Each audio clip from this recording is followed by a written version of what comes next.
the MODUS Super Series, brought to you in association with Bet365, Betfair, Betfred, Coral, Ladbrokes, Paddy Power, Unibet and William Hill.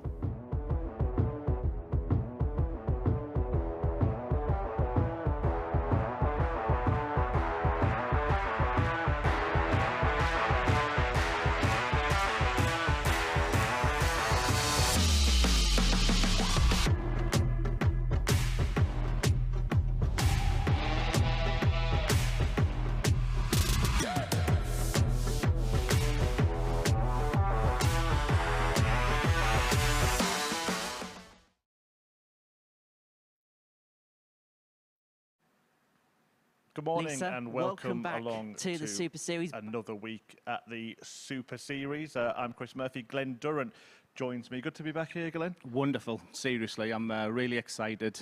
The players are raring to go downstairs. We're excited to have him as well. Before we get into this week, let's have a quick reminder of how the format works. A Monday morning refresher for you. Introducing the MODUS Super Series, an exciting new weekly darts competition featuring top international players competing for more than £1 million in fees and prize money. There is a new MODUS Super Series champion every 13 game weeks. So how does it work? 12 players compete every game week with live footage of every match broadcast 6 days per week. Group matches take place Monday to Friday in morning and evening slots as players compete in a series of eliminators. The 6 qualifying players contest the finals every Saturday evening. Round-robin group matches are followed by semi-finals and the final, producing a new winner each week. Every 13th week, the winners from the previous 12 weeks contest the MODUS Super Series Champions Week. The winner takes home the MODUS Super Series title and earns £20,000 first prize, and after Champions Week, action starts again for week 1 of the next series. Yeah, it's a fast and furious format, isn't it, Glenn? How much do you enjoy these sort of really quick games, 15 of them in this session? It's great. You know, if players have aspirations of going further in the game, then, you know, being here is a real platform for people now. It's professional, it's exciting, the format is, you're never out of it.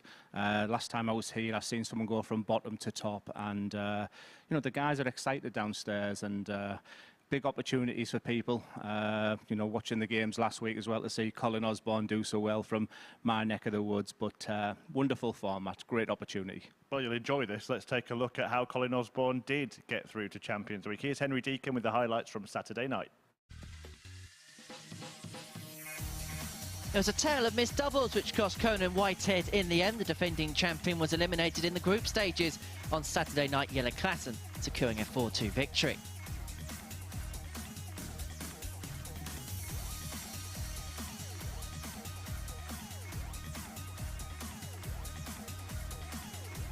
Gavin Carlin was also eliminated in the group stage, but he showed some flashes, but it was Mr. P, Daryl Pilgrim, who secured the W here.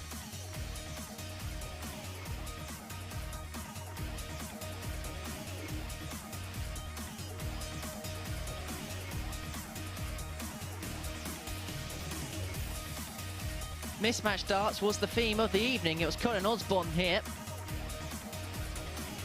who got the double one to get the better of Jelle Klaassen. Meanwhile, Aaron Monk got this 1-1-4 against Pilgrim, so he progressed his way into the final.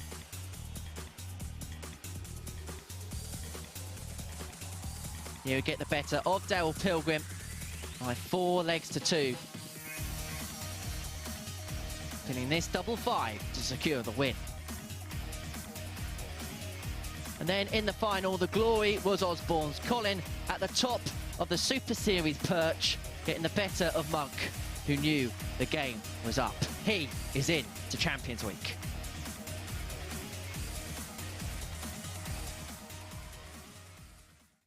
Yeah, Colin Osborne joins Jim McEwen, Alexander Merckx and Justin Smith in Champions Week. A good win for Middlesbrough's, what, number 2?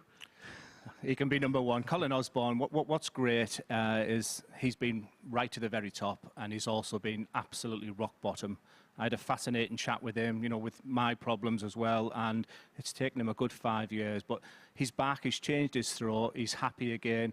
Last time I was at Modus, I thought he played terrific, and last week, speaking to him yesterday, he was, you know, he's absolutely buzzing and can't wait for finals night. Well, let's have a look at this week's lineup to see the players battling it out to try and join him there. We'll go on to Group A in a moment. That's the group we're going to focus on for the next 3 days. But later on in the week, the likes of Jamie Kelling, Lee Evans, Matt Dennant, they've been real regulars here at the Super Series. Josh Richardson, hit and miss type of player, some brilliant stuff from him, some not so good. And Lee Shewan, who last time was here, missed out in a 9-dart shootout. Very, very dramatic. But just take a look at this Group A. Who stands out for you as the clear favourite, or is there one? The clear favourite, I've been just chatting to everybody there. I mean, it's the silky smooth throw of Mike Warburton, the decorated Lisa Ashton. You know, I've just had a great chat with Conor and Jack. You know, my nephew Jamie's been here and he thinks Conor will take some beating. Just had the background on Andreas as well. But the one that stood out for me was Jacques. Very humble. He looked very determined. I was looking at the eyes of the players there. A Europe Cup champion as well, so he's got the pedigree there. So I think he's got every opportunity, and may the best man or woman win this week. Yeah, and that's a win on the Challenge Tour recently as well for Jacques Labre. He won with Thibaut Tricol, a real interesting time for France, isn't it? And that's what I've just been chatting with him about as well. And we were chatting about another Teesside player called Glenn Brooksbank, who was the French #1 for a long time, 20 years ago when Jacques played. So we've had a great chat down there. So, you know, my favourite going into it was Lisa. I've always championed her. I think she's absolutely amazing. But, you know, all the best to Jacques as well. I'm looking forward to seeing him play. Well, Lisa's in the first match. She takes on Mike Warburton. You just mentioned him. We can see him here. He actually lost this match to Josh Payne at the last week 10 it was, finals night, in front of a crowd. Disappointment for him on that occasion, but he is one of the players who would expect at some point to see it at Champions Week. Absolutely, but he's not playing an awful lot of darts. Fascinating chat with him. I'll try and get that across and paint the picture a little bit in comms. Terrific player. Best throw in the WDF for sure. And Lisa Ashton, of course, fresh from the Grand Slam of darts. She's not had the greatest record there, but she's been very, very competitive here, hasn't she? My best friend in darts, even more than Jim Williams and Jamie Hughes, Lisa. So I'll try my best. I mean, there's 2 players this week who I'll put down as, you know, Lisa and Richie Parkin is from a place called Whitby, where I live as well. So I can't wait to see him play on my birthday on Thursday. We'll have to bring cake. Well, let's hear from Lisa Ashton now ahead of her latest campaign to make it through to Champions Week. Lisa, welcome back to the Super Series, back on this stage in Portsmouth. Looking forward to it? Yeah, I'm really looking forward to it. I had a good run last time, so hopefully I can carry on with that. We can't talk to you without speaking about the Grand Slam last week. Unlucky not to get out of the group. Have you made up with a 8-8 yet? Hopefully I can this week. So, yeah, I've been practising on it. It's almost my routine, but yeah, I was happy the way I played this time. Really tough group this week, but the way you've been playing recently, you must fancy your chances. Yeah, my form has been up and down. I'm going into the Grand Slam. I can slowly see it coming back. So, yeah, I'm quite happy with the way it's going. And, of course, after this, the World Championship. So it's all looking up for you. Yeah, definitely, yeah. Grand Slam's picking up. Hopefully I can keep it going. All good practice for the World. We look forward to watching you play. Lisa, good luck. Cheers, thank you. Well, Glenn Durrant has gone downstairs to join Henry Deacon in commentary for today's action. Marco Meyer is the referee. This first match is an England versus Wales clash. You might hear more about that this week. Lisa Ashton and Mike Warburton, the only 2 players to have met in this competition before. Lisa actually winning both of their previous meetings. I know that was then, but it could be again. Thank you, Chris. And yes, you're right. It's coming home. It's coming home. But to be fair, you can watch the Super Series in your home every single week anyway. And of course, wherever you are across the world.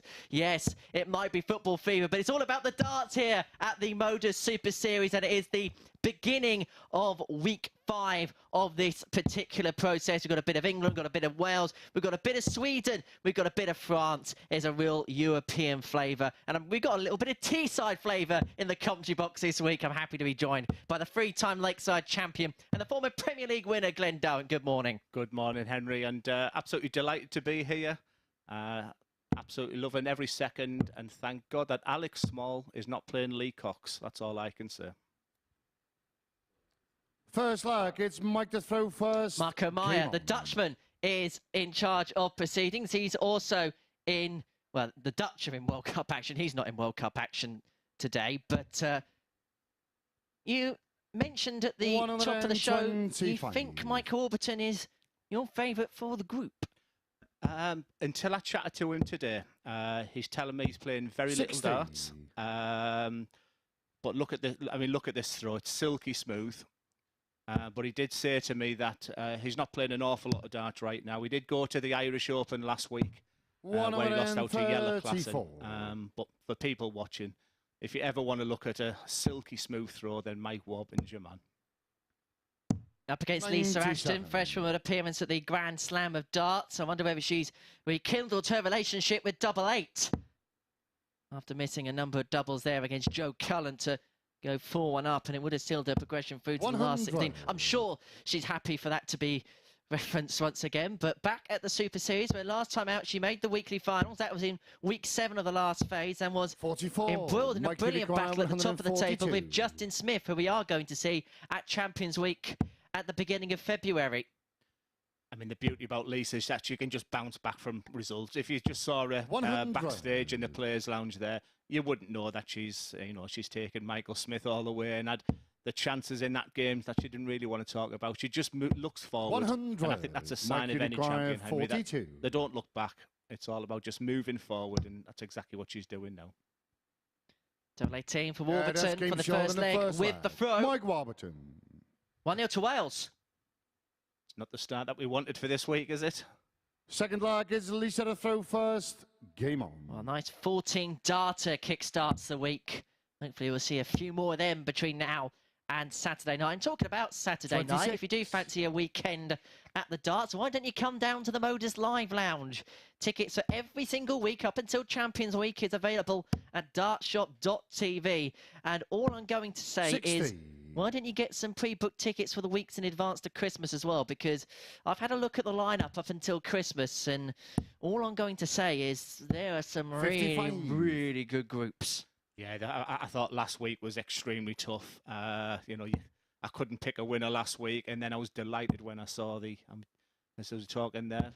140. You know, when you're looking at action, you know, if there's people out there and they're really interested in getting the game, they've watched the Grand Slam this week.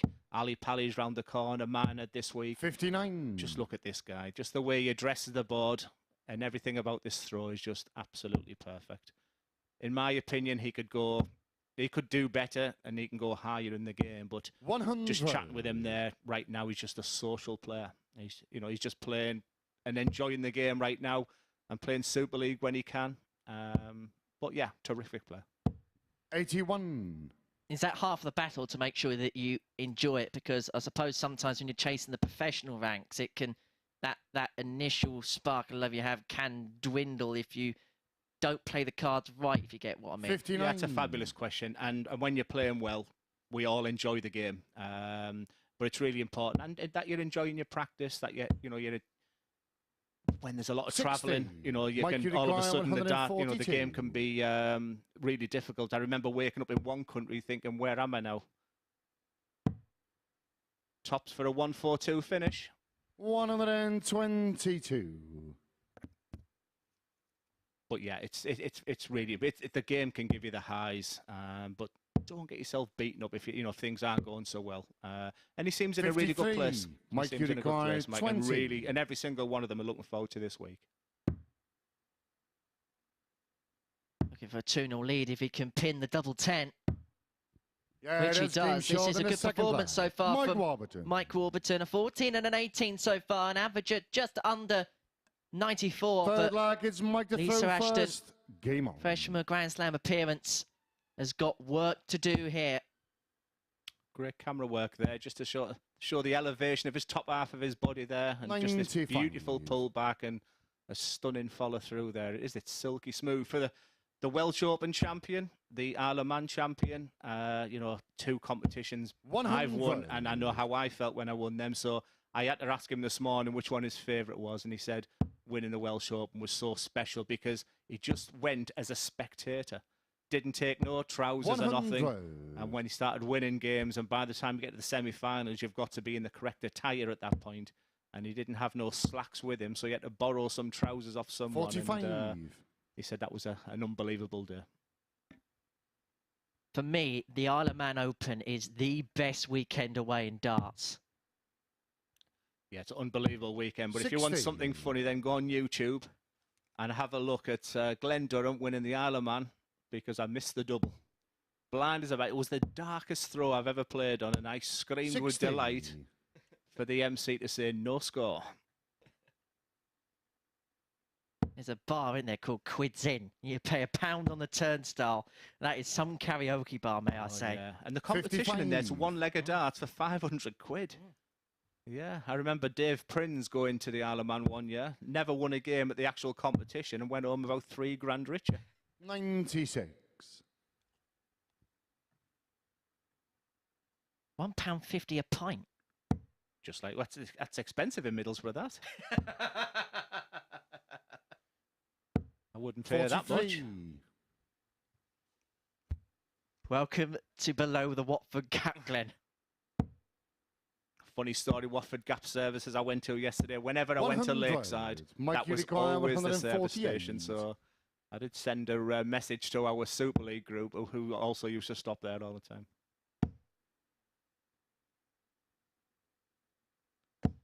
I like the look of this guy. I like everything about this guy. Quite arrogant, very confident in himself. What a dart that is. Big dart already in this game. And she's up for the challenge, is Lisa Ashton, the decorated world champion that she is. And it's game on. And it was a game on or game over moment. And as Glenn rightly said, Lisa Ashton was up to the task, brings it back to 2-1, brings it back on throw. His opening game of the group. A reminder of the other 4 players who are playing in this group. Jacques Labre, the French player, very decorated, Challenge Tour winner this year. Conor Heneghan, he was the man last time getting that 9 darter. Jack Vincent, ADC qualifier on debut. And Andreas Harrysson, the Swede, with one of the best beards in the world of darts. 78. The beard to be feared. Who is that? Is that Whitlock? Whitlock, yeah. Mind you, Scott Waits is... Yeah, he's getting there, isn't he? He was at a local tournament of ours, and yeah, he's up there with Andreas and Simon Whitlock, that's for sure. A great opening game to start here. Lisa's found her target right now. 133. Already thinking that's a big difference about dart players, modern dart players now, how they use in the 19s, the bullseyes, even the 80s and 70s from 300 plus. 140. I could watch this guy all day. The good news is we will. Not every game's going to be 4-0, and then we can go and watch the England game, you told me. 133. Mike, you require 121. It was optimistic thinking. Treble 17. 97. That puts a bit Lisa, of pressure on this, 57. but from sort of nowhere, Lisa was looking down and out in this game. And these 2 dart combination finishing, that's and game she short is in the 4th up for the challenge Lisa once Ashton. more, is Lisa Ashton, and this is a riveting game to open up the week. And I can't pick a winner from this point, but it's a best-of-3 match from now. Game on. Warburton won his first leg on a 14, his second on an 18. Lisa Ashton's done the reversal, won her first leg in 18, that one in 14. And we have 85. A level game. And for the first time this week, it's Desmond.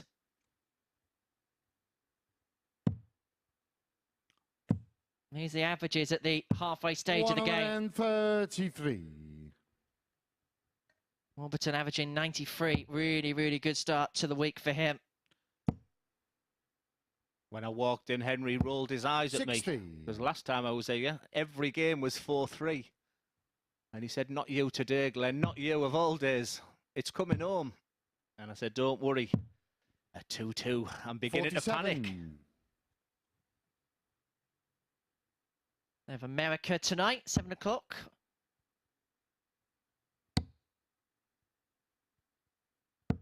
$60. Now, Lisa does have a tendency to switch quite early.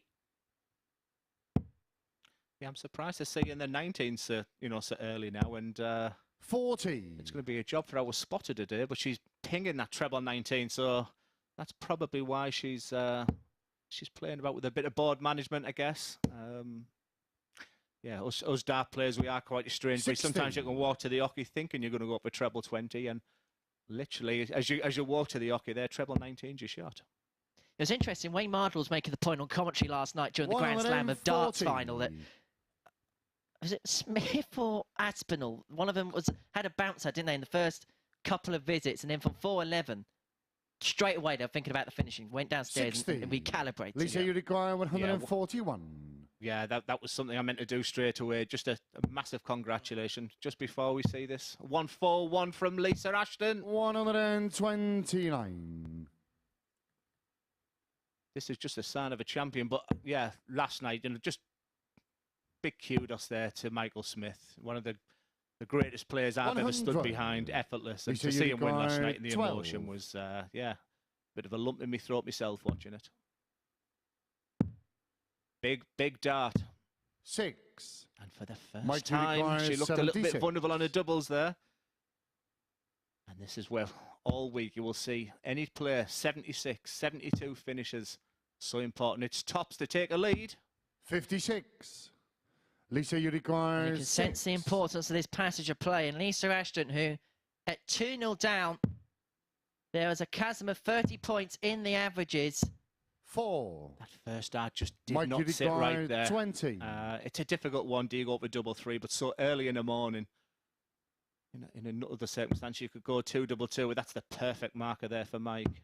Yeah, that's game short in the 5th flag. Mike Warburton. And people will say, what do you do, Glenn, when you have such a good marker there? Just 6 flag is Lisa to throw first. Aim for that barrel that you've gone for there. But really, you couldn't really miss after that first dart. But Lisa's the champion. She is straight back in there with a 140. This is a top match to start the week. The difference now being Lisa Ashton's 2 from 9 on the doubles. Yeah, she looked so good, didn't she, from 2-0 down? She didn't look like missing doubles there. And it's funny when you've got 3 darts in your hand, all of a sudden the finish comes a little bit difficult. 80. That's a sickener, isn't it? You can see it plumbing that treble 20 as the dart is going. The trajectory of that dart was perfect. I just love the way this guy plays. Just look at, how does this not go in treble 20 last dart? 60. Thanks, Glenn. Welcome to the world of the commentator's curse. Yeah, Lisa looks fantastic. She slices a big one. I think I'll 41. Go and get my coat.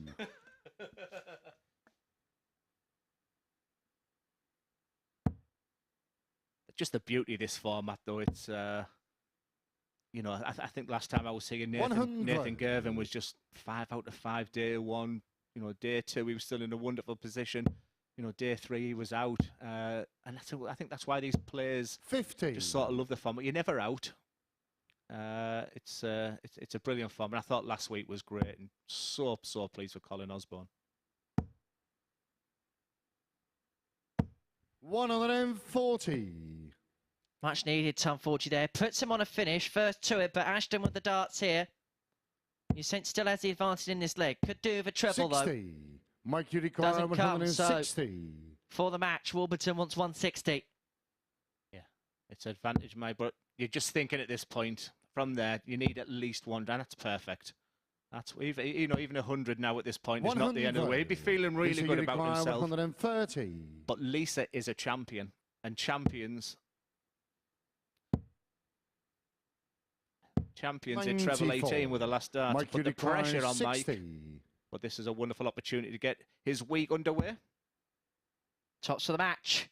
The opening rubber Game, of the week for Mike Warburton, who gets the better of Lisa Ashton by 4 legs to 2. Warburton came out the track firing, then Ashton came back. But it was those missed darts for a 3-2 lead for Ashton, which ultimately came to cost her in the end. An average of 86.29 was what won it for Warburton in the end. No maximums in our opening game of the week. A 60 high out for Warburton. Lisa Ashton, a ton with the only ton price checkout of this particular match. 2 out of 9 on the doubles was the difference there. So that is game 1 in the books. We're going to take a short break. When we return, we are going to see Jacques Labre in action. He's on debut here at the Super Series up against the man who got the 9-darter last time out, Conor Heneghan.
So it is a win for Wales and defeat for England on the first day of action in Group A here, as Mike Warburton got the better of Lisa Ashton. 4-2 in that one. 100 checkout for Lisa Ashton, but the doubling was much better from Mike, 44.44%, that sees him take the first 2 points in this group. And coming up next, it's a man who made a big noise last time he was here at the Super Series, Conor Heneghan, in action. When he did come to Portsmouth for the first time on that stage, he was the first man to hit a 9-dart finish, which we can see right now. Did that against Adam Smith-Neale. Conor's actually one of 2 players to have hit a 9-darter here. Graham Usher hitting the other one. But Heneghan also hit one in our previous setting in Southampton earlier this year. So 2 on the telly for him in 2022. It was a big moment. It was a big day of darts for him as well. On the very same day, he posted what is still the joint highest average in this tournament, 115.62, shared that accolade with Conan Whitehead and more recently Cam Crabtree as well. So fantastic stuff from Conor Heneghan. But when he did make it through to finals night, he did suffer a group stage departure. So he's looking to turn the sensational into success. And he caught up with Henry Deacon earlier on. Conor, welcome back to the Super Series here in Portsmouth. Good memories of last time? Yeah, good memories.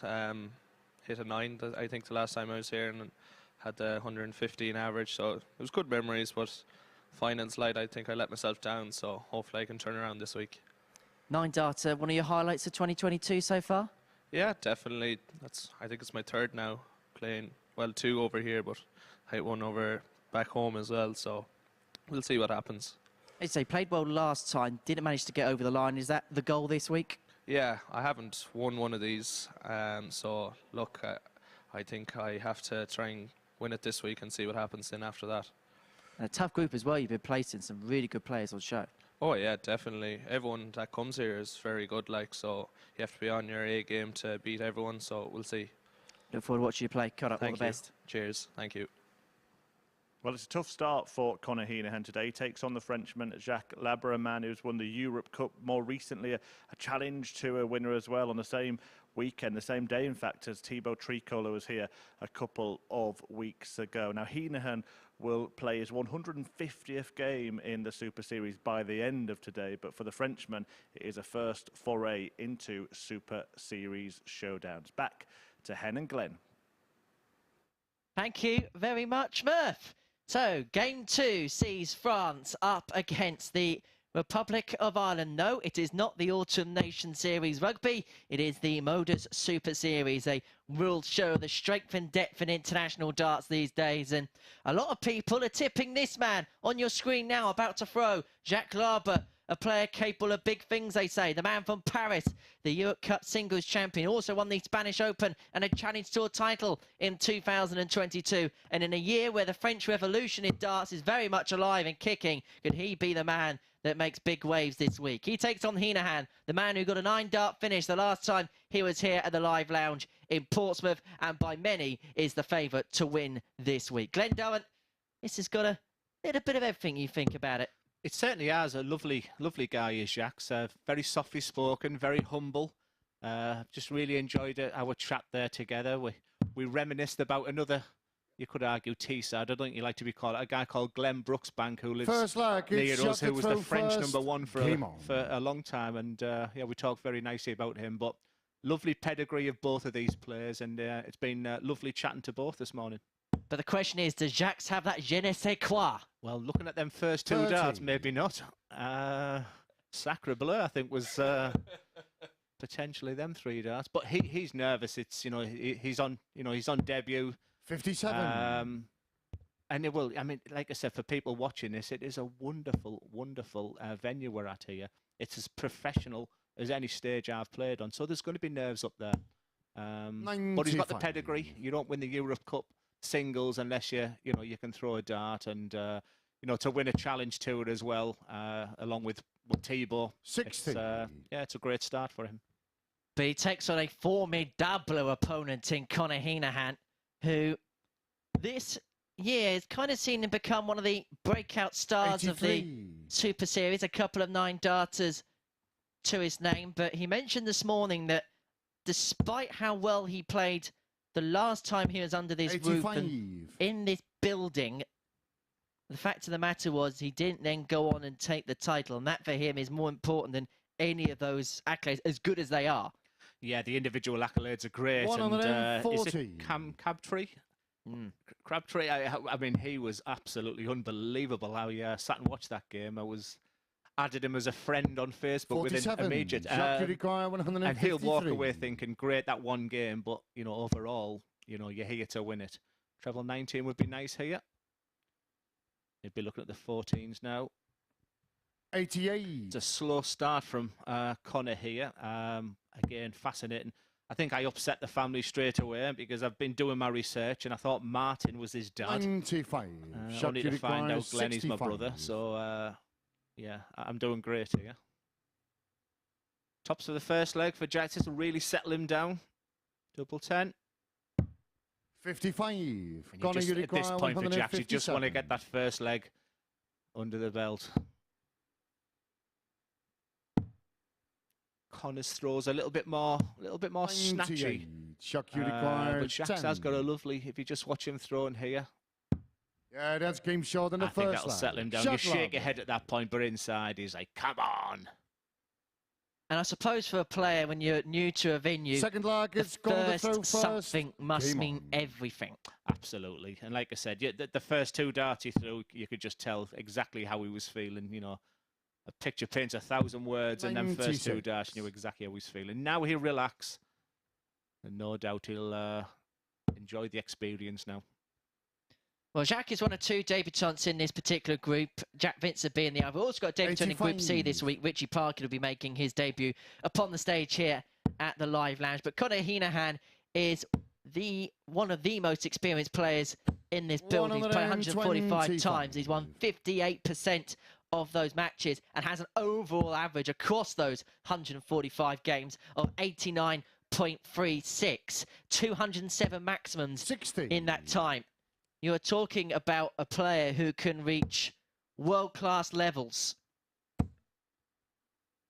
And he's beginning to settle now, and that's exactly just what he needed there now. I think he's the class player again. I've been talking to my nephew, Jamie, who said Conor will win this group. As tough as this group is this week, he felt that Conor was the man to beat this week. Conor, you require 100. It'd be nice if he can do this in 2 darts. He's got time on his side here. It's his to lose at this point. There's a luxury of time on for a potential 13. Now, Jacques got one of those flights that, when it enters the board, just have a little bit of a 100 spin, don't they? Looks like one of those locked-in systems. Yeah, there's lots of variations now, but you're talking to Mr. Old School here. Yeah, that's game short in the second. Boring does it is back. 4-3 does it is back. The game's beginning to warm up now. It was a very, very slow start. But both players will be feeling okay now. And I think this is the opportunity to really kick in and make a statement for this week now. 76. You just see the nerves in Jacques, though, don't you? I mean, it's sort of, anybody who gets up there, if you're not feeling the nerves, there's something wrong. 82. If the butterflies don't churn in your stomach, then the reasons for being here spell close to none. 100. And you talk about old school Glenn, and it's just interesting just watching Jacques over the first couple of legs. There hasn't been a tendency to switch like we were talking about with Lisa Ashton in the first game. And that could be a sign of nerves.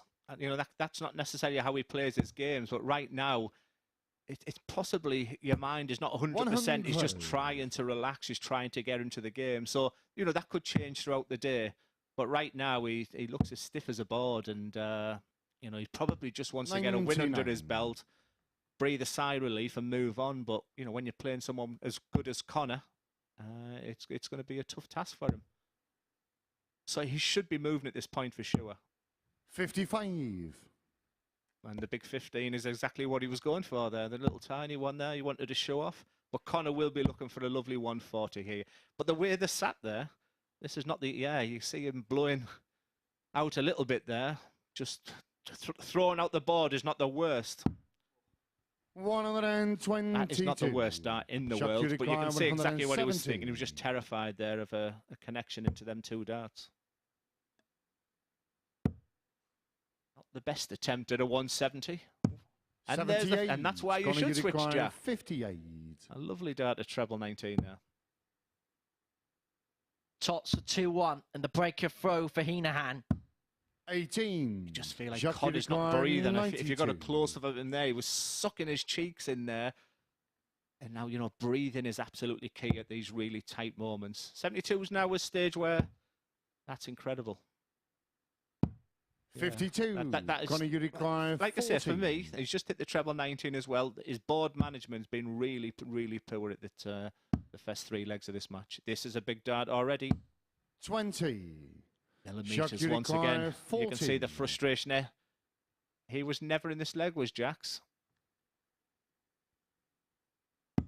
Yeah, that's game short. Bonnet de douche. Jacques Labre. As Delboy would say. Bonjour, Jacques Labre here at the Super Series. Well, the difficulty there is for Heneghan. He's outscoring Labre to a certain degree, but 1 from 7 on the 60. doubles is the major factor as to why he's behind in this one. Interesting to see Jacques with the Eiffel Tower on his flights. I thought it was Blackpool weekend at Strictly last week. Yeah, exactly. That's what I was thinking there. I mean, if you wonder why I'm looking at my phone here, Henry, I'm looking at the 50 best French phrases for part of my research here, but 92. Bonnet de douche is what came out my mouth. Do you remember French lessons at school? Oui. It always be phrases 83. like, you know, you'd learn something for an exam and it'd be like, I like to go swimming on the beach on holidays. You wouldn't learn anything practical. La piscine, s'il vous plaît. 60. It is correct. I was going to say Dankeschön there. I'm going straight back into German, haven't I?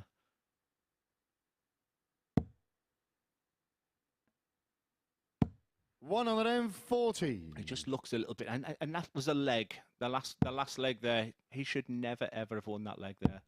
And it's better. Sometimes it's just as good. You can see him beginning to relax. 60. Conor is very, very tight. Jacques, you require 138. You just want to get them 2 points on the board, and then all of a sudden the game becomes so much easier then. And does the way he throws mean that any 98. kind of tension that enters his body can be amplified upon the throw, upon the release? Just watch his release there. Can you see it? And that, if you just watch the release of Conor here, that's a man of someone who just like, I just need to get this game under me. Compared to Jax's release here, of a guy who's 2-1 up and, you know, winning a match here, possibly that he shouldn't have been. 5. He's missed Conor, you starts a require 3-1. 134. Can Heneghan? Is this the 17s route? 56. Jacques, you require 35. Huge moment of the match. 35, combination finishing. That's a lovely first dart. And it looks like 16's his choice of going. Big, big dart. 19. Not up for the challenge Conor, you again. require 78. This is a match of missed chances. And this wouldn't surprise me if Conor checks out in this 78.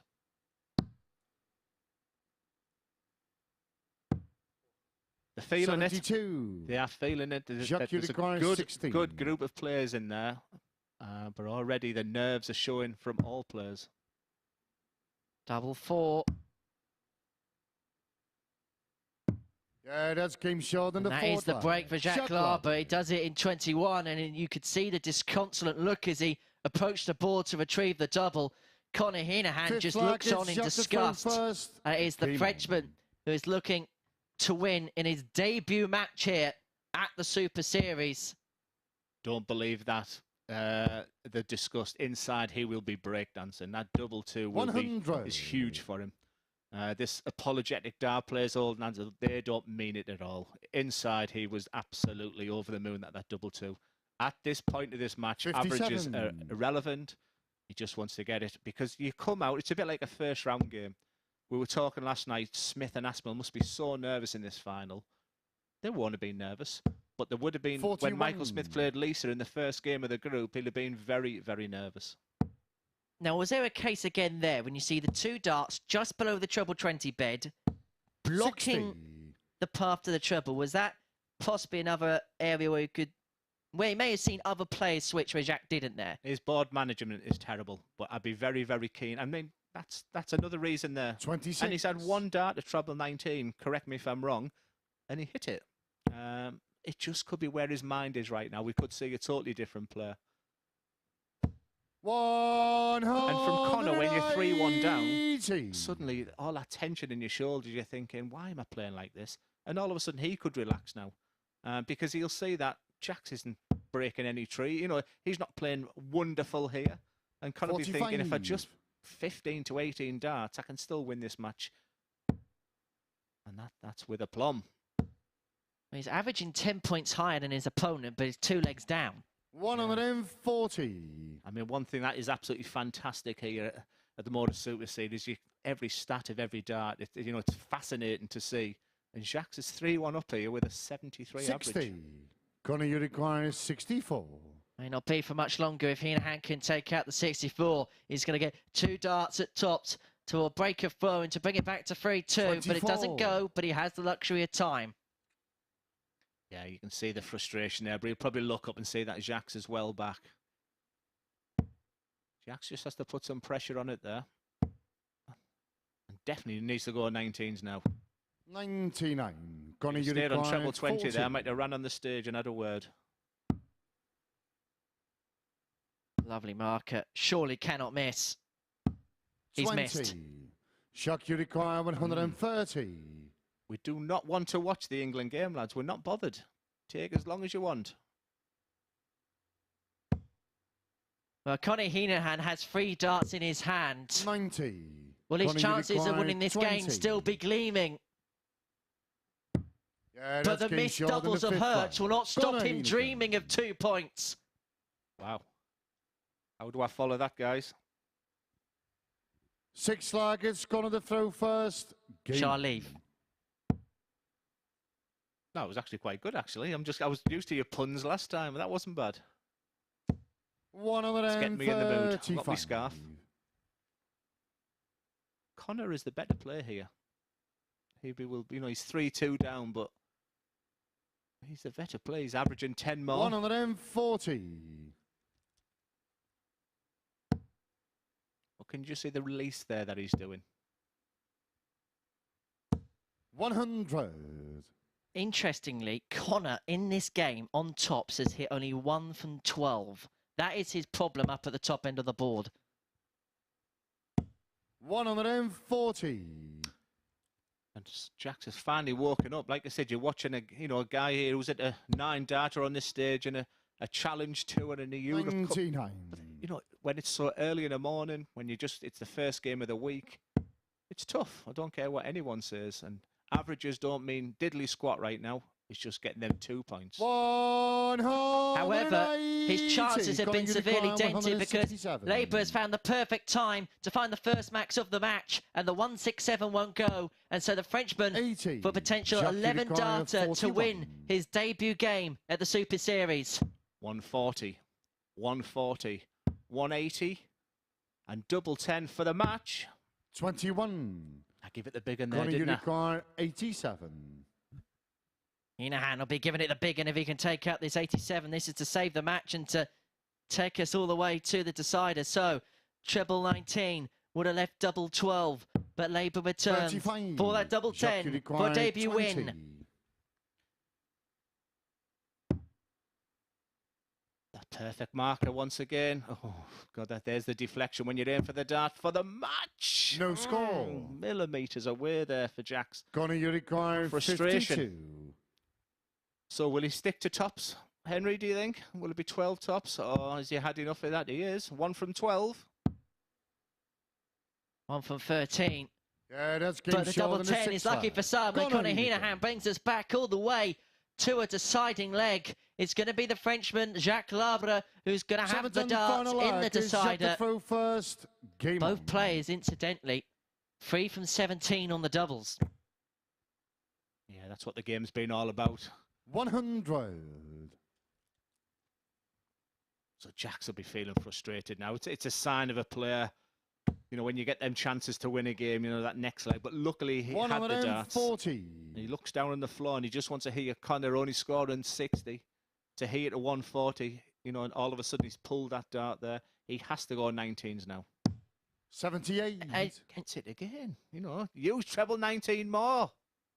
And you must hear it from the back of the stage as well, whether you're instinctively watching or you're just stood at the back and watching something else in the auditorium or wherever.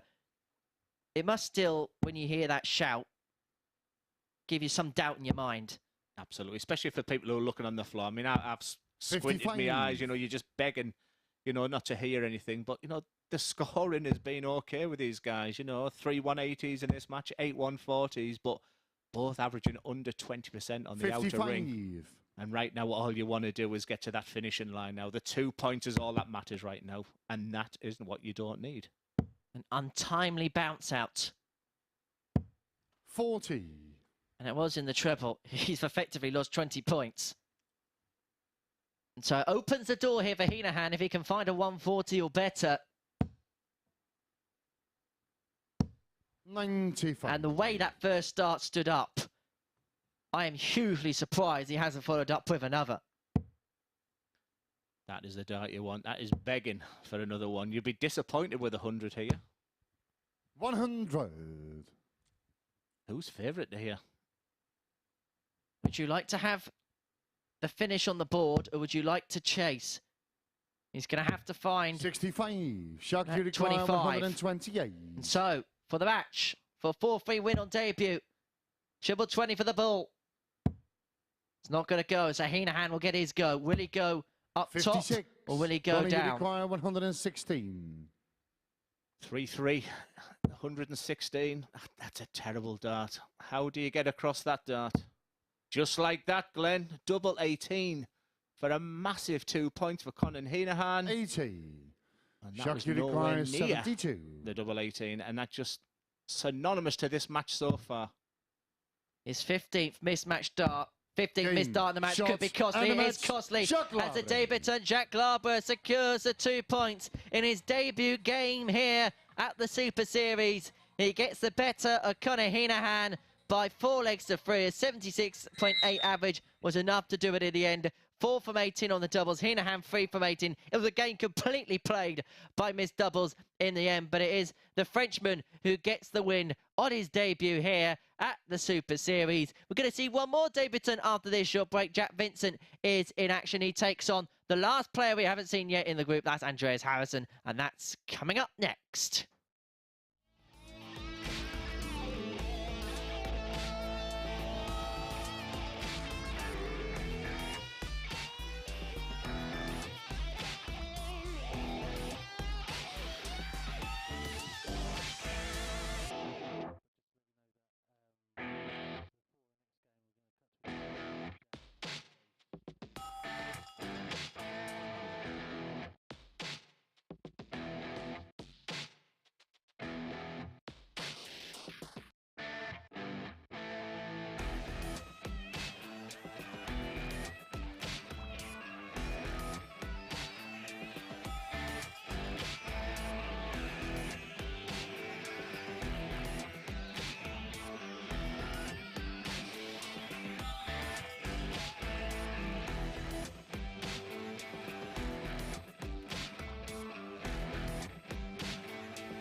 Welcome back. Wins for Mike Warburton over Lisa Ashton, and just now Jacques Labre in his debut here at the Super Series, beating Conor Heneghan 4-3 in his opening match, a Frenchman, posting an average in the mid-70s, but it was enough to get over the line, those 5 140s, along with a maximum as well, helping him get opportunities at double. They both had plenty of those, 36 between them, but it was Labre who took out that match-winning 72 to pick up 2 points in his first foray into Super Series stuff.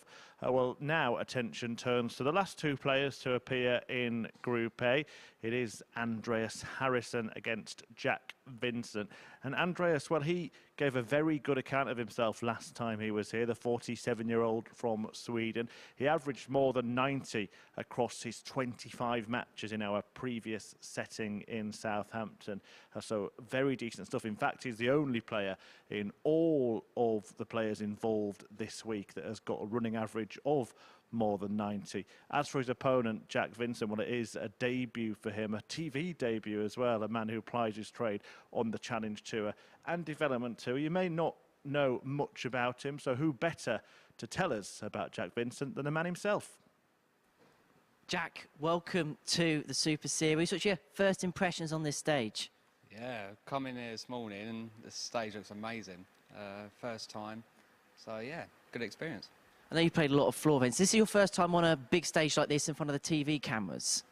Yeah, obviously I played for England when I was younger, but for stage-wise on TV, yeah, this is probably the first time. So you come here as an ADC qualifier, you topped your local order of merit. What an opportunity is this for players in the ADC, and what sort of aspiration is it for players inside the system? Yeah, the ADC this year has been great. The system they're doing and the team, Scott and Robbie, yeah, it's been amazing, and I think the ADC for amateur darts is the way forward. It's a tough group this week. What's your aspirations, what's your hopes for the next few days to come? I'm just going to take one game at a time. How I see it, it's a marathon, not a sprint. So, yeah, it's a tough group, but I know I can beat them. So. Well, we look forward to watching you play, Jack. All the best. Cheers, thank you. So then that was Jack Vincent chatting to me earlier on this morning ahead of his debut game here at the Super Series. The 22-year-old from Dunstable, an ADC representative, topping his local order of merit. He takes on Andreas Dirty Harrysson, the Super Swede here at the Super Series. The man from Malea in Sweden made the BDO World Championships in 2020. Played at the Lakeside this year. Lost out to Laszlo Kadar of Romania in the preliminary round stages. Yeah, they're given the nickname the bigger to be feared, but already that's a Simon Whitlock saying, isn't it? So, yeah, fascinating again. Sorry for using the same terminology there, but just another softly spoken guy. You look at him there, you think he's a big hunk of trouble there. He lives in the outback of Sweden, so just getting a game of darts is really, really tough for him. He has to travel many hours to to go anywhere really, but tennis partner of Dennis Nielsen, another superb player. He'd be wonderful on this stage as well. But he's very, very excited to be here. Do have some international players joining us over the next few weeks here at the Super Series. We'll keep all of that though under wraps for now. 86. So when you speak about nice people, you know, Jack Vincent is, yeah, I've known him a long, long time. I feel like, you know, when he played in the boys for England as well, when I was playing for the England men, and he's changed. I know he lost a lot of weight as well, and he works for my sponsor Target as well. He's very, very happy in his job role. But again, he said, what an opportunity this is today, that he's not going to give up without a fight. And he had a great mentality. I say I've watched him when he played at the Europe Cup semi-final of that. He got to the final of the England boys at the England Open in Chelsea, I think it was, when I saw him there. But his throw has changed, but he's tough to read. I'm looking at the eyes there, and you think he's going for treble 20, and he's going for a big 10 there. But yeah, it's great to see Jack again. Spotter's nightmare. It looks that way. This is a great opening leg from both players. Jack, you require 45. You just want this combination finishing, which we'll talk an awful lot this week. Big 13 now, guess would be the shot. Yeah, Settler. That's a real settler Jack for him. Vincent. A lovely first start. It is favoured double 16 there. That's a lovely start and a nice little 107 average already. Game on. It's not a bad way to start your life at the Super Series. A 14 darter to hold.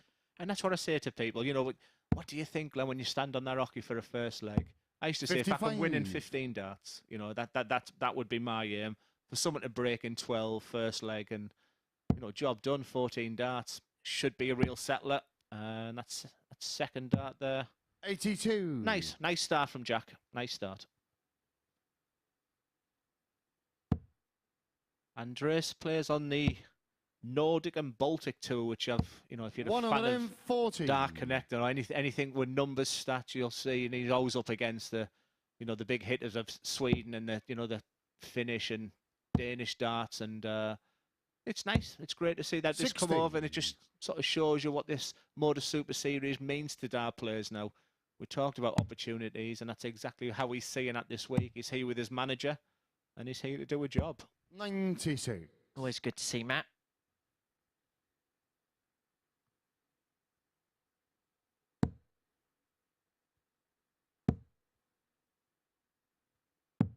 I was chatting to him about Johan Engström. He was a guy who I played in the World Masters. I think it was the year I won it for the first time. But in the prelim, I was getting beat 2 sets to 0, 2 legs to 0. Or was it 1 leg to 0? Because I think it was best of 3, the Masters that day. 9 o'clock in the morning, and came back to win. And when I beat Larry Butler in the final, the first words I said was Johan Engström. So I was talking to Andreas about him this morning.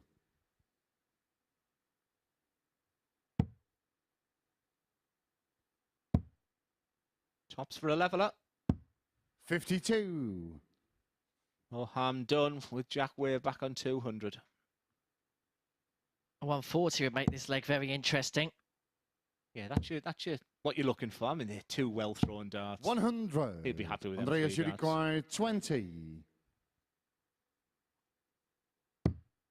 Yeah, that's game short. Both players will be feeling really good. Both players averaging mid-90s now. Real game on. It's a best of 5 now, they'll be thinking. Third leg is Jack to throw first. Jack will be thinking, it's my darts.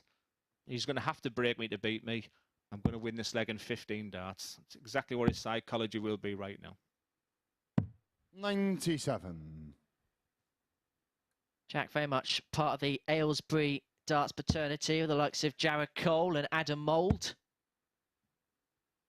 Yes, I was talking to him about Conor Heneghan this morning. He's a guy, Conor, who I like to follow.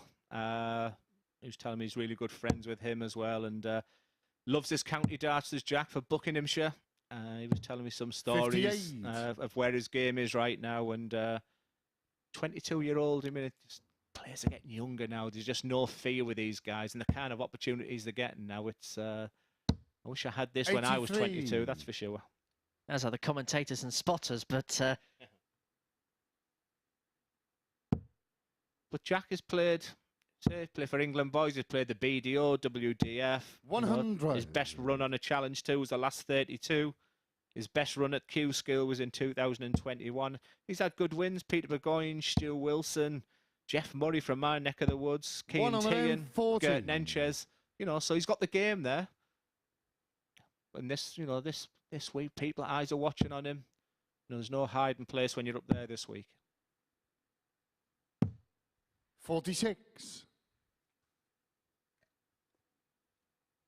Vincent got off to a blockbuster start, but Harryson's kept the level more consistent. He's averaging and hovering around the ton. 100. 99.3, leads himself on 78 after 12. This is a really good opening performance thus far for the Swede. Like he said last 100. One. He's actually thrown very nice. 78. Jackie. I don't think he'd be too disappointed. But 78, the worst thing he can do is miss the big 18. So he's still in it with a big fat 20. And this is game millimetres. 58. And there you go. This Jack, time it's just under. 100. I'm going to ask him if he does a 9 darter this week. Will Dirty Harrison take that beard off? Big dart already in this match. Yeah, that's game short in the He's third up for the leg. challenge, and Jack he punches Vincent. to the crowd. There's no one there, Jack. We're here. Forward Well leg, it's punched. Andreas to throw first. Game on. The crowd goes wild as Jack goes back. But joking aside, you know, 59. the venue's marvellous. The Saturday night, you've got to come down and watch, guys. If you're nearby, please come and sample the atmosphere. It's wonderful. But you know, what time is it now? You know, 10:30 in the morning. Wonderful venue, no crowd there. You can hear every nook and cranny in there. 60. But mentally, they've just got to pretend there's an audience there. They've got to pretend they're at home. They've got to pretend they're on a county stage, because focus is key in these early games in the heat at the MODUS Super Series. 60. If you do want to come and join us on a Saturday night, it is dartshop.tv, the place to go, and you can get tickets for every single week up until week 12 of this phase, 60. or this series, should I say. Champions Week is the beginning of February. It's the week before the World Seniors. 100. You're not looking for a scoop from me there. I'm not that old. Yeah, I signed up for the Power Tour in Germany 60. next year with Phil Taylor. 7 weekends away with him, and he said he's going to get himself ready for the seniors this year. Nothing would give me more satisfaction to see the Power back. Where, you know, he must have loved the Grand 60. Slam last week. For me, it's the best Grand Slam I've ever watched. It was fascinating, and some of the averages and some of the players, it was a lovely week. Jack's just slipping down on the averages a little bit. 140. Oh, I like that. I like that little nod there. He's up for the challenge here. Whereas Harrison, he'd be a good poker player, that's for sure. You couldn't read anything in that face with that beard. 140. When he walked in, I thought his head was upside down. I'm on, Dirty Harrison. I couldn't grow that beard in a million years. This is an excellent setup from Vincent. It puts all sorts of pressure on his 82 from Harrison. The best match of the morning so far, this. 79. Should be treble 19, do you think? Treble 19 or treble 13 would have left him on tops. 26. Jack Well, require 46. That was a bit of a mess, it has to be said. And so Vincent's back for a break of throw and a 3-1 lead. He had the 2-dart combination in the first leg. The first dart was actually well thrown.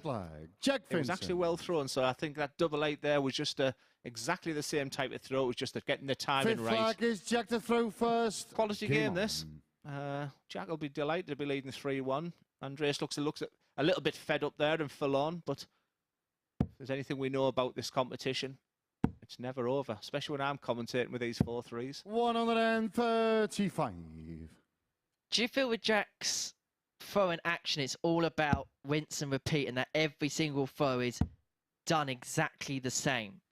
Replication is key, but what I would say to that is not the throw that I remember Jack about. And when he came in to chat with me, just off air before the game, he said he's thrown, this is his 4th, 5th, 6th type 84. Of throw since he was a boy. He's growing, his body's changed. Like I said, he's lost a lot away from the Jack Vincent I remember. But what I like is his tenacity, his desire. That little fist pump there, it means an awful lot to him. And like I said, he's just very, very appreciative of the opportunity he's got this week via the ADC. We're going to see more of these ADC players, and I'm talking to people now. We've got a guy where we are, Adam Atkinson. I'm desperate to see the Carl Comans and Jamie Durrant's back. And, they're all preparing for the big ADC competitions next year. And the partnership with the MODUS Super Series just fits nicely.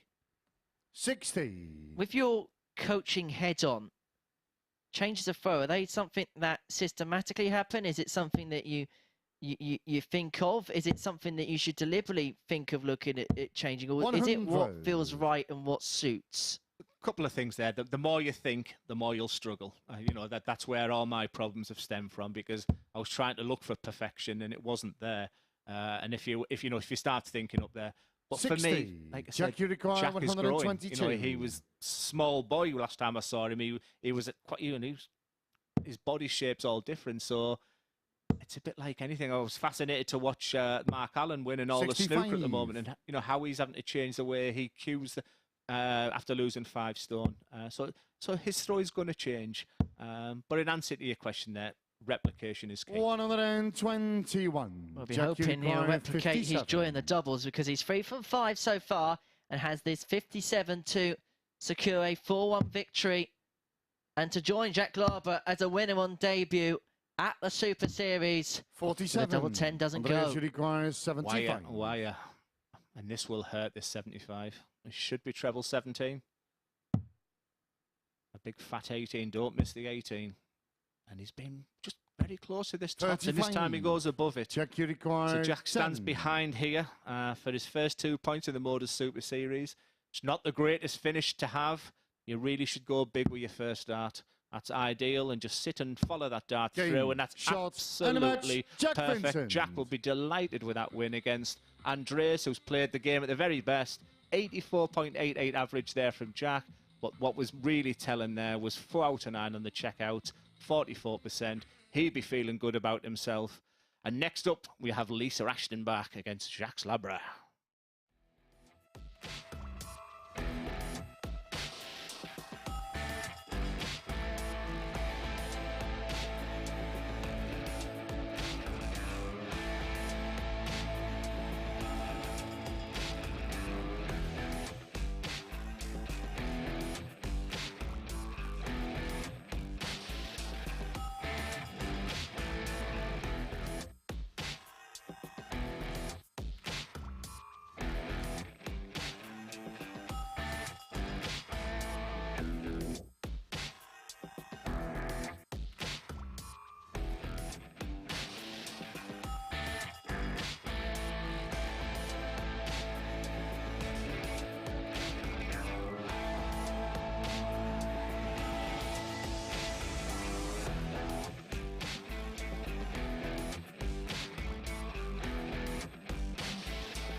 Well, it's debut delight so far at the MODUS Super Series, with wins on maiden matches for both Jacques and Jack. Jacques Labre winning his opening match 4-3 against Conor Heneghan. And as you've just seen, Jack Vincent, a 4-1 winner against Andreas Harrysson. Both players averaging in the mid-80s, but Vincent getting the better of the Swede in that one and picking up the points in his first ever match on the Super Series stage. Now, Labre is in action again next. He takes on Lisa Ashton, who lost out in her first match against Mike Warburton, despite taking out this tidy ton finish.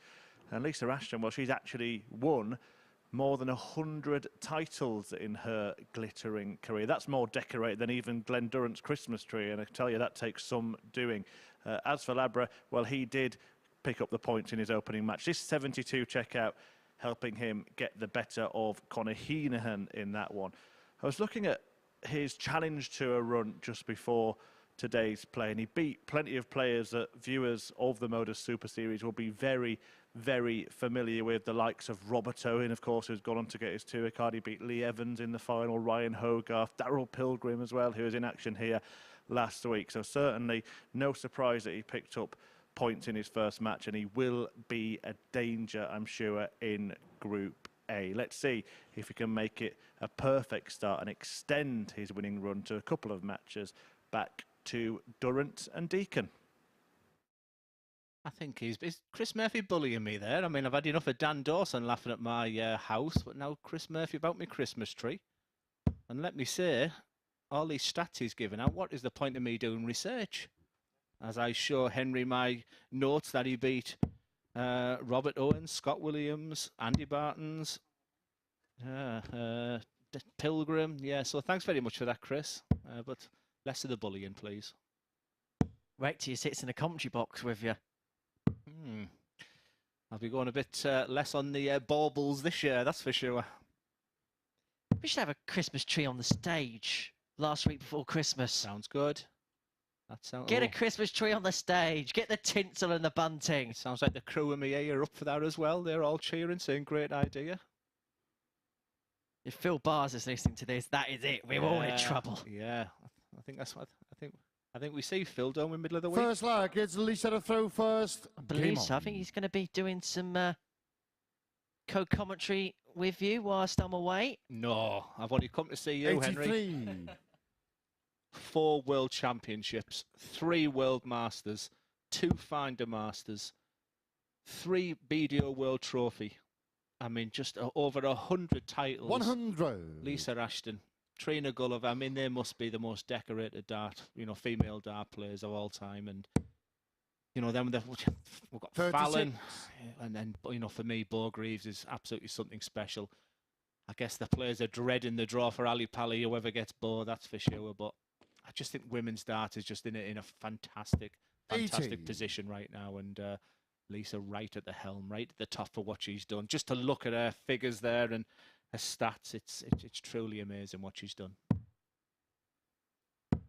57. And for everything that everyone has done in the game, Lisa's the one who finished top of the PDT Women's Series Tour Order of Merit. 85. When she does win a match, I have got a brilliant saying here. So I'm begging for it to at least win one game today, Lisa, please. 50. But it says a lot about the game in general, the women's game. We're having debates and we're having all sorts of discussions. 140. It shows what kind of healthy state it's in. When you talk about pathways, they pretty much only had sort of 60. The BDO, WDF sort of route. But what's happened the past 2 years with in the PDC? I mean, once that looks in, 88 for the first leg here, is it? 88. This double woes continue. That can't do too much, but Lisa's well behind it. But yeah, it's in a fabulous position at the moment, and the women's 58. series next year is just getting bigger and stronger and younger. Younger players they'll see Fallons, the Bows, the Lisas, the Dietas of this world, and they'll just want to pick up a set of darts. 4.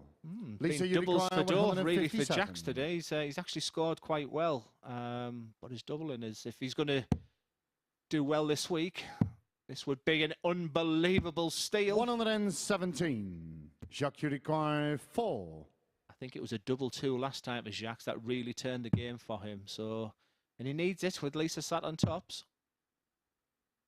How are you feeling with this 1-1? Yeah, that's game short in the first. How many times have we seen that? It must be one of the best darts one of the best doubles on the board for so many of us, because that 1-1 is just so much easier than that 2-2 for some reason, especially with your last dart. But he'd be relieved. He was the better player that leg, that's for sure.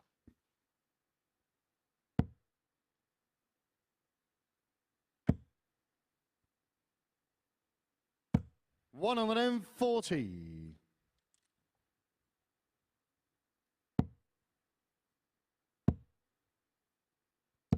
140. Like I said, the scoring today has been really well. Just some of the doubles for people, but you just feel people are beginning to warm up into the event now, especially when you get that 2 points on the board.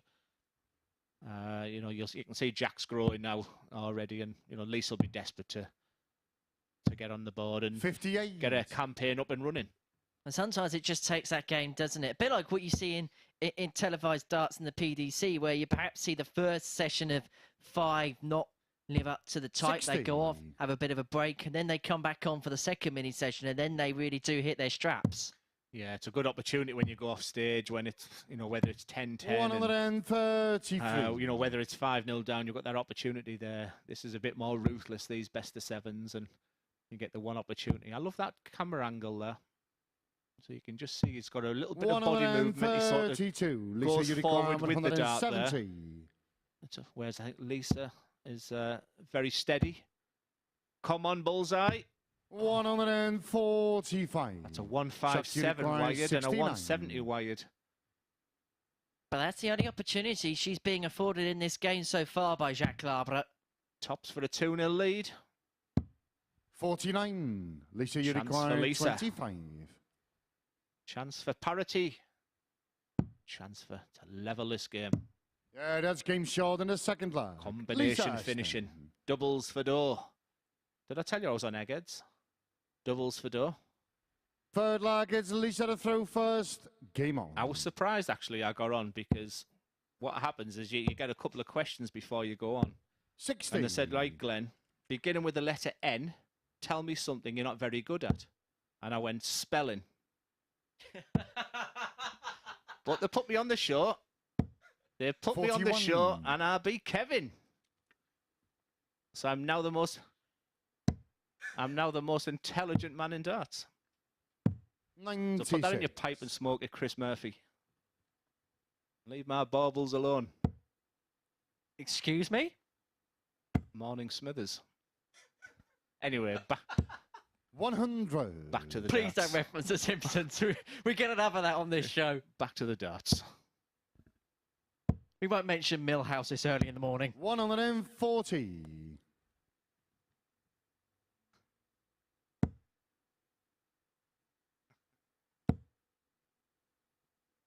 Well, Ashton here really is making inroads. Okay, she has the darts in this leg, and Labre on the back of a 140, but it was the Frenchman who was dominating the scoring phase in the first 2 legs, and Ashton was only really getting opportunities, some pop shots here and there, but she's up the scoring phase in this leg.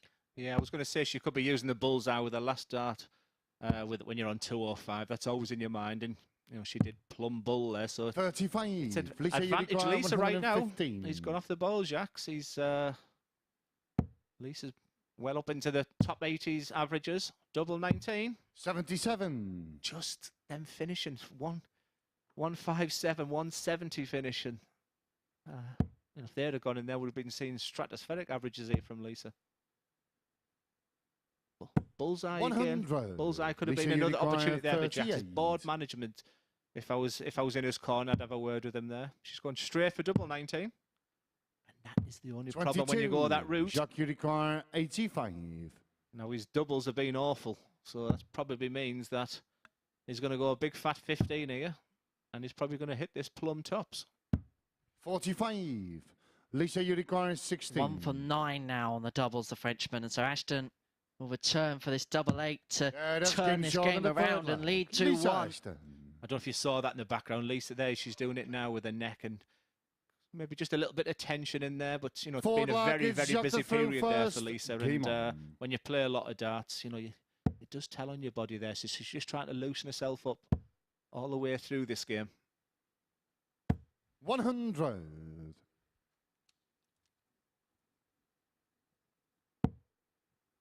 Finding a dart in that treble there was the equivalent of trying to kick a football over the Great Wall of China, but he found a way. Yeah, I love he just throw a lovely dart. I was being sat with the MC, Marco, all morning. He said, Glenn, he's got a fabulous throw. And like I said, you don't win Europe Cups, you don't win Challenge Tours unless you can throw a mean dart. But it's different on the stage.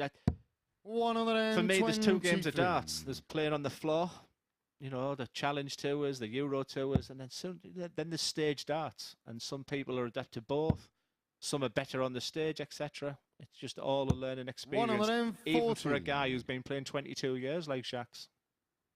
In your career, when did you kind of find that transition to the stage? Was it something you found quite quick? Did it take a bit of time? Or was it a question that we asked differently to different players?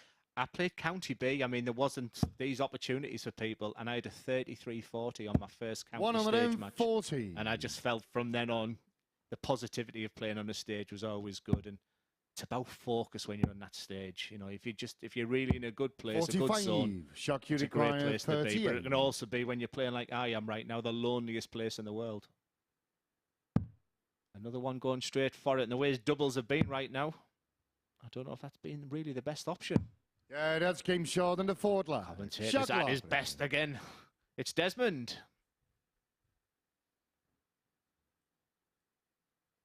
Fifth lag is it kind of goes against the trend of first. today because we had a 4-2, 4-3, 4-1. Not going to be a 4-0 in this one. I don't think it'll ever be a 4-0 when I'm in the commentary box, that's for sure.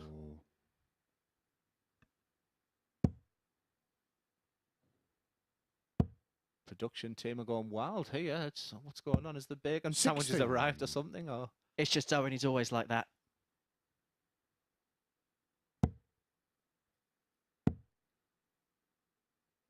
$125. I won't mention my parking ticket this morning if Owen's in the background there. Can't believe only one wheel on a double yellow and I've got a ticket. Incredible scenes. Oh, that's incredible scenes. Ouch. I will send it to Owen. Apparently he's used to them, so he can pay. The only tickets he's got more parking tickets is tickets to go and watch Coldplay. I mean, a parking ticket is a bit like watching Colchester United play. You're paying a lot of money and getting no joy as a result. Hey, he's been to Barrow, so that's, you know what I mean. I'll tell you what, that's a trek, I can tell you from experience. Lisa's big advantage in this leg here, 140. She needs a treble. 58. The only positive from that is Jack is so far back. His scoring boots have totally gone with 60, 20 and 81. That two bounce out. I think them two bounces have really affected him. Sacre bleu.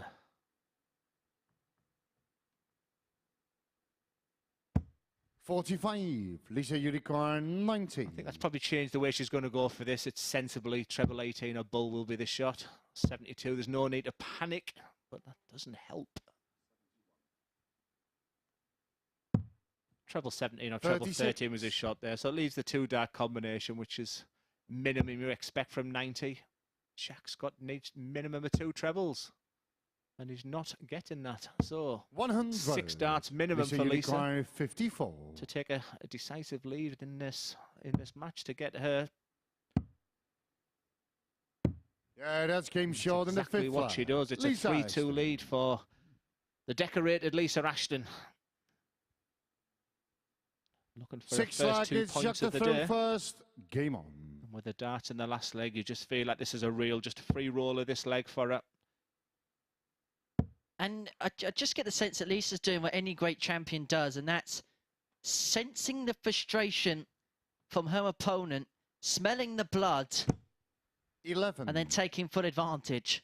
Well, that's a stinker. So basically now she's got the darts in the last 2 legs. Is you know, the way she'll be thinking right now. But scoring normally is, you know, it is a strength. She's magnificent, and once again, just no trebles in that. When you had that opportunity and you turn around and he's gone from a scoring 11 to 140.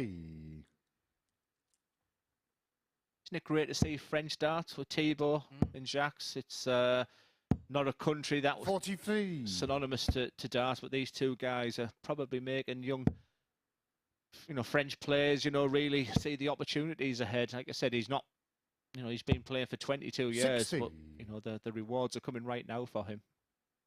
Winner of 3 big events in 2022, won a Challenge Tour event, won the WDF European Cup, which is a big event to win. That's a big score from Lisa Ashton at a big time. And then also winner of the Spanish Open whilst he was in Spain for that particular WDF Europe Cup.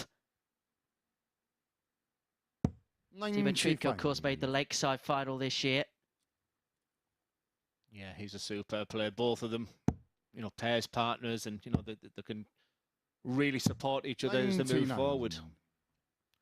This game's gone into its fifth, sixth gear now. You know, both players are recognising now that the timing is right now. 85. That Lisa last Uruguay, dart was a big dart there. 124. So Lisa has this 1-2-4 for the match. And her first 2 points of the day. Triple 18 would have left her a dart at the ball. And so Labre will return 56. for this Jacques 110 to take us the 110. distance.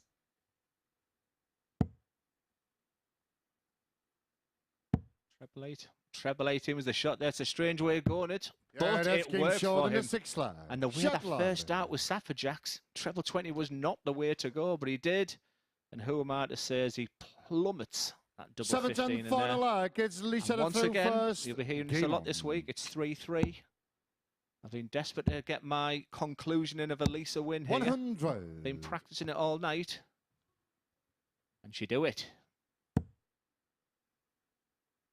Double 15, which actually, if you look at the statistics, is the second most neglected double on the board at the Super Series, alongside the rarely cited double 17. It's actually seen as often as a Loch Ness Monster around here.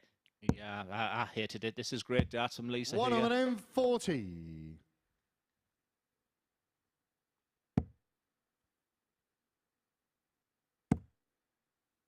Lisa just wants to hear a no treble. 100. He's doing that last dart. He's fighting. He's sticking in there. Lisa's a big favourite right now. But 60. That's frustrating. You throw 3 fantastic darts, and to hear the word 60, it's frustrating. And Jacques will probably throw a second dart here and just think it doesn't go anywhere, and it just somehow goes in the treble. 100. That last dart again. Last dart, Jacques. You should do this punchy like more often. Commentator, look at that again. 65. Frustrating. Frustrating. She's thrown fantastic darts here, but just not getting the rewards. I'll get it right this time. Last dart. 100. Lisa Uruguay, 136. He's very solid here, but minimum 96 here for Lisa. That's a shocker of a first dart for her. That's it. Just reset. Exhale. 54. Give yourself an Uruguay, opportunity. 116. It's 1-1-6 finish for Jacques. It looks like he's going down bizarrely after being treble 20 all day. 78. That leaves 56. Lisa Uruguay, 82. huge moment, not only for this match, but for the week for Lisa as well, because she has to get her 15. She shouldn't be going for the 25 here. Though you want to. 57. And I was ready there. Jacques Uruguay, 60. I was ready for my shout of victory there for Lisa. It's all about the first dart, this 60. Surely. 20. Oh, come on then, Lisa Lisa. I've been Uruguay, practicing this all 25. weekend. I hope I don't get tongue-tied here when this stuff. Game, Lisa shot, smashes and a the match. church Lisa ceiling. Ashton. That didn't go down very well, that did it. But congratulations to Lisa Ashton, who gets her week underway. A 4-3 victory. She'll be absolutely delighted with that. And an 81.83 average. 4 out of 11 on the checkouts. Her week is underway. Next up, we have Andreas Harrysson against Mike Warburton.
This is the MODUS Super Series.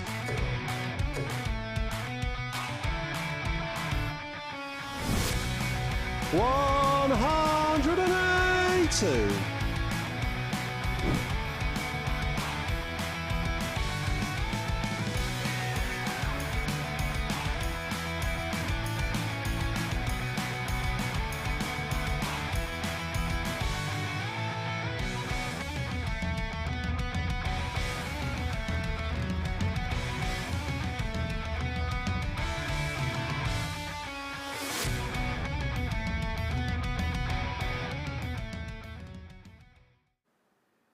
Well, the question is, where will you be watching? Live on the YouTube channel, on Sporty Stuff TV, or on Saturday night?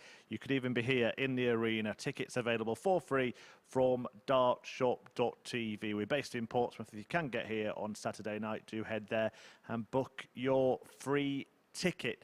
And Lisa Ashton is hoping to book a place at finals night this week. She's hoping to be there as well. And she's off the mark for the day. A 4-3 win against Jacques Labre, who won his first match of the day earlier on when he got the better of Conor Heneghan. But Ashton averaging just over 80, slightly more than her opponent in that one. She actually wired 157 and 170 checkouts in the first couple of legs in that game. It was Labre who got the ton plus checkout in it, but Lisa Ashton did take the points, and that is what matters in this sport. And now action turned to Mike Warburton, who won his first match, beating Lisa Ashton in the opening game of Monday morning. Mike is the most experienced player in this tournament and will pass the 300 match mark this week at the Super Series. He takes on Andreas Harrysson, who didn't have it his own way, losing out to Vincent, who was making his debut here in the event. He's got that great nickname, hasn't he? Dirty Harrysson. Well, his sharp shooting will have to be more on target in this one if he's to pick up some points. So Warburton is looking to take the points to go solo at the top of the tree. And speaking of trees, I wonder if the hat-trick of world titles that Glenn Durrant has won means he gets to put 3 stars at the top of his. Maybe Henry can ask him. Go on, Glenn. More about the Christmas tree. No, I just put my Premier League trophy, Chris. That's all I do. No stars there for me. It's all about the Premier League. Ka-ching! Just subtly drop the Premier League in as you can. Have you seen the way I'm playing?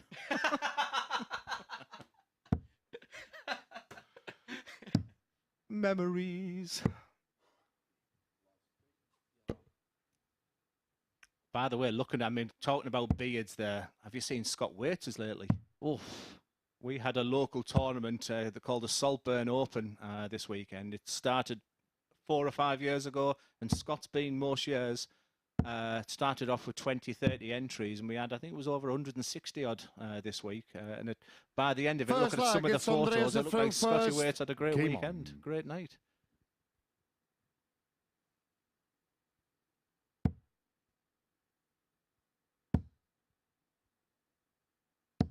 $140. When you look back at Andreas's last game, he played okay, 86.89 average in that defeat to Jack Vincent. He only had 4 darts of devil, converted the 1, 25%. 60. He's okay.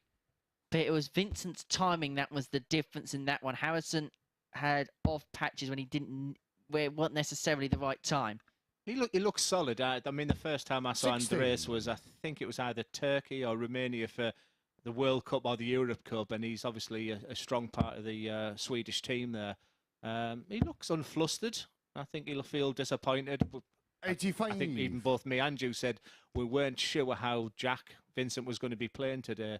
And probably Andreas, when he looked at that draw, fancied his chances. And, you know, big up and kudos to Jack, who was 60. Superb in his game there. But it's a difficult proposition against Mike Warburton, especially when you stand behind someone so fluent like he is. And you look up and you think, you know, how is he not winning titles? Just look at that. It just looks... 140. It's a stunning action. And apologies to people listening if I do repeat, but it is a great watch. And so maybe in this case for Andreas, it may 100. be better the devil he knows than the devil he doesn't. Absolutely. And the players are settling now. You can just tell. Look at the shoulders now.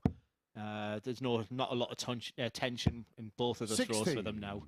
They're both, Andreas, you they're require both into the 141. competition now. And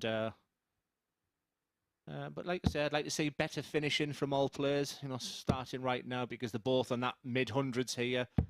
109. And that's a lovely setup Mike, you there from require Andreas. 156. And that puts major pressure on this 156. But doesn't get any better than that dart. You'd be disappointed with that. You can see there the grimace. 100. Andreas, you require 32. That's a lovely light. And so, for 1-0 lead, double 16 Yeah, that's game short in goes the to first Andreas round. Harrysson. Andreas Harrysson. A lovely 16 darter. A lovely way to start the game. Both players looking Second good. leg, it's Mike to throw first. Both will be feeling Game okay on. about themselves right now. Yeah, the fact he's not playing an awful lot of darts, 100. Mike, he'd be coming in here. You know, one thing is really fresh. You know, if you're not playing a lot of darts and still producing the goods that he's doing, it's obviously a very natural player. Where you just feel 58. with Andreas, he's someone who's worked very, very hard with his game. Like I said, he's totally in the sticks in Sweden, and it's only when he got with his wife, girlfriend, that he really built a dart room and you know, started taking darts really seriously. But you've got to admire these people who are, you know, for me, I can just walk out from my local club and go and play as many as I want. You know, there's players out there. It's very, very difficult just to get a game. 190. And he's hoping to build up a little bit of daylight in this game, which in his part of Sweden at this time of year, he's probably not seeing very much of. Exactly. 60. He's over that 100 average right now, 263. So we might see the 19s, 18s come into play here. 96. The darts are sitting so much nicer. You don't see the stress or the tension even in the way the darts are going into the board now. I would go bullseye here. 105. Andreas, you require 167. Just because it gives you the 2-dart combo. Next, 167 would be nice.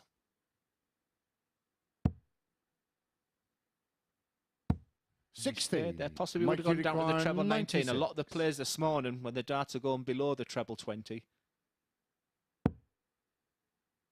Fabulous, fabulous first dart. Yeah, that's game Fabulous, short in the fabulous second dart. Mike Warburton. It's 1-1. Fascinating game here.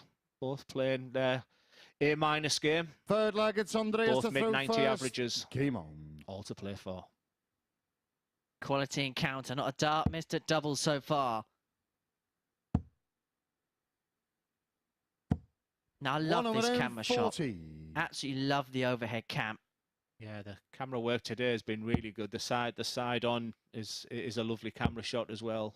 Just as, you know, just for people like geeks like me who just like to look at people's throws and things like that. Very solid. Back foot to the back. Yeah, I like that. Not lovely. It's just all about that elbow on the point of release there. 100. For those who perhaps are quite new to it and they're wondering what you think when you say, well, I'm having a look at the throw, what exactly are you looking at? Well, it's good timing when you come to this guy, because if you're new to the game and we're having this conversation right now and you get that side view there of Mike Warburton, just copy that. It is beautiful. You know, copy. We're all different. Every single player is different. 140. But it's fascinating. But if you're anyone watching now and the side view camera goes on this guy, just copy this. Just copy that. Look at that. And just look at the follow through at the end. Pointing that finger to beautiful. 140. Andreas, you require 121. That's it. And then replicate. I'm going to buy a t-shirt with that. Treble 13. Big fat 18 is the dart here. 81. It's funny you say that, because when he dropped the dart, it's possibly a good thing, because sometimes you have that tendency with the 13 and 18 just to follow through and go low there. This is lovely, lovely dart from Andreas right now. 100. Andreas, quality encounter. We're both 40. averaging over 100 right now. Yeah, that's game short in the third. Absolutely Andreas superb. Harrysson. Loving this game. Andreas is on 102.15 with a 100% average on the doubles. Game on. Mike's on 100.02, also with 100% of the darts. Quality, quality, quality. Not 100. a missed dart at double in this match, as Glenn explained. And Taking a look at the scoring power pack. Warburton proficient on the turn pluses, which cancels out the max that Harrysson got. Cancel that, that's his second. Jack Vincent must be in the back thinking, I'm glad I got Andreas when I did.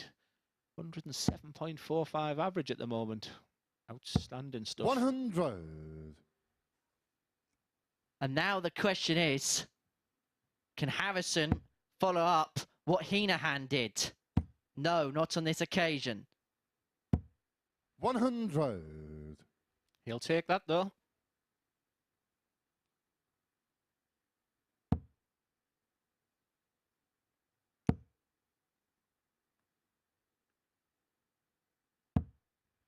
$60. Sometimes you just got to sit back and enjoy exactly what you're seeing here. And when he goes low like that, it's not so bad for many players because the way the dart sits. 100. And he can just ping that just above like he did with the last dart. And once again, he's leaving that 1-2-1 where he likes to prefer to go for the bullseye. But it'll be interesting if he goes bullseye first dart now as Mike fills this up, because Mike is now going to be on a finish. It would make sense for Andreas now to go treble 20 first dart. And look at the peacockry from Warburton. Just extended his arm out. Just let him know. But Harrysson might let him know if he gets the bullseye for the 1-2-1. 86. Mikey requires 61. Many opportunities. Treble 7, bullseye, treble 15 here. Perfect dart. And he's already hit this in this match already. Yeah, that's game and short. I think it's exactly the same dot that he hit there to give us Desmond. This is quality throughout this match. Both players. Fifth flag, it's Andreas to throw first. Game on. A gripping watch. Well, it certainly is. And that dart at the bullseye in the back of the 1-2-1 was the first dart missed at double in this particular match.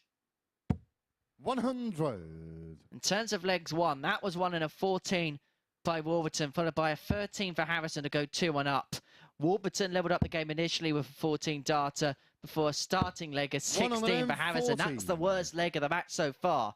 Yeah, it has quality written all over, and it's not diminishing. It's, you know, both players are playing their best darts, as Andreas hits the biggest one I've ever seen in my life. 121. Thank you, Andreas. I'll keep my job for another week. It's a game that good that we might as well just keep the averages on screen. Yeah, I mean, that's what we're seeing. We're seeing numbers like 100. this. And, you know, I get frustrated with people with this obsession with averages. You know, when I'm trying to say to young players, and when they're talking to me, it's averages, how many 180s they can hit. You know, the game has changed with numbers. 140. When you see in a match of this quality, you can see how a 140 will affect your averaging 105. What does a 140 do to my average? And you know, you can see that for yourself as we leave the graphics 60. up for the rest of this game. Andreas, you require 140. With him sat on 201, 100's a great score here, but with that first dart, double 10. 120. This is outstanding stuff from Andreas, and that 140 there would have just been the icing on the cake. 108 average at the moment. And on for a 13, his second 13 of the match. 130. Warburton's not wilting. I'm letting you know I'm still here, Andreas. 20. If you don't hit this double 10, I'm right behind you, sir. Huge dart. No score. He's not up for the challenge. You hit these 62. 180s, you hit these 140s, but when it comes down to 2-2 and you need double 10 for the match, that's the difference between good and great players. Double 16 for the 3-2 lead. Yeah, that's game short in the he was fifth flag. never in that leg. He blows his cheeks out because he knows exactly that he was second best for the lot of that leg. He'll be feeling good about himself. Andreas, look at his shoulders. Game on. The flop thinking, what have I done? But when you get these opportunities, you have to take them. Andreas Harrysson missed 4 darts at double to open up a 3-2 lead. Mike Warburton took full 60. advantage and gets the break of throw. And thus, as a consequence, has the advantage of throw in this, the 6th, to secure a 4-2 victory and to back up the 4-2 victory 100. which he accrued against Lisa Ashton in the opening game of the day of a second success against the Swede.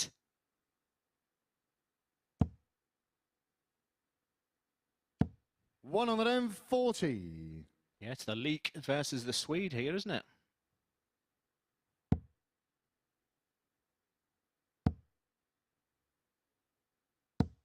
125.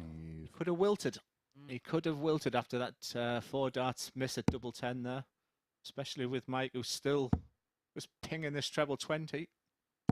100. And I just felt that Andreas' shoulders, he had that wry smile on his face. I thought he looked like a beaten man, but he's gone ton 125. All the characteristics and attributes that you need. Fighting quality. He's not going anywhere.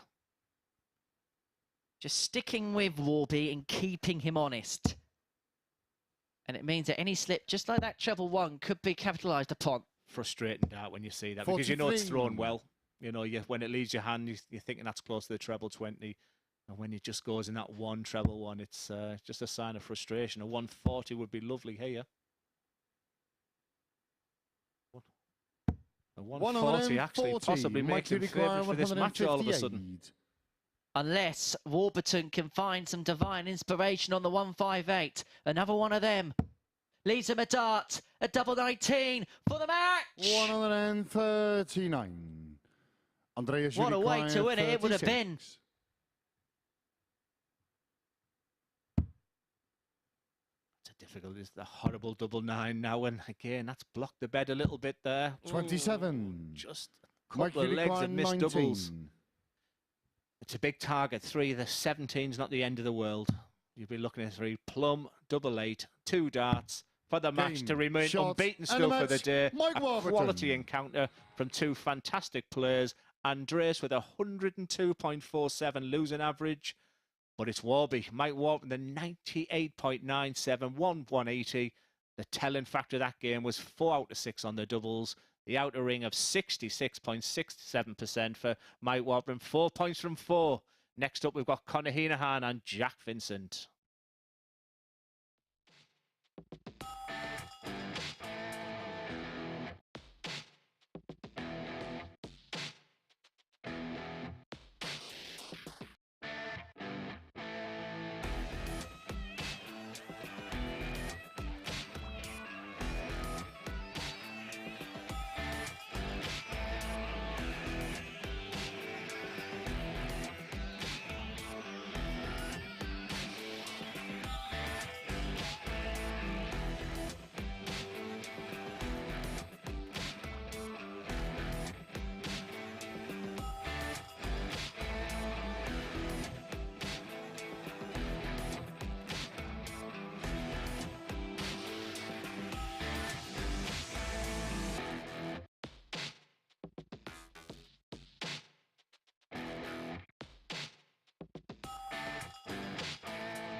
Welcome back to the action here at the MODUS Super Series. Glenn Durrant has joined me to talk you through some of it. Glenn, before we reflect on the first 5 matches, let's just look at the stats from that last one, because it really caught light, didn't it?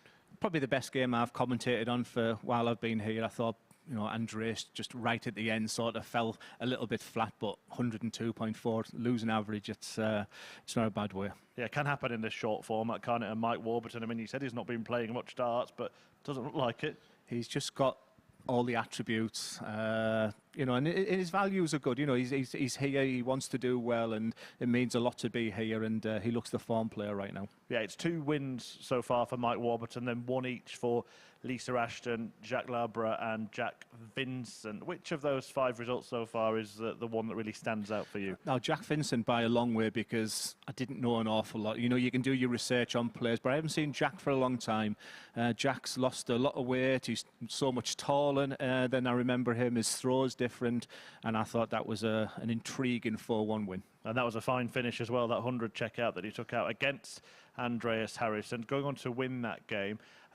As for Conor Heneghan, he's looking for his first win. Of course, he's only played 1 match so far. He missed 15 darts at double in that game, and 12 of them were at double top, as we can see here. Yeah, we talked about that double tops with him. It's just that first game scenario, you know. I mean, I've watched a lot of videos of him, and he'd be itching to get a couple of points on the board for sure, and you know, he'd be looking to. He's got class, he's got quality, and I'm sure he'd be feeling confident in come through this game. Yeah, and it was interesting hearing from him when he spoke to Henry earlier on, because he spoke about that he's shown this real shining, spectacular stuff, but he wants to turn that into weekly wins now. Yeah, at times that used to be my forte, you know, just hang in there, you know, grind some results out, you know, the 9 darters are great, etc. But with Andreas there, the most telling point for me there is when you have 3 darts at double 10. He's done this 180, these 140s, but when you get them opportunities, take them. And I think Conor needs to bring that into his game now. Well, let's see if he can get off the mark in this match. He takes on Jack Vincent, looking to join Mike Warburton in winning 2 from 2. Glenn is going to hot-foot it downstairs to join Henry. Sorry about that. Thank you, Murph. So, will Hino be the hero in this game, or will Jack be invincible? Let's find out. It's game 6 of our day here at the Super Series. It'll be the end of round 2 from the conclusion of this one. 24-year-old Conor Heneghan on the wrong end of a 4-3 defeat to Jacques Labre in his opener. Jack Vincent victor on debut against Andreas Harrysson, 22 years of age, from Dunstable. Run a 24-gram target dart, part of that Target Academy, which is ran by the likes of Lorraine Winstanley and many other of the top pros.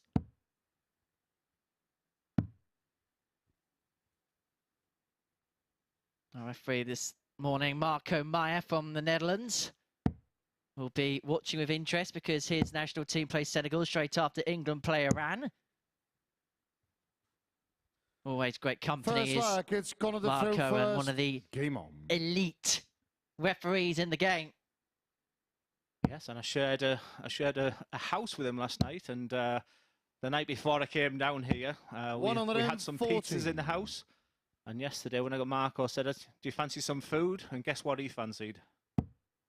Pizza it was again. Wait till you find out about the Italian place down the road. He told me about it. Yeah, when we went for our breakfast this morning, he suggested that that's a lovely place to go. I think Conor here, really, it's a big match for him 91. Compared to Jack here. And I do fancy his chances. Though from them first set of matches, it was Jack Vincent that impressed me most. I just have a feeling that Conor will come to the fore here. 80. But what happens when it's seconds out round 2? That's the question. So when we talked about that side view of players there, you know, Conor's darts are going exactly where Warburton's go, 100s, 9 darters, but the throw is just totally and utterly different, you know, and that's why it's nice to copy off players, or, you know, but do your own thing, what's natural. 41. Conor, you require 170. It's funny to see Jack playing, because obviously I remember him, you know, and he's grown into a man now, you know, so I remember him looking at me all starry-eyed as an England player and asking me advice. And right now he's here challenging the best. I know what that's feeling, looking up to you. Well, I am 6'10", so. 100. Conor, you require 126. That's very high heels, Glenn. 126 is an interesting one when the guy's on 220. But 66 left here, treble 10 or bull? 66. Or even a big 6. It's easy, this commentary lark, isn't it? Treble 10 or bull, big 6. And just shows you what 2 different games, you know, Jack was just A+ game, the first one. And 99. He's struggling a little bit here, but 60. Conor has to put, you know, from his first match, He really needs to get that. It's not a terrible dart. But this double 5 can be a stinker if you go low. And that's exactly 55. what he did. And then the frustration, the arms go in the air. Jack, you require 121. And what would hurt is this 1-2-1 finish, because once again, he was never in this leg. Treble 17. 41. Conor, you require 5. Honestly, Henry, this first dart is the hardest part of this combination, and he's right in the centre. That's unlucky. Yeah, that's game That's short a in the first superb lap. dart there from Conor Heneghan. Exactly what he needed.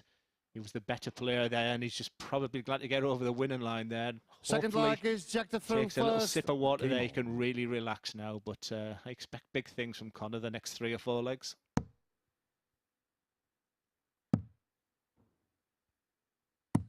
$136.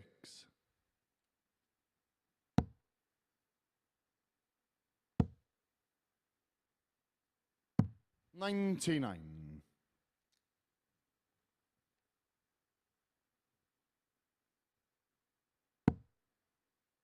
His first dart has been real. That's the thing that's impressed me most. And compared to someone like Jacques, his board management's been really good. He's using the 19s and the 18s so much more. That's something that, you know, when I speak with Jacques at the end of it, if he asks my opinion, 59, I would say to him, I think you've gone for treble 19 twice today, sir, and you've hit it twice. So use it a little bit more. But Jacques' first dart's been lovely. Really impressed me this morning, Jack Vincent. I wasn't sure what to expect, but he's representing the ADC fantastically well here. Colin Osborne won last week as a ADC representative, and Jack Vincent, as Glenn rightly says, doing a sterling job here, looking to level up at 1 apiece, leaving 1-3-2 after 9, has 6 darts at it, so doesn't go the bullseye route. He's himself on 92. 60. Tried to carve an opening on the treble there to try and leave double 16, but not to be on this occasion. But it's the champagne finish we all love, but old head, young shoulders there, and treble 20 was the shot. 45. The big 100 would have left the 32 72. there, but Conor's made a real hash of that. So 72, that makes it a lot easier. He's probably just going to go play it nice and safe with another fat 16. Stand back or above that double. 52. And I think sometimes when you aim for a target, it will dip low. And what I would like to see, Jack, is just to sort of get that trajectory of his dart just lifting a little bit. And I 59. think, you know, with nerves and that little bit of tension 20. that's in your body right now, they will dip in. To get into this game, this double 10. Yeah, that's game short in the second in the centre. Jack Vincent. He's feeling good. He's doing well as the young man. He'd be feeling really pleased with himself. Third leg, it's Conor to throw first. Game on.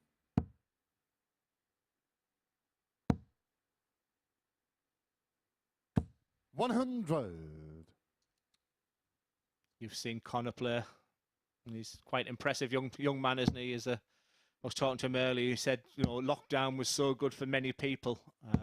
81. But for him and, you know, his brother, they were pretty phenomenal, winning so many tournaments online. He said that's when his game, even though he played for, you know, the youth darts for Ireland 100. prior to that, he said that online dart for him has really given him the platform to go on to bigger things. So it was a fascinating chat with him. Percy, I think he's on that conveyor belt alongside Justin Smith and Graham Usher, that when it comes to Q score at the beginning of next year, I think they're going to be preeminent threats. I think on any given day, Conor Heneghan could get his way through any particular field. And it is with darts just like that. 180. Yeah, you're absolutely spot on. You get players who have these spasms, these moments where they can just have a day, and then the next day they can't hit a big 20. And, you know, if Conor has that game in him where he can ping a few 9-darters in and 40. big 100 averages like he's demonstrated on here, then the game's always there for him. 105. Treble 15 or treble 19 51. With a dart there. That set him up nicely there, but Jack, if he's going to have any aspirations, he's got to put some pressure on this 17. It's a minimum of a treble. 60. Conor, you require 70. A 2-1 lead. Hold a throw.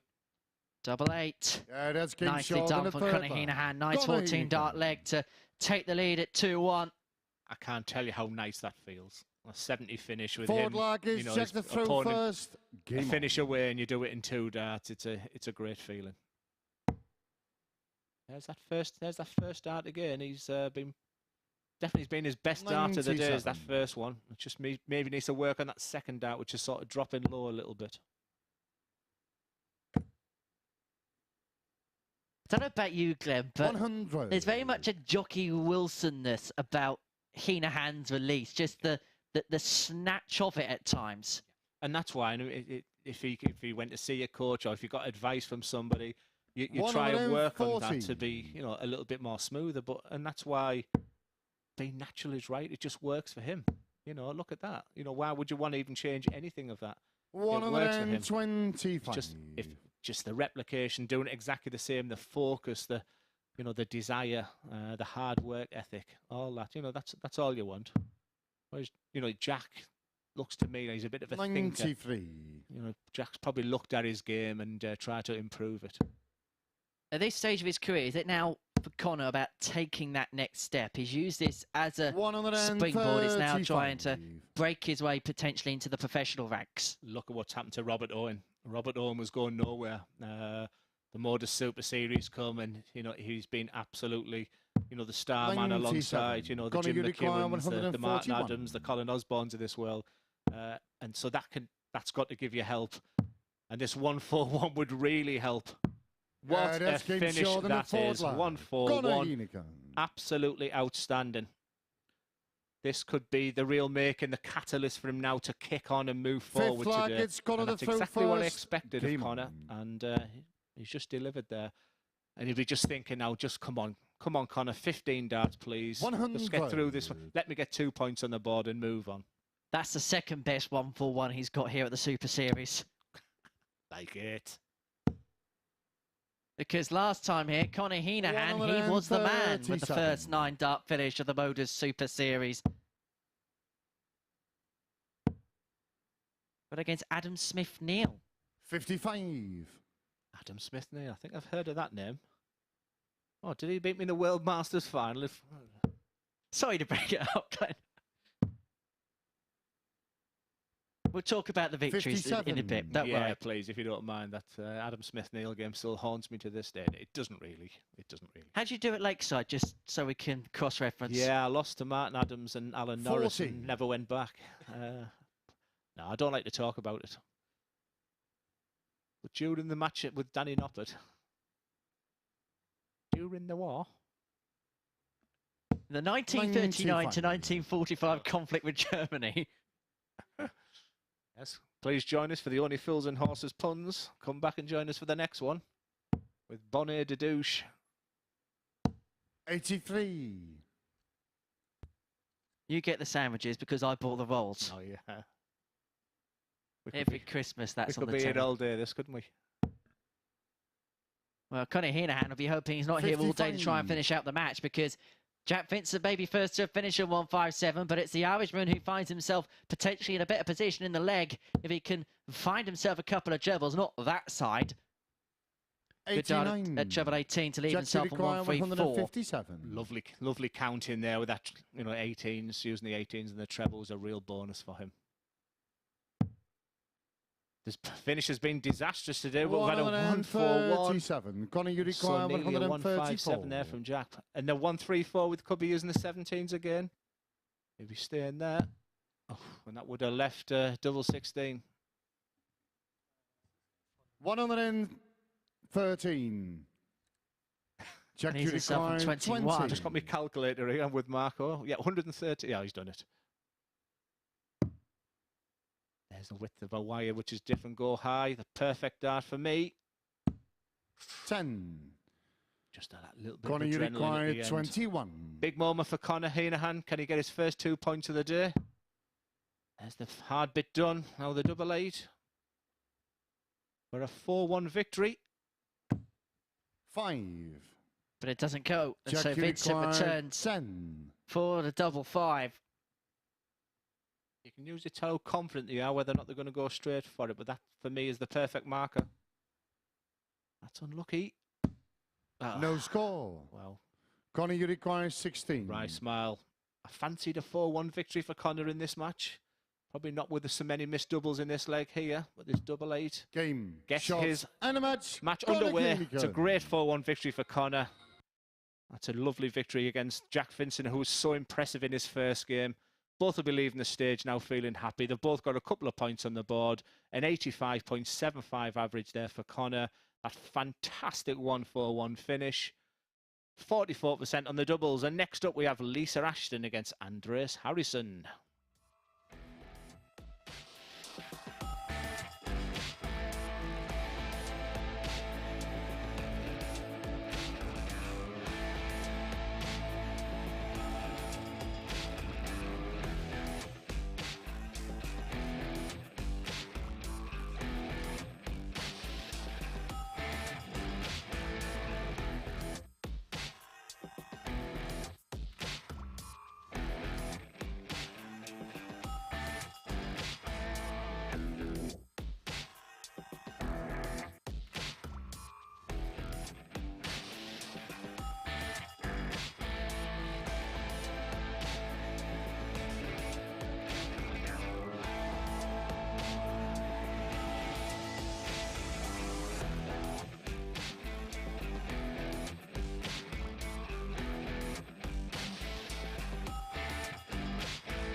Welcome back to the MODUS Super Series, where Conor Heneghan has just got off the mark.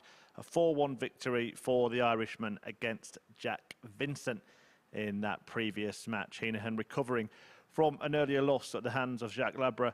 85.75 the average, 4 out of 9 on the doubles, and a 1-4-1 checkout in there as well. One he knows all about here at the Super Series, the first man to hit a 9-darter in this venue, the Live Lounge here in Portsmouth. And we've now had 6 matches. Everybody has played twice. So let's take a first look at the Group A table in this early stage. Mike Warburton, the only man in the field to have won both of his games so far.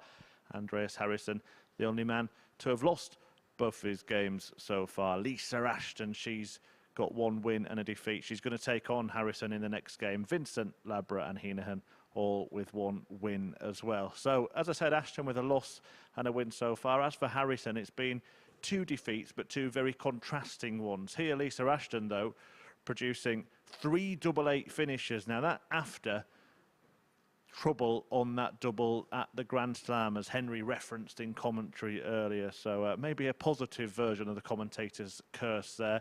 Ashton putting that department right and putting that early defeat right as well. Harrysson did everything he could to put his early defeat right. He averaged 102 and change in his last match, but it was only good enough to win a couple of legs against Mike Warburton.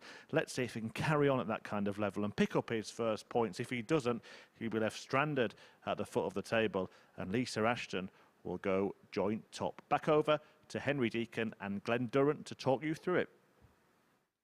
Thank you very much, Murph. And Andreas Harrysson must be scratching his head here, thinking how he hasn't got a point on the board. In his 4-1 defeat to Jack Vincent, he averaged 86.89. In his 4-2 defeat to Mike Warburton, he averaged 102.47. His running average is better than any other player in the group at the minute, but yet is at the bottom of the table and could be cut adrift. That is the crazy format that is the MODUS Super Series.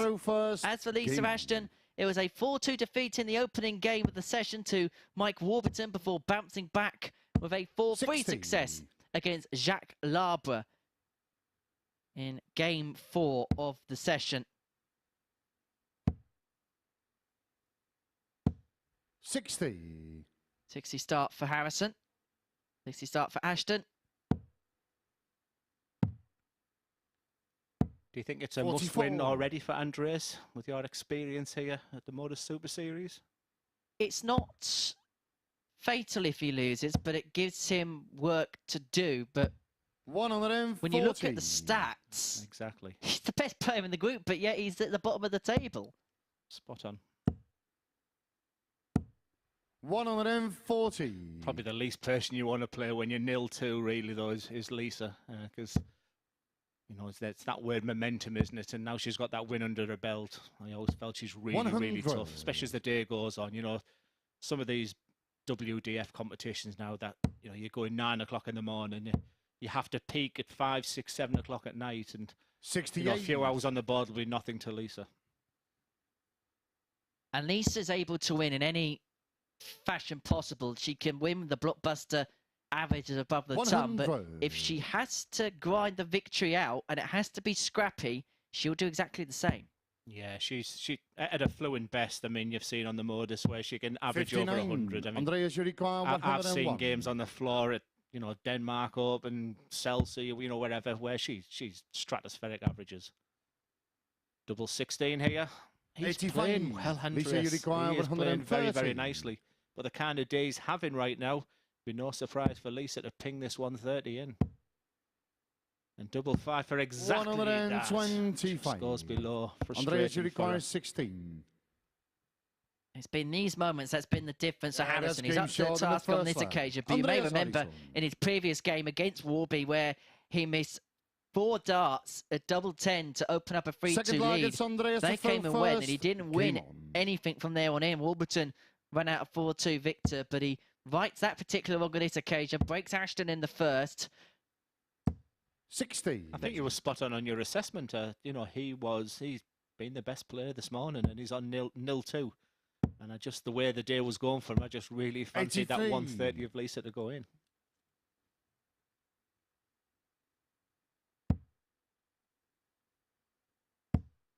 Well, there's a local quiz on tonight. I'm hearing in the background. And did you know that was an egghead? Are you partaking in the quiz? I try not to talk about my spatchcock to my Neapolitan pizza, or my conkers to my Thomas Gainsborough. But if you want me, I'm charged £100 an hour. So, right, there's a free Palmer account. 100. Right, I'll get my phone at the ready. That's the only problem with quizzes now. People, you can see people on their phones with Google. Don't worry, we're proper. Look, we do things properly. 81. You can join the Tungsten Tossers, as we were called last week. Yes, I've been called that before. Quickly move on, otherwise we're going to get taken off the air. 60. But, however, you're a nice replacement for Kirk Bevins, who was here last week. You don't need Bevins, you've got Durant. There you go. There's the quiz team. 99. There's your name that you need for night. We don't need Bevins, we've got Durant. 1-2-1. Bullseye could be a dart to the second dart. Yeah, he was thinking that. And sometimes, again, Lisa's not on a finish. Just follow that 81. First dart. It's just your natural instinct when you want 1-2-1. That 25 comes into play. Lisa hasn't been in this leg there, but that treble leg gives her opportunities. 100. And this 100 finishes all about this first dart. Perfection. Yeah, that's game short in the second leg. This is great. And I go back to Henry's assessment early on. Andreas played 2, won none. Third leg is best Lisa this first. So far. Game on. Go and work that. That's why we love the game of darts. They can be so frustrating at times. 134. And the thing is, he's looked so comfortable at this level, as if he doesn't look as if he's going to deviate from it. yeah, like I say, be a good poker. His demeanour's fantastic. And with Jacques, 60. he started throwing his arms about, you know, the French flair. But with Andreas, yeah, he's just kept his cool. But if you just see, he does like a wry smile and things like with his frustration when he missed them darts at double 10 in his last game. But he's been pretty impressive. Was it Magnus Carris who's called Poker Face? Yeah, didn't he? Yeah, he was very slow, wasn't he? Deliberate. Yeah, I watched him at, and he got frustrated with the crowd at Ali Pali, didn't he? Was that the Steve Beaton game? That's the one. 139. Yeah, one of the most common questions I get is, who's your best friend on the circuit? The one I trust the most, you know, is Lisa. I think she's an absolutely phenomenal person. 100. And, Lisa, you everything she's getting out of the 88. game now is well deserved. But right now, all she's focusing on this is 88 double 14 to get back into this short in game. the third leg. Lisa Ashton. They're two dark combinations. When you're as fluent and that has that flair like Elisa has, that pace. Forward leg, she's it's back in the Andreas to game throw again. first. Best leg of the week so far, an 11 darter. Her average is above 96, but finds herself behind. That's mainly because of the sheer consistency of the man 100. on your screen now, Dirty Harrison.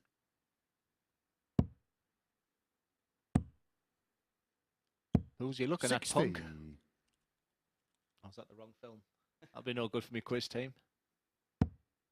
Change of thought. Can we have Kurt back?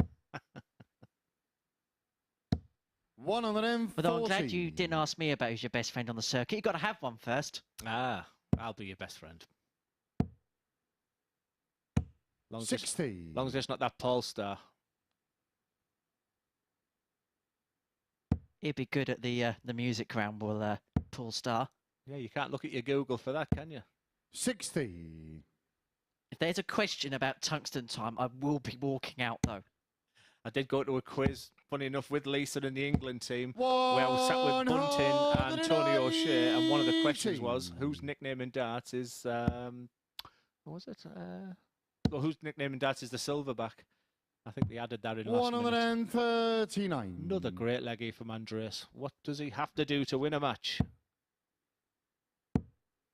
Lisa's going nowhere here. 140. Andreas This is requires superb, Glenn. 62. And this is for a potential 14. On the back of the 11 in the last leg. 15 will do. It may be all he gets at tops. Because all he needs is that one dart Andreas at tops. Harrysson. And he's 3-1 up on Lisa Ashton, who's averaging 99.21. But it is that consistency Fifth on the flag is doubles, Lisa the to throw 3 from 4. first. And it Game really, on. if we have a look at the scoring power pack, this is where I think the game is currently being dictated. Have a look at the ton plus column. 8 for Harrison, 3 for Ashton. And that's kind of where the game's hinged. And if you think about it, that double top, in his last games, he went just below the double top, just over the double top. 85. The game is about millimetres. That's why people shouldn't get so frustrated when they throw a good dart and miss it. And just that one, it sat nicely for him. But Lisa is going nowhere. 180. This is absolutely superb. The Lancashire Rose ticking just underneath 105. 105 average and losing 3-1. It's incredible, isn't it? You know, this whole competition is really, really warming up right now. Really is hotting up. You feel as if they've found their straps at this particular moment in time. Leaving 61 after 9, Ashton. She's already got an 11 in this match. Looking for her second hit. But have a look at this for a response from Andreas Harrysson. 140 leaves a 176. So Ashton has got 6 from this particular juncture to bring it back to 3-2. And so decided to go 25 first as a consequence. One dart at double 16 for the 12 comes and goes. Andreas on a 176, he'd be looking, especially at that first dart at 140, is a real 100 minimum. Lisa, you require 32.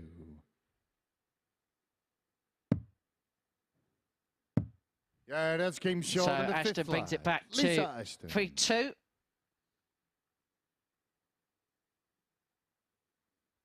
Six flag, it's Andreas to throw first. Game on.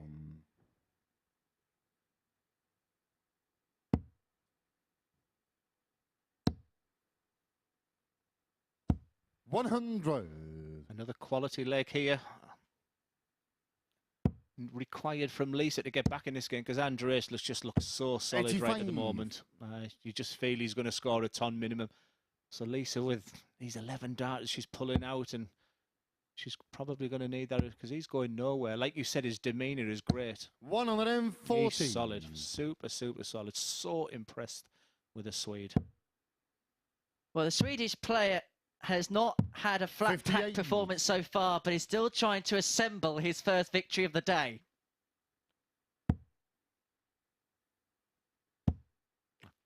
How do you respond? I was trying to think what IKEA was in English, but better not. Or any other furniture shop. Other furniture shops are available. Not many that do as good at meatballs, though. Oh, yeah, I heard they're the best. 201, 3-2 up.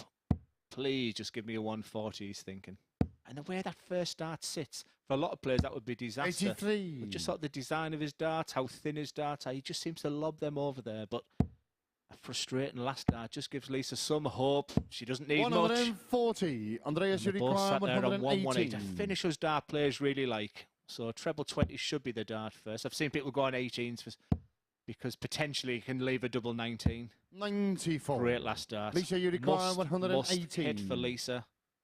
You get good players, you get great players. And there's the width of that wire. A treble 16 wasn't a bad shout after that first dart. See, with Lisa's dart going below the treble 20, it's really 52. tough for that fatter barrel that she has. Andreas, you require But Andreas had 24. 3 darted tops last time for the match. Could just double 12 here for the game. Wire. Oh, wire again. Double 6 for the match. 12. Lisa, you require 66. You have to do, Andreas, to win a game. What happened in 66? Tops for a 1966. 46. Lisa, it was written Andreas, in the you stars. require 12. So Double 6 for the match Game, for Andreas shot, and a Harrysson, match, who gets Andreas his first Harrysson. win. On the board, getting the better of Lisa Ashton, 4 legs to 2. Let's have a look at the averages, 91.5. Lisa Ashton, 96, and is on the wrong end of the scoreline. 4 out of 8 on the doubles, 100 high out for Dirty Harrysson, 4-2 Victor. We're going to take a short break. Jacques Labre and Jack Vincent will be on the hockey after this.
Well, things are getting very, very interesting here at the MODUS Super Series. High-quality stuff in the last few games, particularly from Andreas Harrysson, who was beaten with an average of more than 102, but now he's just beaten Lisa Ashton, who averaged almost 97 in her second defeat of the day. The Swede hitting 50% of his double attempts, taking out 100 as well. Lisa Ashton with an 88 finish and an 11 darter in that one, but it was Harrysson who picked up the points, and you probably have to say that he deserves to at least have one win under his belt so far today, and that means everybody now does. Well, attention now turns to the two debutants in this group. It's Vincent against Jacques Labre, and we can have a look at what happened in Vincent's last match. He won his first one, beating the aforementioned Harrysson, but then lost out to Conor Heneghan in his last one. And take a look at this from Jacques Labre. A little bit of an unfortunate trick here, making a treble 20 disappear. Labracadabra from the Frenchman there.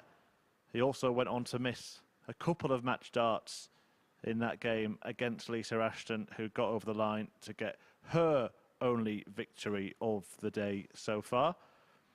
So he's looking for his second, as is Conor Heneghan. An important match, this one. It is Jack against Jacques in the company of Hen and Glenn. I don't know about you, but I started singing Labra, Labra, Cadabra. Are you too young for that song? I just decided not to sing anymore. I'm going to reach out and grab you. Labra.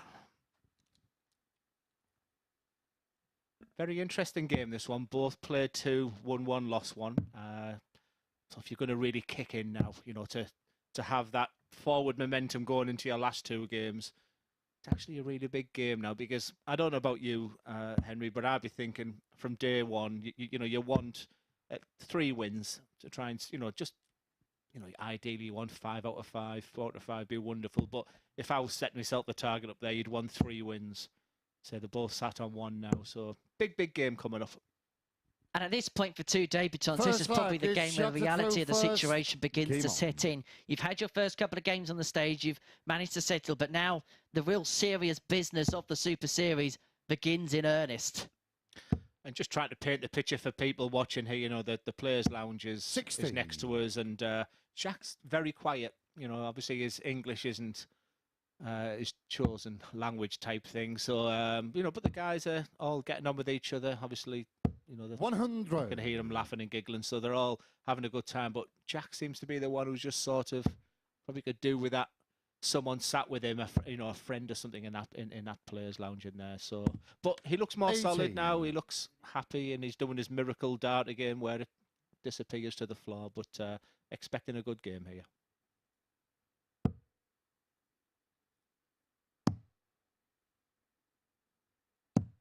$58.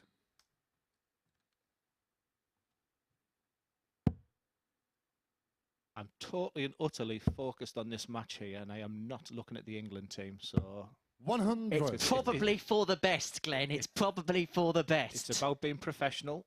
If you're a Phil Foden fan, then it's not good news for you. Like I said, I'm not looking, because for me, it's all about the MODUS Super Series now, because 59. I am professional. So Foden's not playing, Henry. Oh, sorry, the mic's still on. Okay, Saka gets the start. We'll 60. leave. Well, we'll give it 2 seconds for. It is Pickford, Stones, Maguire, Trippier, Rice, Bellingham, Mount, Shaw, and then it is Saka, Sterling, and Kane, the man up top. Oh, it feels like another sport now. I'm getting lots of messages here from my German friends saying, "So what? We're watching the darts."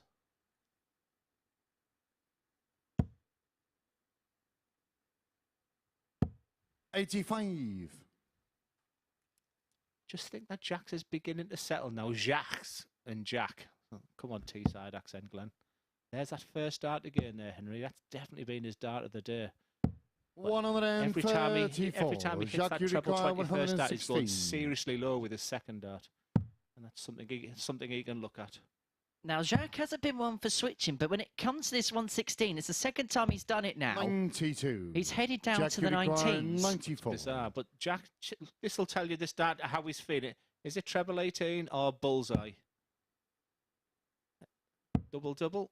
Yeah, that was a bit of the only problem with the double 54. is Jacques, you I require don't know if he went 24. for the treble or the double there. So I'm quite old school, but I still going bull that first start. Yeah, that's game short in the And that will first leg. hurt. He looks Jacques settled. Labre. Jax is settling, so you can just tell he's on his debut. He's had his first 2 games. Second leg He is just Jack to looks throw first. the player I was Game expecting on. to see now, and I think we'll see the best of him now for the rest of the day. He's settled into the process. 117.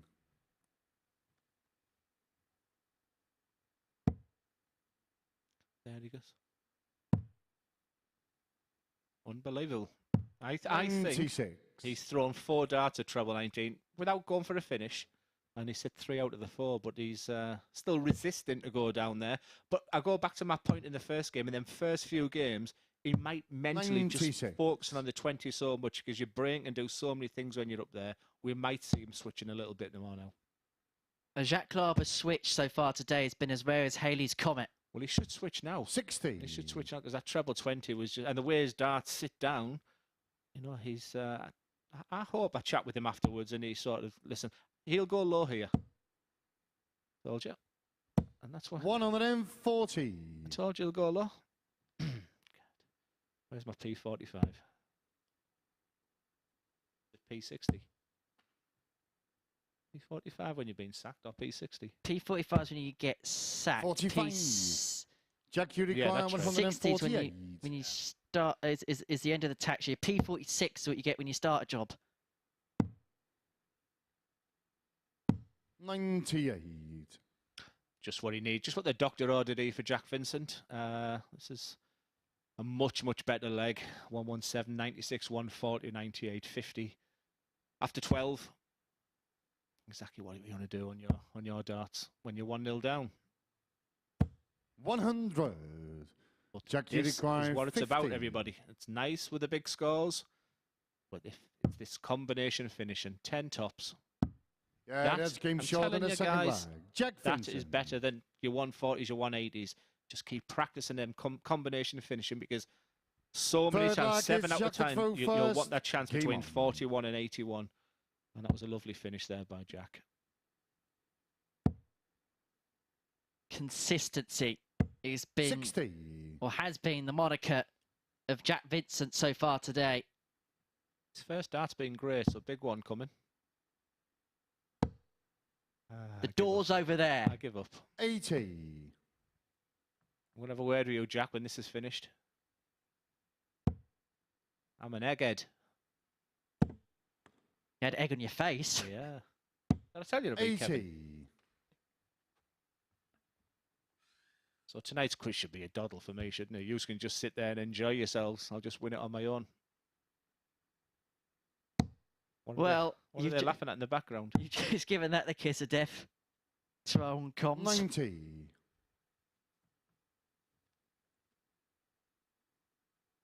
All to play for in this match. Nothing can split them right now. Please use a 19 Jacks. 100.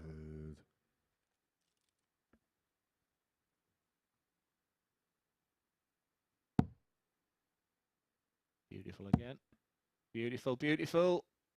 Lovely to see. 180. He's impressed me today, and it's just great to see how the boys become a man. It's that's the beauty now of being back doing some commentating. I can see people I haven't seen for a long time. Jack has 60. impressed me this morning. Jack, you require 151. I like his enjoyment, his fist pumps. That's not a bad. That's a good marker. 60. 3 nice darts thrown there. You know, just sometimes you let go of them and you can throw them. Sometimes you can throw them too well. Feels at home. He feels at one with the stage. Going to take out the 91, 4-2-1. It will be for break of 4, although it's going to be under some pressure 91. from the Frenchman. And this is where the games change a lot now. You know, he didn't go for the bullseye last time. Big dart. 81. Seems to Jacques, hit you that require spot, doesn't he? Just leave 101. that double five an awful lot. And this is your chance. Can he burgle the leg? To treble 19. To leave double 12. This will hurt. 77. Jack, you require 10. He's hit this a couple of times today. I think he will go straight for it, but go big. The worst thing he can do is hit that big five. Yeah, I that's think he's game done that a short in couple the of third times. He line. seems to set a Jack lovely Vincent. marker up on that double five and then hits it with the second dart. Advantage Vincent. And a Forward breaker mark throw. is Jack to throw first. Just average Game just on. under 90. He's averaging 10 more than Jacques. He'd be feeling good. But you've done the hard work. So now just minimum one treble here.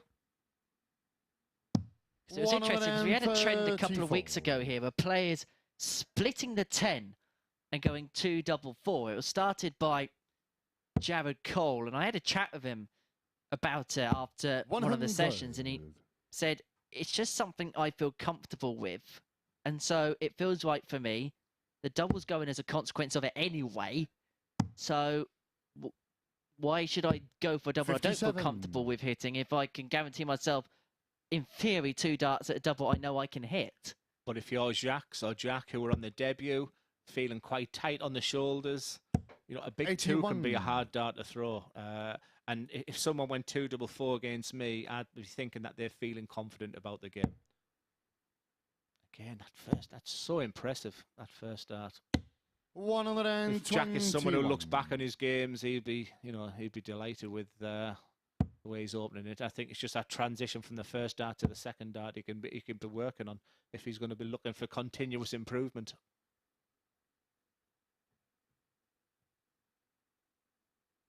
I think Jacques would stay up on that 40. treble 20 even if he covered the bed.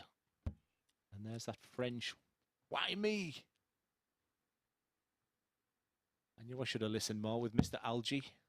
My French teacher could have helped me today. 59. Yeah, the board management of Vincent is so much better than Labre right now, and it says that in the scoreline as well. And he's going to have 6 darts 41. minimum at this 130. Jack, you So require that 130. probably, especially if it's a treble 20 first dart, will change his decision making. But that's a toughie to take, that first one. Stinker. 34. A real stinker. He's just lucky that Labre is back on 239, so he's not being punished for it as such, although a 2 treble visit or more would make things interesting. 19, surely. 60. Jack, you require 96. This is critical. I'd be fascinated to ask him the questions afterwards, or if Chris is going to be interviewing him later, I would love to hear why he's this fascination of the treble 20. 56. I reckon there could be a scaffold in the middle of the treble 20 and he still wouldn't switch. And he's been good on treble 19. That's what I can't understand. I mean, you're covering half the bed there. You'll probably just sit it above, but surely 19s. 97. There you Jack, go. you require And we're only 40. saying this as well constructively, No further questions, Your Honour. because the talent is there in oodles and an abundance, just like that's Jack game Vincent, who short in the opens forward up line. a Jack 3-1 Vincent. lead, and he could be moving on to 4 points. And we say here at the Super Series on day 1, if you can get a 3 and Fifth flag 2, is Jacques to end throw on 6, first. you Game put on. yourself in a very good position for days 2 and 3. Well, he could put himself onto 4 points after just 3 games. If he goes at that rate, then he's very much on for that 85. 3 and 2 day. I mean, on a serious note, what can I bring to commentary? I thought to myself, well, you know, number one is I've been there. You know, I know how they're feeling when it's 3-3. And also, if I can give some constructive 60. criticism to somebody and have a chat, and, you know, if they're willing to, you know, for someone like Jacques, you know, you don't win Challenge Tours, you don't win the European Cup singles unless you're a seriously good player. But what I'm witnessing today is 100. constructively, his board management could be better. But this is what this tournament's about. Of course, there's big money at stake. There's 20 grand for the winner of the competition. But this gives 60. players the opportunity to get some experience on the stage, to learn and develop their game. And if there's bits that they can pick out from this, or you in the commentary box can pick out from this, then 135. it's only going to be constructive for the players later on down the line. And this Super Series, I mean, it's big where I live. You know, the MODUS Super Series is seriously big. With everybody's talking about, especially a lot of the players in the Northeast are doing 40. the ADCs, and you know, there's some big ones in Middlesbrough next year. But the chatters, they would love to come and play, you know, here. And you know, for me, there's half a dozen players who were desperate and would do well at this MODUS Super Series. So, you know, when I commentate, I just want to sort of say, this is great, this is what you're doing, how did you feel? And may I recommend this?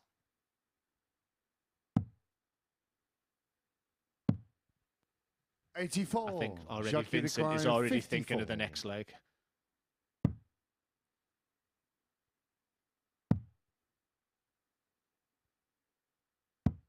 $34. Just a bit of a mess, isn't it?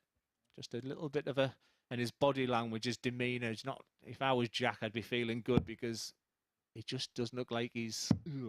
Just, whereas Jack's really pumped up. 98. And we see it a bit from his compatriot, Thibaut Tricot.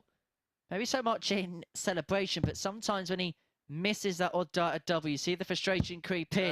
There'll be no frustration there, though, for Labre, who brings it back to 3-2. But for Jack Vincent, he has the darts here to see out a 4-2 victory. It will put him on to 4 points in the group. It'd be a second win from 3 in his debut day here at the Super Series. 59. And a chance now. God, he was messing about with that dart on the point of release there. He's feeling it a little bit, but there again. 91. I'm going to tell him, never mind the 20s and coming down. Just play on the 19s. You don't miss it. Eileen de Graaf style. Yes, yeah, she's superb on the 19s. Lovely dart there from Jack. 100. And that's what I like. A little nod of a little bit of a...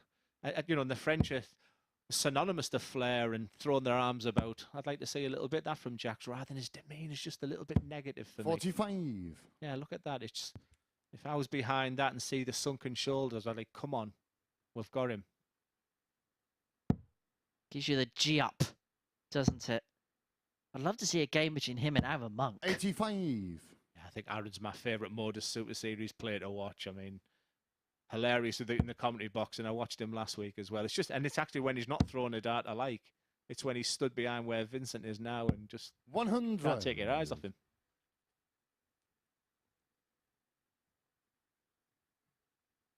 A bit like Richie Burnett in Southampton. Do you remember that? Remember some of his kicks? It's like watching Hong Kong Phooey.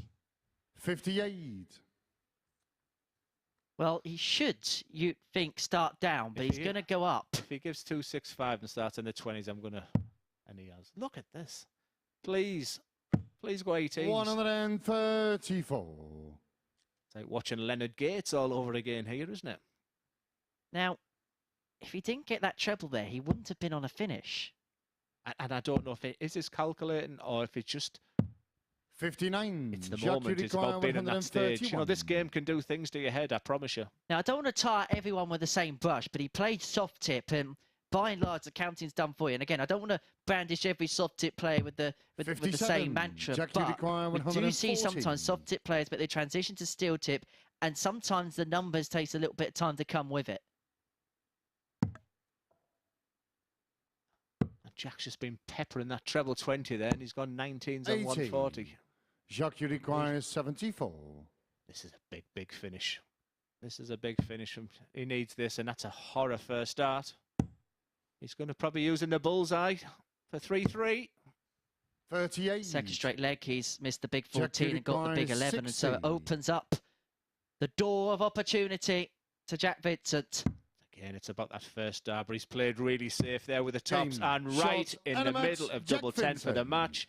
Jack Vincent is having a great morning. On debut, he's played 3 and he's won 2 of the games. Another 57% average on his checkout is a real standout there. Well done to Jack Vincent. He'll be in a good mood going back into the Players' Lounge there. And next up, we've got Mike Warburton on 4 points against Conor Heneghan. This is going to be a great game.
Welcome back to the MODUS Super Series here on this Monday afternoon, where the battle of Jack and Jacks has just been won by Jacques Vincent, who picked up his second victory of the day, an average just over 80 for the youngster. 4 out of 7 on the doubles, and after a promising start from Labre when he beat Conor Heneghan in his opening match, he's gone on to lose his following 2, whereas Jacques Vincent has won 2 out of his 3 so far. So a decent start to life at the Live Lounge for him. It is a marathon, of course, Monday through to Wednesday. These Group A fixtures will be played. One place up for grabs at finals night, and the rest of the players will then be dispersed into Groups B and C for our double session days here on Thursday and Friday. All of the action free to air on Sporty Stuff TV and live on the MODUS Super Series YouTube channel. Right, let's move on to game 9 then, and a meeting between Mike Warburton and Conor Heneghan. Warburton, a 4-2 winner against Andreas Harrysson last time out, defying 102 average against a Swedish slinger in that one. As for Heneghan, well, he produced a stunning victory against Jacques Vincent and a stunning finish as well, that 1-4-1, a checkout he's very familiar with here, the first man to produce a 9-dart finish here at the MODUS Super Series, one of 2 on TV this year, one of 3 in total this year for Heneghan. He really is a bit of a 9-dart man, isn't he? Can he produce perfection again this week? We will find out, and forget the football, people talking about that today, but we don't care about that. The darts here in Portsmouth is where it's at, and this one really does have the ingredients to be match of the day. And indeed you are right, Murph, because in this game you've got to hold and give, but do it at the right time. You can be slow or fast, but you must get to the line. Football, what football? Well, neither of these two will be singing for England. Mike Warburton, a very, very proud Welshman from Wrexham, up against Conor Heneghan from Roundfort in Ireland. Nicknamed Heno, the 24-year-old, one of the rising young talents in the game. I wonder why he has the nickname Heno. This was the game that stood out for me this morning, Henry. 2 heavyweights for me here. 2 players who have been fantastic on this MODUS Super Series stage as well, and yeah, I'm sure they've crossed paths. First leg, it's Mike to throw first. Game on. Big game. It's had been a big advantage this morning, people throwing first early doors, but they're all looking really settled now. But I am expecting big things in this game, so that probably means it's going to be 2 70 averages. Where my commentary's gone this morning. Well, we've had 8 games so far today, each of the first 4 going with throw. But since game 4, 3 of the subsequent matches have gone against the darts. The only player winning with the throw was Conor Heneghan in his 4-1 success against Jacques Vincent, although that's an academic stat because Mike Warburton is the man who has the darts in this one.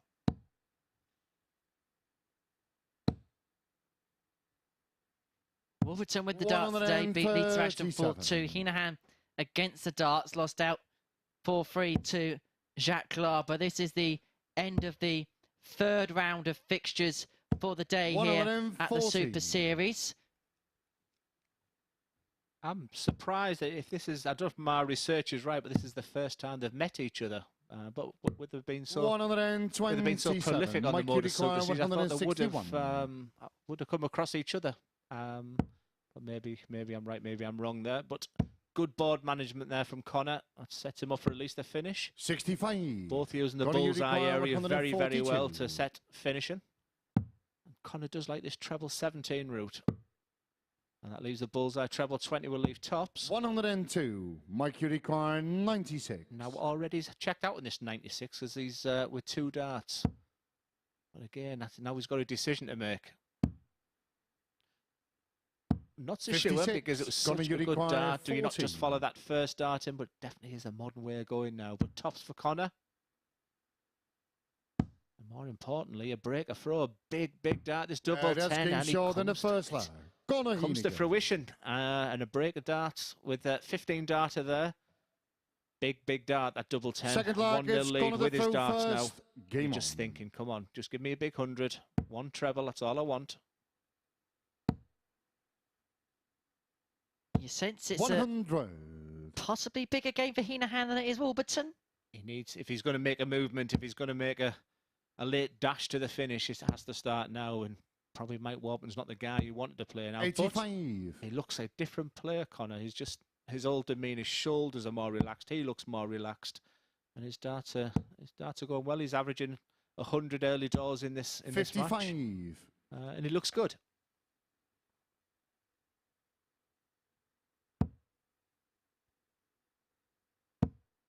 Yeah, when you're there'll be no fear for Mike of a long day 60. here at the MODUS Super Series here in Portsmouth, because when you're winning things like the Welsh Open, honestly, 9 o'clock in the morning your first dart and you play the final 11 o'clock at night. It's a tough one, the Welsh one to win, and yeah, he said he was very, very proud of winning that one. And also the Isle of Man, very prestigious, wonderful weekend for the WDF players. England darts do a great job there at the Isle of Man. 100.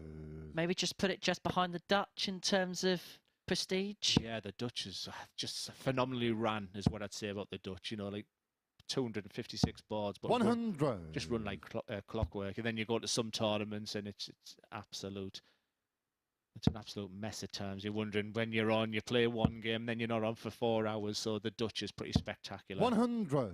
Any amateur player, you know, just go and sample the atmosphere of a Dutch Open. You wouldn't regret it. But 201 probably needs this in 6 darts. 100. Mike, you require 156. Needs himself a finish. I thought it was 156. Again, it's about the first dart. But lovely sitting there. I expect the dart to go in from one of them two there now. 60. Conor, you require 101. Goes back to advantage being kind of not as much pressure now on this 101. So it's either a bullseye or treble 14. And a fat 17 will leave him 61. tops once more. Mike, How many times has Mike 96. left 96 this morning? Like same decision he's got to make. Is it double-double? And this time he stays with the treble. Double 8. 80. Conor, you require 40. And once again, just go above that double top. Perfection. Just drop it in now. Yeah, that's Lovely game darts. short in the the game second is simple round. when you make Conor it easy. Heneghan. And Conor looks a different player to what he did an hour ago. He's looking nice and calm, relaxed. Third leg, it's Mike 2-0 up against first. top of the table, Game Warburton. on. Indeed he is. You get good money for winning the Isle of Man and the Welsh Open. Yes. Yeah, Warburton certainly had some bread that weekend. Put that in your pipe and smoke it, Chris Murphy. 96. You could say it was a cut above the rest.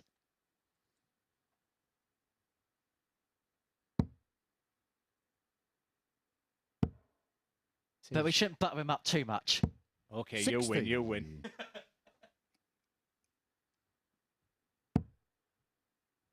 That's me, I'm toast. 140. He's looking good, Connery. I'm really, really impressed. Like I said, when I was talking to my nephew, Jamie, he really fancied Conor to win this group, despite how tough it was. And I can just sort of see what he's made of at the moment. And 265 definitely means he's down with the 19s. I don't think he'll be doing his Jacques honours. But you need at least one treble here. 95. Exactly what he did there. His follow-through looked a little bit jabby earlier, we talked about. Now it just looks a lot smoother. But when you say smooth, straight away you talk about this guy. Just look at that. Look at that. 130. And this guy's playing Conor, you part-time require darts. 170. It's criminal. With a throw like that, he could do big things. 60. Mike, you require 62. The favoured route is treble 10, potentially treble 18. 20 or a 12 to leave his favoured tops. Yeah, that's game short in the third leg. Absolute quality darts there from Mike Warburton. A very impressive young man. Great player. You speak about him being a part-time player, and you've had that decision to make in your career as well. What point do you find you're a good player 85 on the semi-professional circuit? What point does it almost flick a switch and say, well, now's the time to make that transition towards the more professional side of the game? I mean, honestly, 100. when my mortgage was paid, you know, I was a big favourite for the Lakeside most years, so you know that £100 prize was tough to sort of walk away from it. But there's a longer story of why I went to the pro game, and it actually starts from my boss who went to watch me at an exhibition, and she said, "You've got to give it a go now." And I didn't want to be that guy who was just in the BDO. What would you have done in the PDC? And but yeah, I made sure I was debt free. Mortgage was paid before I made darts a sole living, and it went fantastic for 2 years. Because I suppose it's not as easy as just flicking the switch saying, do you know what, I can throw a couple of decent averages, I've won a couple of events, I can go pro. There's, I suppose, the personal perspective, which maybe when we sit in the commentary box, we maybe don't look at as much. Don't forget, these guys coming over from the WDF BDO like I did, I was full of confidence. I was Lakeside champion, I was beating everybody up. Double 8 here for a wonderful finish. Yeah, that is quality. Conor Heneghan, 3-1 lead. He is playing fantastic in this match, averaging 96.31 now against the unbeaten Mike Warburton. This is quality stuff. This is the Conor I was told about, and very impressive. So yeah, I came over full of confidence, and that's why I always say the second year syndrome. 100. I found it so much tougher the second year, the PDC. I watched Alan Souter again last year, just blitz the board, and I thought he might have a tough second year. But to see him playing at that level again at the moment, Alan Souter is doing great. So when these guys are coming over from the WDF, full of confidence, the Scott Williams of this world, it's tough. 60. That longevity, that's why I admire so much the James Wades of this world, the Steve Beatons, because longevity in that game in the Pro Tours is very, very tough. 95. And of course, if you've got any questions for Glenn, it's at MSS Darts on Facebook, Twitter, and Instagram. Don't forget to give us a follow. And if you are tuning in to us via the MODUS Super Series YouTube channel, you're tuning in to watch some brilliant darts just like that from Mike Warburton. And you can tune into, of course, all the live action as well as bonus content, including highlights from every session, game of the day, maximums, almost another one there from Heneghan. All the best moments is available there. And we may see this as part of the highlights reel. If Mike Warburton can pin the 161, it is still very much on. If you can find the treble 17, and now the bullseye for the 161. A game saver for Warby. You called it, Henry. You called it. That is a sensational 161. 6 slaggards, Unbelievable finish. First. Game on. What does Conor have to do to get over the line in this match? 97. Let's have a look at the averages, Glenn. And when you talk about when do you realise to go over the pro game, these guys can both go to Q school and do some serious damage there. You know, 99s, 97s. The game is there for both of these players, and not just today. I've been watching these two guys for a long, long time. Quality. 95. And the checkouts ain't too shabby either. 2 from 3 for Warburton, including that blockbuster 161. Conor Heneghan's had a 136 of his own. Well, we thought that game between Harrysson and Warburton could be the contender for game of the day. Would have added another one into the mix here. That is for certain. But a quality day of arrows here 94. At the Super Series. I mean, what else do you want to watch on a quiet Monday full of sport? Oh, there's nothing on today. It's all about the darts today. It's either this or bargain hunt, isn't it? 100. Oh, good point. Where's my remote?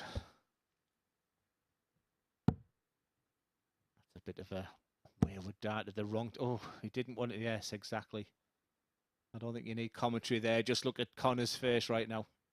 What you do need, though, Conor, is a treble, and it isn't going to come there. And so Warburton will have 6. Ironically, 161 again to send us to a decider. I think Conor's biggest worry is that it's going to be Mike's darts in the last leg as well. And he just looks relentless right now. Bullseye would be a good dart. Treble 19's a good dart. 62's not a gimme. That's what Conor's got to look at the positives here. So he needs two trebles. 95. Mike, you require 62. The kick the dart goes into the treble there. The 62 becomes really difficult. Big fat 12. Not the end of the world. That leaves double 8. So it clearly wasn't purpose because he's asking the ref, but it is double 8. The 3-3.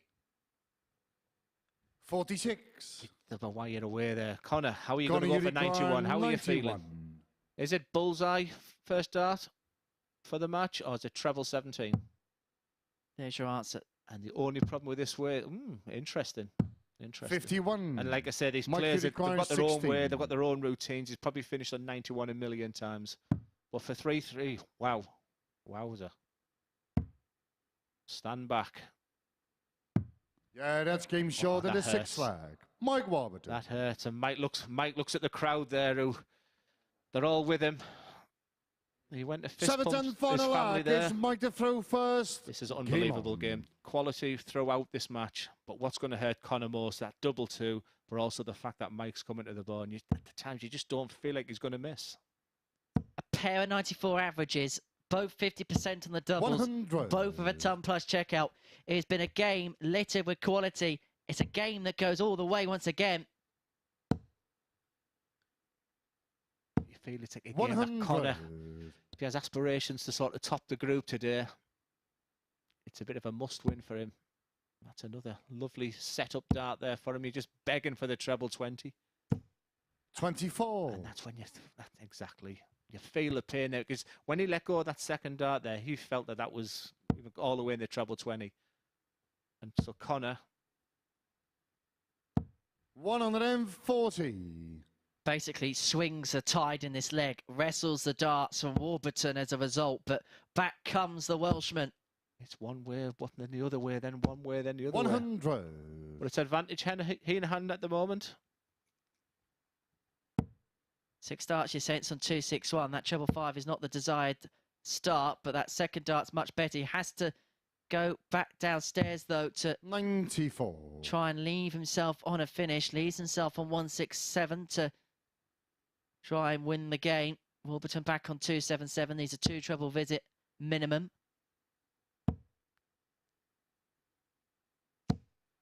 $140. Connor, you require 167. The camera work on that throw there was absolutely beautiful. You could see exactly what he needed there. He's back in this leg. And that just them 2 trebles probably 85. alluded the reason why Connor sort of dipped into the 5 there. This game can go either way. May the best man win here. It looks like he's staying treble 20. Treble 19 is also a route 77. So treble 19. If big fat 18 leaves him a lovely finish. That'll make this 82 squeeze even smaller. 97. Job done for Connor, Mike. Connor, it's over to you. How do you feel? Bullseye first. Oh, that is an unbelievable dart. That is unbelievable combination finishing. A wonderful 4-3 win for Connor. 96.39. 57% averages on his doubles. A 136 checkout. Complemented by that 161 wonderful checkout by Mike. A great match. Both on 2 wins as we move forward. Next up, we've got Andreas Harrysson against Jacques Labre.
This is the MODUS Super Series.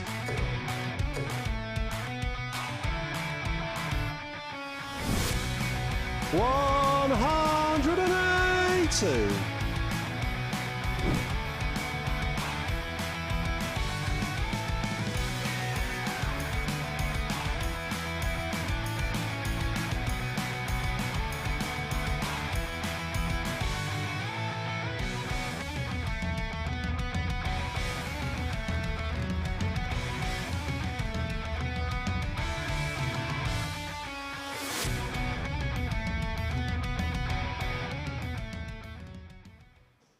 And we have seen some super stuff at the Super Series, particularly that match before the break, a thrilling finale to it, a 4-3 success in the end for Ireland's Conor Heneghan.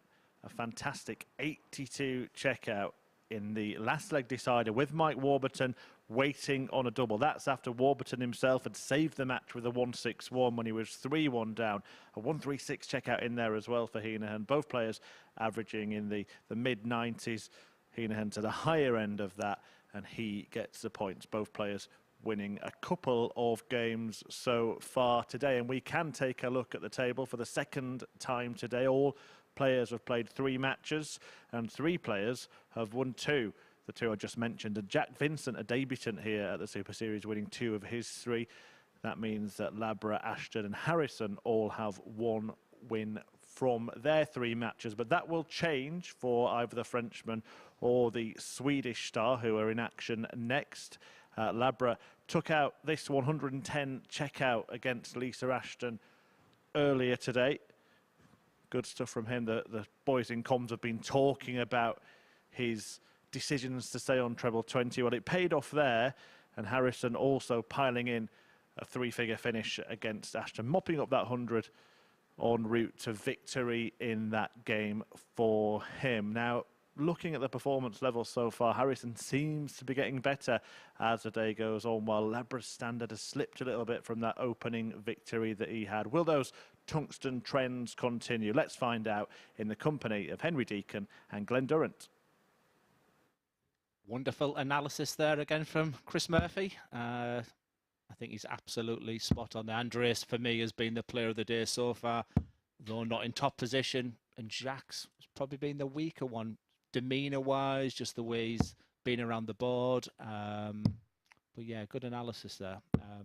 For me, Andreas is a big favourite for this game. But the beauty of darts is, you know, you watch Jacques will go on and win this game.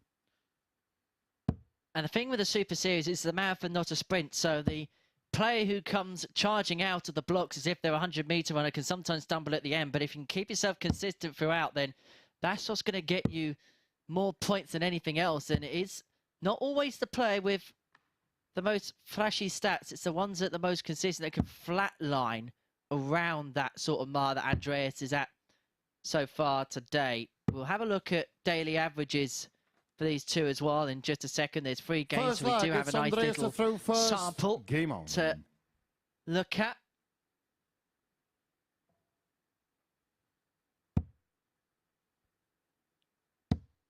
He just looks very assured, Andreas. 100. Very classy.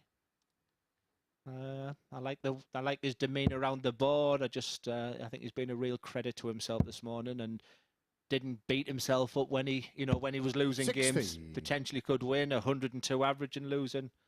I quite admire the way he's played today. And that's the dart that sort of suits him, just under that treble. And once again, he just pings that on top 100. of it. So for a lot of people, that first dart you see, you know, a lot of people you'll see go down to the 19s. For him, it's an ideal. Yet for Jacques, probably doesn't sit up as well. And come on, you need to go down, Jacques. 60. And hopefully you understand what I'm trying to say. And you know, if I'm certainly not trying to, you know, upset the guy, or it's just, you know, when you're sat so close to the board like we are, quite neutral. And he's been so good on that treble 19 as well. It's an interesting philosophy he has. Having a look at Andreas's average for the day, he's averaging 93.64 after his first 3 matches, and yet only has 2 points 60. to his name. That's pretty formidable. If you'd have offered him that this morning without the win-loss ratio, he would have snapped your hands off. And he's not wilting. You know, he's continuing. He's, you know, 100. just 100, 100, 100, 100, which sums up his morning, you know, this morning. 101 after 12 darts. He's been solid. It's on for the perfect 15. 81. Andreas, you require 101. That last dart could have gone anywhere there. I think it hit both flights and went in there. But treble 19 or treble 15? Double 18. 65. And that's the kind of leg that most dart players love. 100, 100, 100, 100, 101 finish. That's what we practice an awful lot on. And finally, Jacques comes alive. But is it too late for this leg? 180. Andreas, you require 36. But has the 180 caller Marco Meyer forced the error from Andreas Harrysson? 18. The answer is yes. If this leg of darts had been a boxing 60. match, they'd have stopped it after the second round. Tops here for... Yeah, that's game short in the first leg. Why do Jacques we love Labre. darts? For that exact reason of that leg of darts. He was never in it until he went Second 180, leg is Jacques to throw 60 first. finish. Game on. Incredible. Last time I saw a fieffery, is there such a thing? That big on that such a scale, it was Kevin McAllister in Home Alone 2. We got there in the end. We're here all week. Happy dartsmiths, you filthy animals. 140.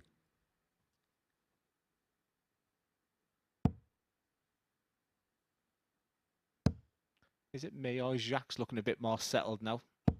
100. I suppose it's as good a year as he's had. Kind of similar to Jack Vincent, our other debutant this week. He's not used to that stage 60. environment as of yet, and maybe it's just taken him a little bit of time to settle, but now he has. We're seeing the sort of player that we've seen win big events in 2022. 45. I haven't seen the latest WDF World Champ rankings. I don't know if he's going to be at Lakeside this year. You know, but this kind of experience would be fantastic, whereas Andreas has played on that famous 60. stage. Unfortunately lost. I think he lost in a prelim game against a Hungarian. Laszlo Kadar of Romania. Yeah. Second game of the Lakeside, that was. 81.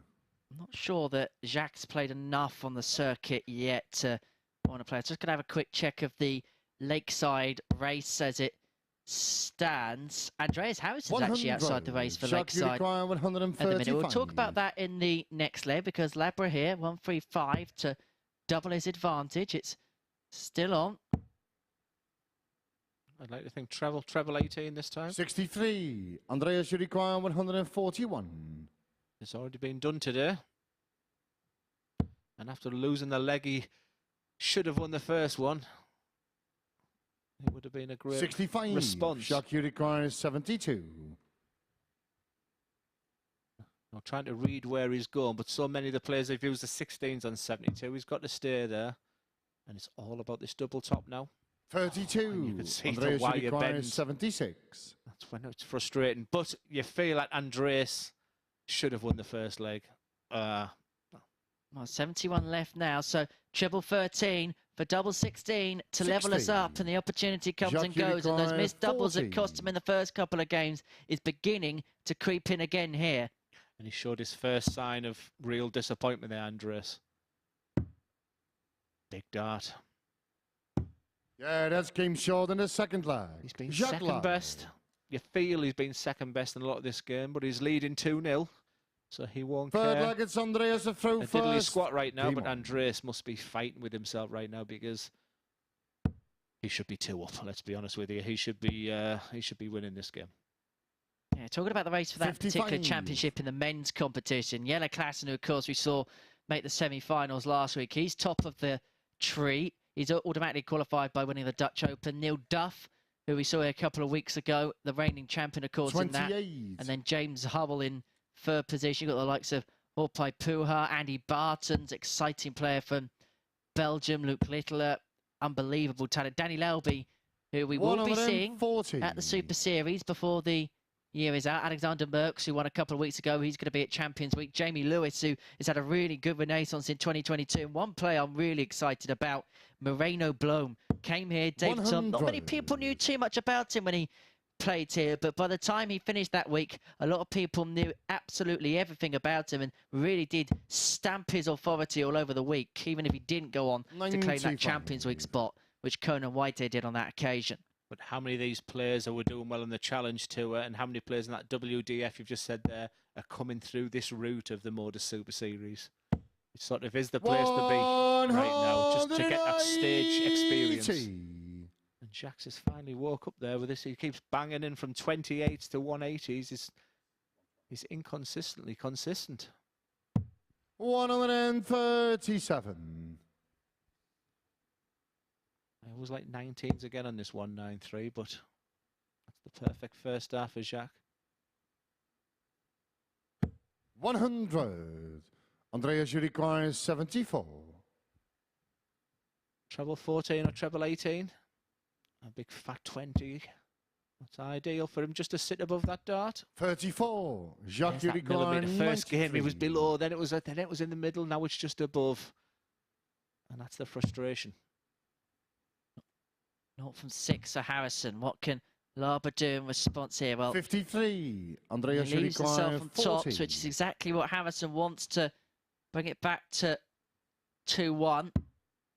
Otherwise, the double break is very much on. One dart at double 10. And that's now 20. 9 missed darts at double for Andreas Harrysson. And that's been his downfall in this game. And so Labre returns for the double breaker throw, a 3-0 lead, and the chance to throw for the first bagel of this group. Jacques Labre.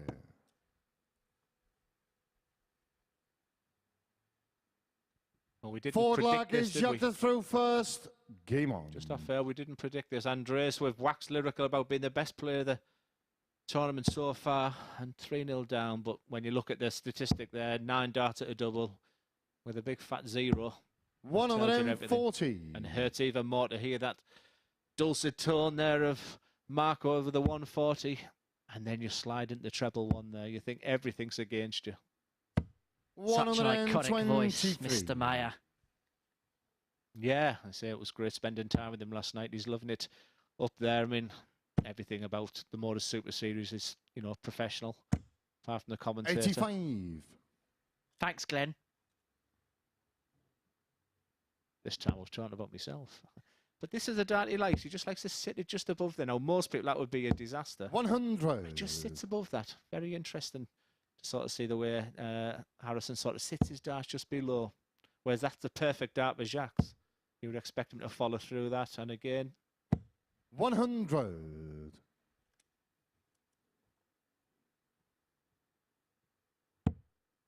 We've talked a lot today about 94 finishes, 91 finish, and you know, on the commentary here we've talked about 55. going for the bull first.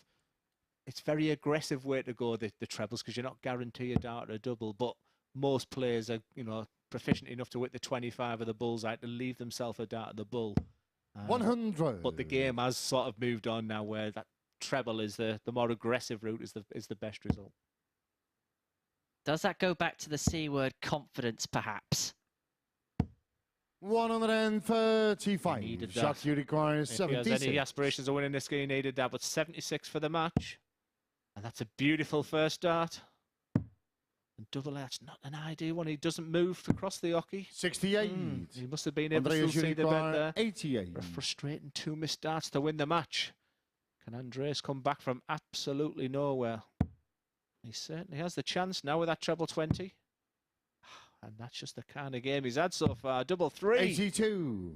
Jacques, you require 8. Jacques.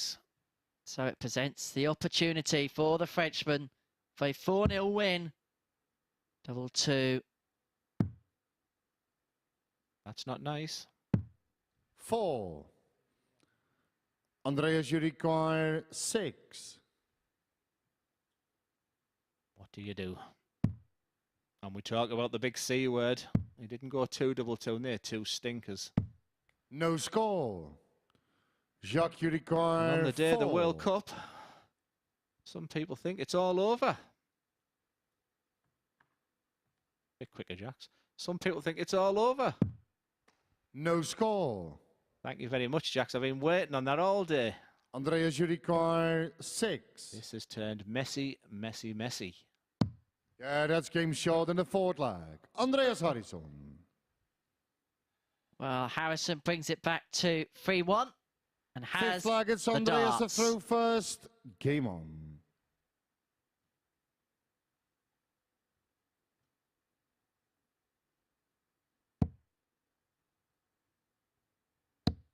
Our production team will be clearly missing the chance that 95.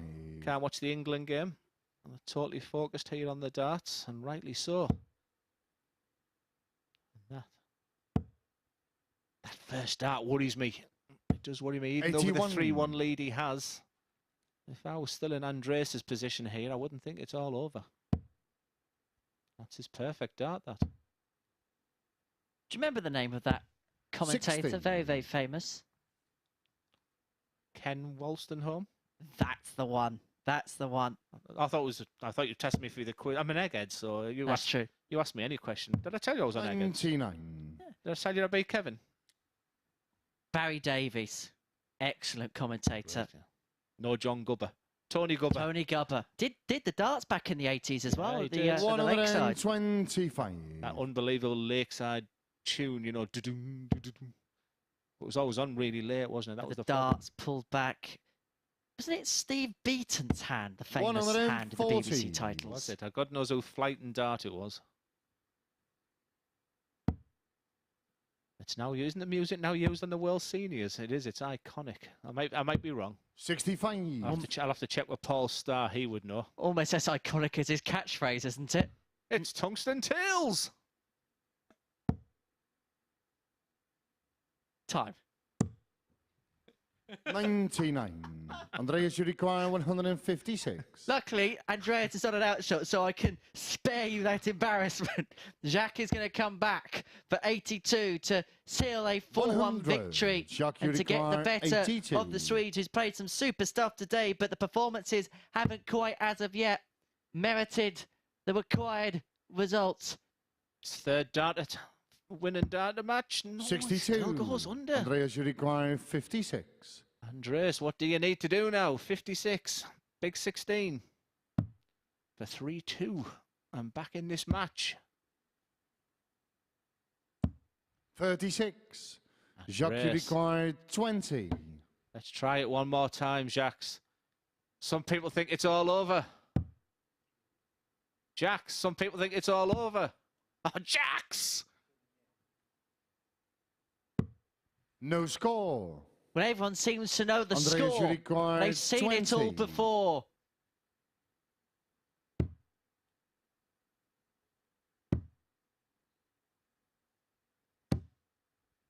They just know. They're so No sure. score. But has Harrysson thrown it away, blown it Jacques, you away? We know require Labre can 20. play.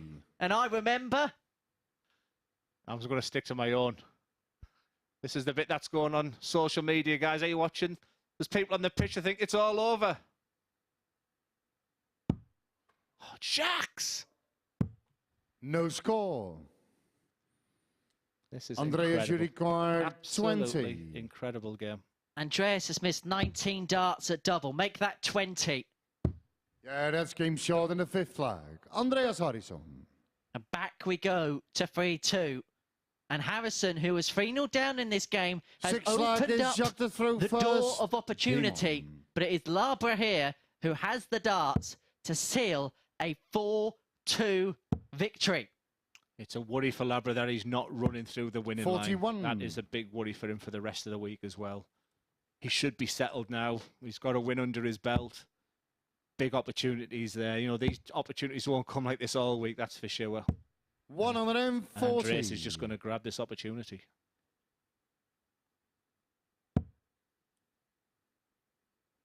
Because in this field, you're not going to get presented with many more opportunities than the ones that you open up for yourself. 100. I'll make Andreas' favourite now. And there's his perfect dart. You just plonk this above it. 60.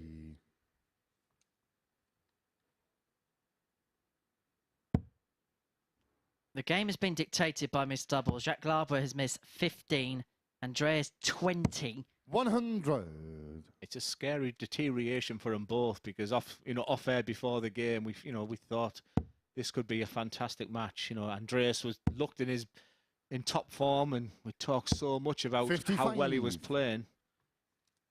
But let's be honest, it's been a bit of a calamity when it comes to that outer ring.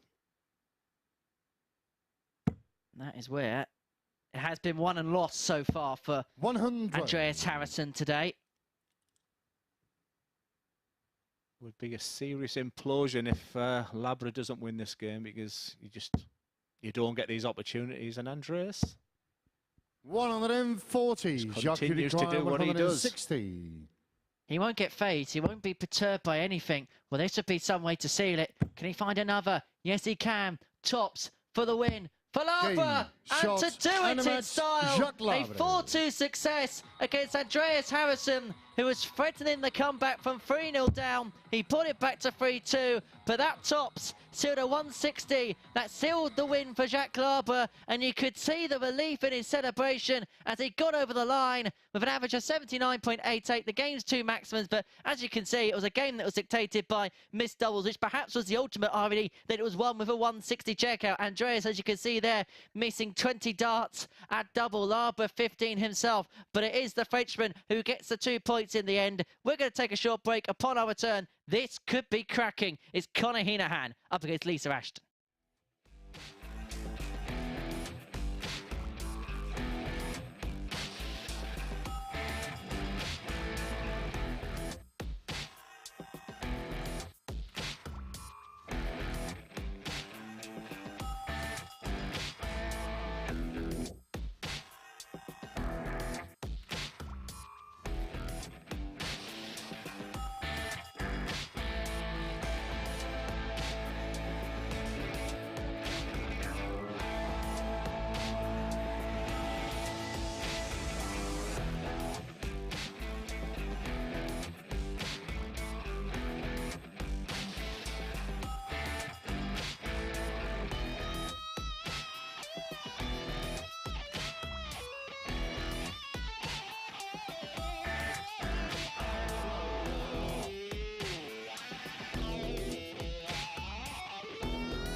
Welcome back to the Modus Super Series, where Glenn Durrant has joined me to reflect on the action so far. Starting with the last match that we saw before the break, Glenn, a good win for Jacques Labre, but perhaps should have been a little bit easier.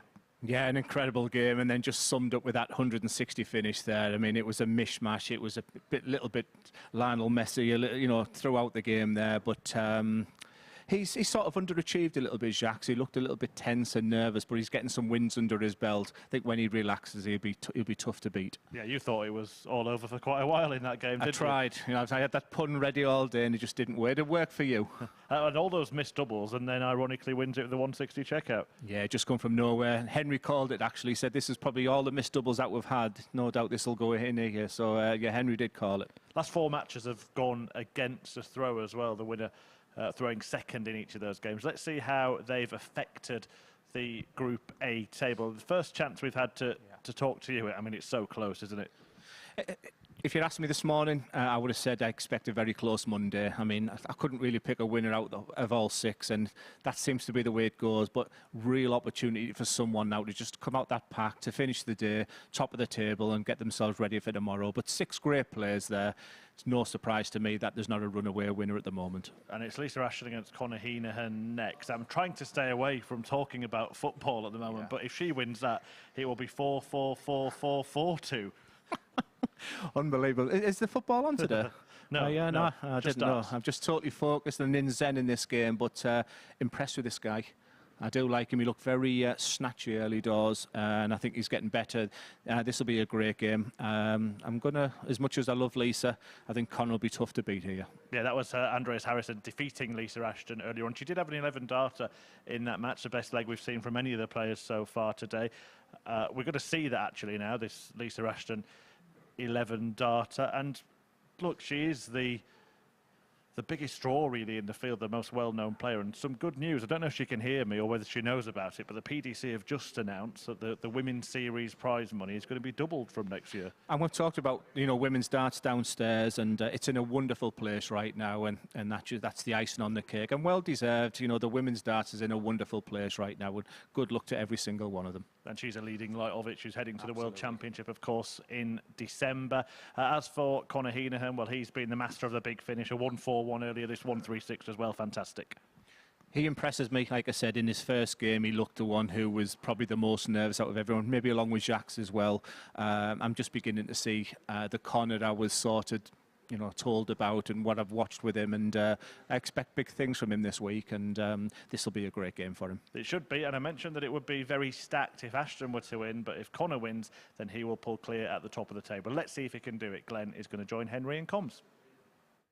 Thank you, Chris, and you're very much right, because darts got the world in motion, and you know that it's true. And these two looking to further cement their places today. Conor Heneghan, 24 years of age, lost out in his first game against Jacques Labre. He then returned to a 4-1 win against Jack Vincent before then going on to beat Mike Warburton by 4-3. For Ashton, she started off a 4-2 defeat to Warburton before then going on to get the better of Labre by 4-3, but was defeated by Harrysson 4-2 despite a 96 average in that game.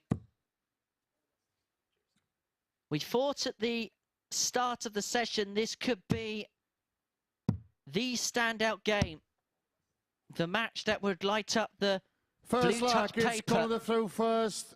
Game on. Will it be, I wonder? It's Heneghan who has the darts.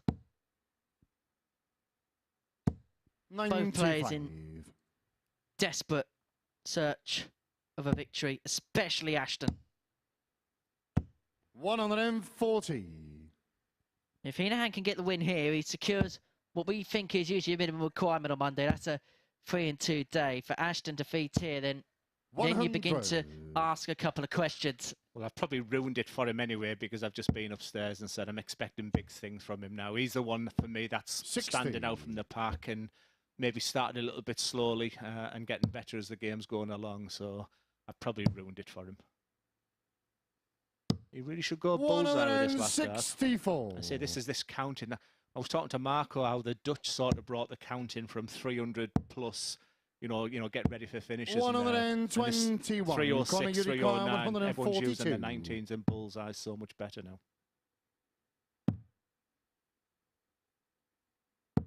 42. I'm still not the biggest fan of this treble 17 on 142, but yeah, maybe boring does a. But a nice minimum treble here, and they're not sitting very nicely. 60. Conor, you require 100. Like I said many times, all about this first start here. the treble for the double, but on this occasion, 44. Ashton returns Lisa, you in require for 120. Shanghai for the opening leg. It will be a breaker throw as well. Beautiful. Up the ladder we go. Tops for Ashton, but she couldn't quite climb high enough. 56. I fancied that. So when you get these chances, Conor, you have to take them. And that's only just in.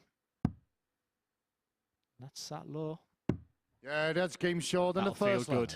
Conor Because them Heneghan. first 2 darts probably didn't sit exactly how he wanted to go, but he got there in the end. He'd be feeling good. Second leg, it's Lisa to throw first. Game on. It was just a hold a dart there.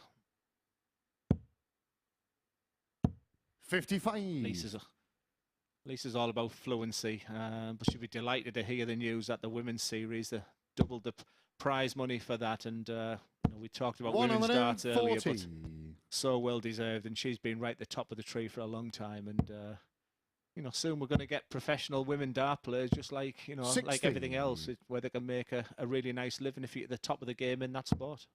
The game is growing, and of course, Ashton, first ever winner of a Q 60. School card, or female winner of a Q School card, winning her tour card in 2020 and 2021. Be hoping to do something similar at Q School, I'd imagine, at the beginning of 2023. And look at the caliber of the top players. Very much doable. 60. Yeah, it's in a good place. And I tell you what, when the draw's done for the Worlds, nobody will want to face Bo Greaves, that's for sure. She's just setting standards now, which just, you know, second to none, really. It's unbelievable. Average 92 in that final against Kirsty Hutchinson. 60. Just every time I look at my social media, I think it's a sister who, you know, just she's won so-and-so. And this week I think she's won Ireland, or last week was Ireland. And she's unbelievable. I can't remember the last time she lost a match. But I'm sure I'm sure someone like Bo was inspired by Lisa. 170. You know, by the Anastasias, by the Dita 86. Hedmans, by the Trina Gullivers of this world, and it's just growing and growing and growing. But that's a beautiful dart. That's game short in the Wonderful second combination leg. Lisa finishing Ashton. at its best. 2 darts, 86. Superb darts, and Lisa's averaging well over the 90 average. Third leg, it's Conor to throw first. There's one way to describe this game so far. Solid would probably be the word. And that's a good start to leg 3 from Heneghan, but he cannot follow up the first treble, 97. so runs for cover on the 17s.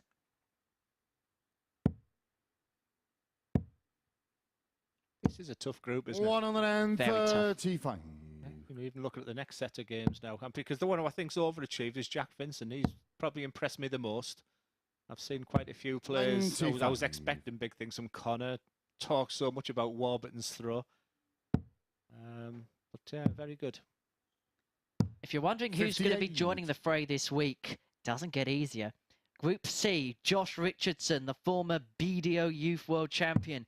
Lee Schumann, who's had a very good 2022 and got to the finals last time he was here, involved in the first ever 9-dart shootout in this competition. And the debutant, Richie Parkin. Then in Group B, Jamie Kenning, a regular stalwart of this competition, returns 57. alongside Lee Evans, who got to Champions Night at the last Champions Week, and Matt Dennant returns to the Super Series. He's just following you everywhere you go, Glenn. Well, lad, thinking, I wonder who's on commentary this time. We were together the last time he played. Honestly, poor lad, he must be sick of the sight of me. Conor, you require 110. 110. Leaves 89, treble 19.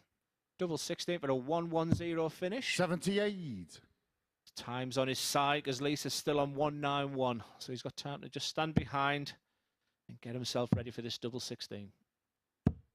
57. Conor, you require 32. 3 darts in hand. Yeah, that's game short in the Only third needs the leg. one. Conor Heneghan. For the lead, Conor 2-1. Lisa's match is going with throw. All with the darts so far, which Forward leg, it's Heneghan Lisa he wasn't to throw happy with, but first. Ashton at some Game point is going to have to find a break. 140. Next up after this, Jack Vincent up against Mike Warburton. That would complete the 4th cycle of games, and it'd be round 5 of 5 here at the Super Series for Monday. We then return tomorrow morning, 9:30.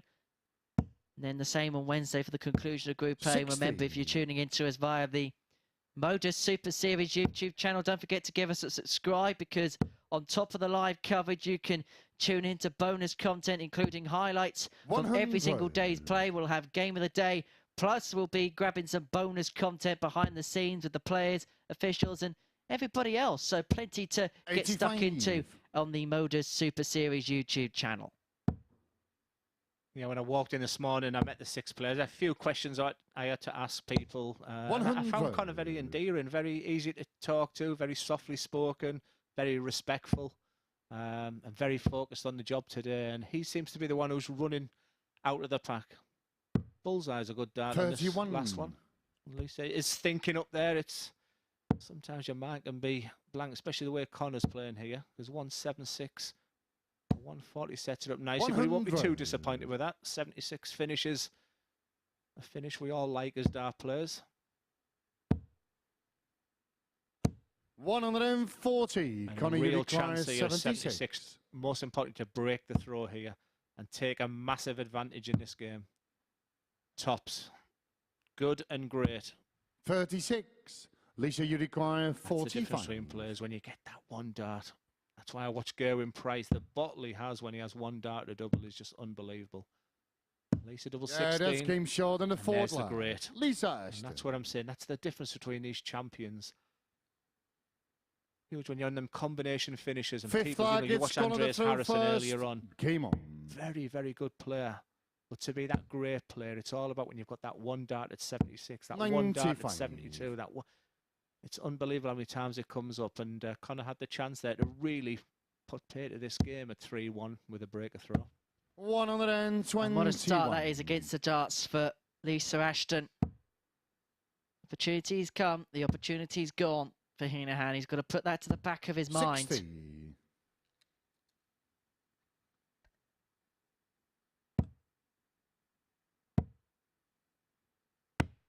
55.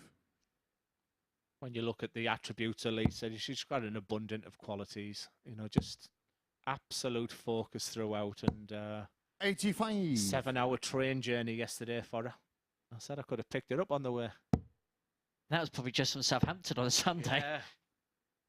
Yeah, I don't know. 97. I remember a journey out to Merthyr Tydfil once. I know how she feels. Well, it was about 4 trains to go and play for England one day. But that's how much it means to them. They'll get here by hook or by crook. It's Lisa just beginning to take the advantage of this game. 18s. 58. Well, you do have some nice trains up to the northeast, not to mention the LNER to Newcastle, but that's a... You do sound like Kirk Bevins now. 59. Lisa, you that require is something that is a sentence I hope is never said again. Hello, Kirk. Come on, Lisa, give me the 170. Treble 18 a ball. 98. Conor, you require 136. As I've talked about, 76, 64s. Now Lisa's left on that 72. This would hurt. He's done this before, but he won't do it again.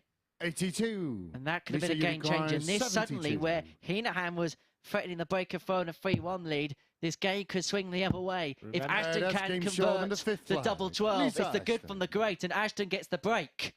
Exactly that, Henry. The good and the great. 72 finishing. 6 slaggers, Lisa Conor had the first. 76 the last game. And that's just the difference between them players.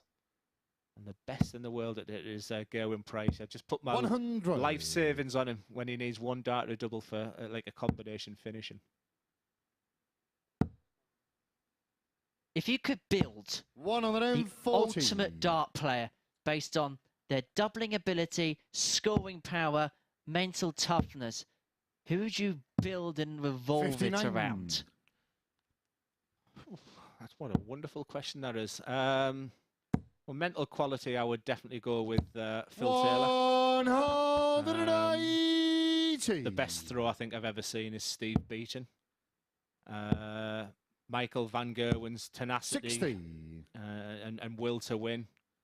And probably watching Michael Smith is when you're stood behind 45. Him, you're thinking you're seeing something really special.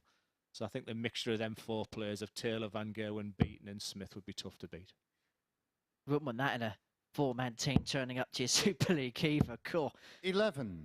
Conor, you require Well, Heneghan here, 136. back on the 136 again. He's got 6 from it, though. Just when you think Lisa was taking total control, and don't you think that's been a lot about what today's been about? 120. People taking control, and then out of nowhere, you know, Conor's back in this game again. And that's why that 271 people go on the 19s, because if you use the bullseye well on the 271, you can leave a finish. Yeah, that's King Jordan, a 6 slag. 3-3, all to play for in this last leg. It's Conor more importantly there with that breaker throw there, and it's his dart. 7th and final arc, it's Conor the throw 14 first. darts as well. Sorry, Glenn. So, and exactly what I was going to say there, lovely 14 dart, you'd just be thinking 15 darts please for the match. Because it forced 85. the issue of Ashton against the throw, and it came up trumps. 85 start then for Heneghan. What can Ashton do against the throw? 90. That's unlucky. That's frustrating. She's walking back thinking, it was 135 every day of the week. 96. And this usually, Henry, is where that treble 20, treble 19 will really squeeze close when it's a one-leg decider there. And, you know, it's worth maximum. But both players are still peppering it. Both players are still hitting it. There's absolutely nothing in this game. And is this why you ex-players keep talking about the one trebles? 100. You know, the one trebles in that deciding leg. 100%. And Lisa would take 100 even though, you know, probably 2 was needed there. 100. She's still banging this. Now it's about who wants it most. Impressed with this guy. 140. What a lovely 3 darts that was. It's big, big advantage. Why is she a champion though? Because she can come back from that. Oh, 80. Sickener. Conor, you require sickener 80. for her. Conor will be delighted the way that last one went out, and we're even more happy with that treble 20. It's a lovely marker. Lisa looks a little forlorn. Game, what a game shots, that was. and a What match. a win that is for Conor. That really sets him up for the day.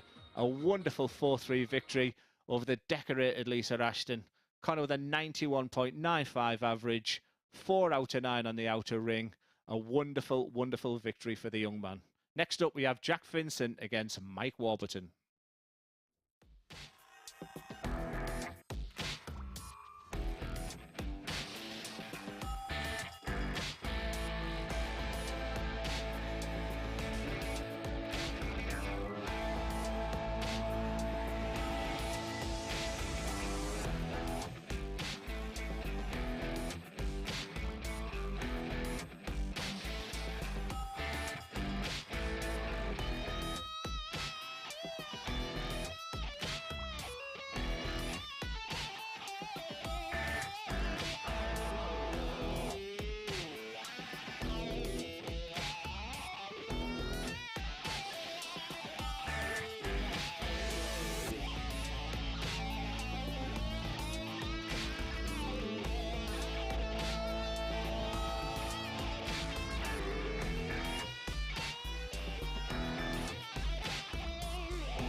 Well, what a thriller we had before that break between Conor Heneghan and Lisa Ashton, going the way of the Irishman in a last leg decider. 4-3 to Heneghan in that one. He averaged just shy of 92, 9 points or so higher than Lisa Ashton, who was 3 out of 5 on her doubles, excellent in that department, including that 86 checkout. But ultimately, the points going the way of Conor Heneghan. That is 11 matches down, 4 left to go, and we'll take a look at the Group A table at this stage of the day. And as I mentioned, talking to Glenn up here, that win for Conor means he is clear at the top. However, that will change because one of the next 2 players in action is going to join him on 6 points. It's Mike Warburton and Jacques Vincent coming next. Jacques Labre also on 4. Ashton and Harrysson both have 2 points. So Jacques Vincent about to take on Mike Warburton, and Vincent beat Jacques Labre in his last match, while Warburton, well, he lost out to Conor Heneghan despite this stunning 1-6-1 checkout in what was one of the matches of the day so far. Fantastic finish from the Welshman to save the match. He forced it to a last leg decider. But just like in that one before the break against Ashton, it did go the way of Heneghan, the table topper, who Warby and Jacques Vincent are now looking to join on 6 points. Big match in the context of this group, even at the early stages of it. And Glenn Durrant and Henry Deacon are waiting to guide you through every dart. Yes, it's second versus third in this match here. So we talked earlier about what's your minimum that you're looking for today. Well, 3 wins would be acceptable to both of these players. So I think that'll be the mentality of both of these players here now. I think Jack, he'll be delighted with how the morning's gone so far. With Mike, if Healy's been there and done it a lot, he probably was looking at the 3, even 4 wins from this morning and sort of cementing his place ready for tomorrow. But yeah, an intriguing game of clash of styles even. Yeah, should be a great game. Mike Warburton's been the more consistent of the 2, you'd have to say, over the course of the 3 games that they played so far. The former World Masters semi-finalist back First at the Circus Tavern in 2019. But Jack has found some flair at times, and if he can find it here, he's going to give Warburton a whole host of problems. 98. A strange switch so early on there. It was just a perfect first dart. Both have lovely throws. 100.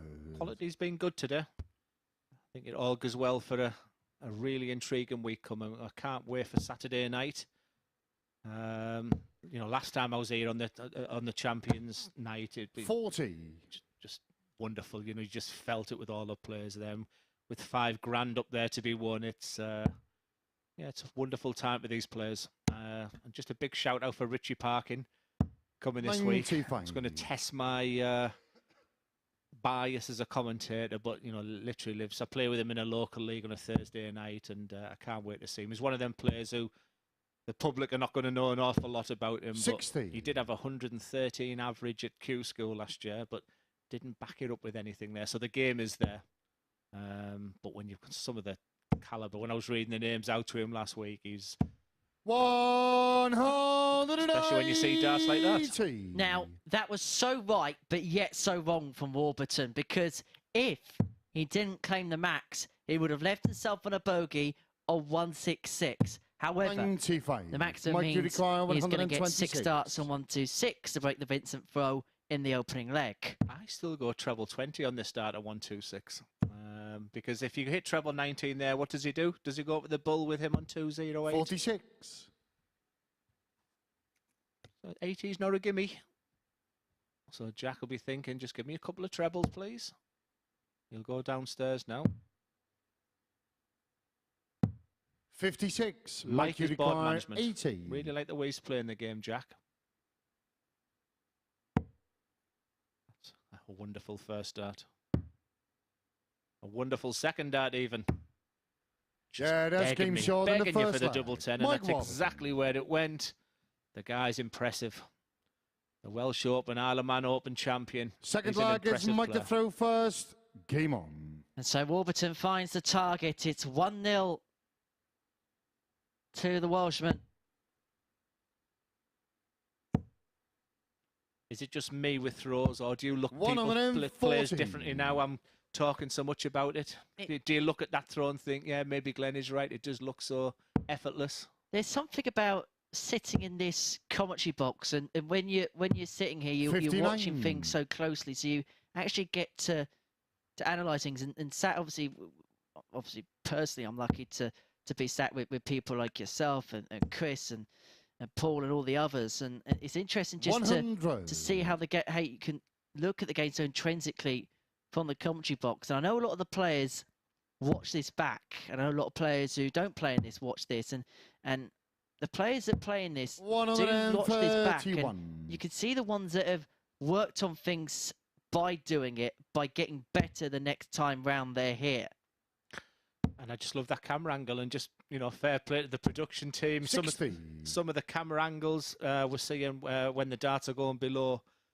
It's interesting to see, and you know, no two dart players are the same. But the elbow's a big thing. If that's staying still 41. when you're throwing a dart, you know, and that's a big problem with my game. You know, why am I playing so bad all of a sudden? Well, my arm's doing some strange things when I'm bringing my dart back. But if you just look at that, just look at the way he brings that dart back, and on point of release, that elbow stays with us. And that's the secret. No stress, no tension, no anxiety in your body, a beautiful follow through, and you're halfway there to throwing a decent dart. Just look at that elbow there, what I'm talking about. As he brings it back, if you can stay straight. 60. Mike, you require 141. So 1-4-1 for Warburton to double up his lead. Treble 19. 139. Well, he's left himself on double one with Vincent not on a finish by getting that 139, and now he has a look round, perplexed him with a smile as to why on earth I've just done that. I've just talked about 58. commentators looking a bit when you're 2. up there. Sometimes you just do not know what you're doing. I just loved his reaction. No score. Jack, you require 152. Well, this would be the ultimate steal, and Warburton can't say that he's made his own mess here. Not going to go, but the double one, as we know, is by far 60. from a guarantee. Mike, you require 2. Once again, just go above. That's absolutely fine. Just drop it in. No score. Jack, you require 92. Well, this would be an incredible steal if Vincent could take out the 92, because with the greatest of respect, he's been nowhere in this leg, but he may find himself level. If he can convert the double 16, it's at the break back, and so he would turn to throw, and it was the miscount to the 141, where Warburton claimed a 139 to leave himself in double one. He subsequently then missed the first dart, busted the second dart on 2 occasions, and now Jack Vincent finds himself level at 1 apiece.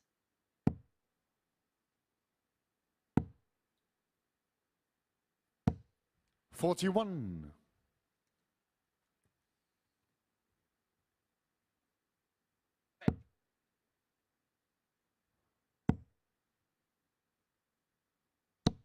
$100.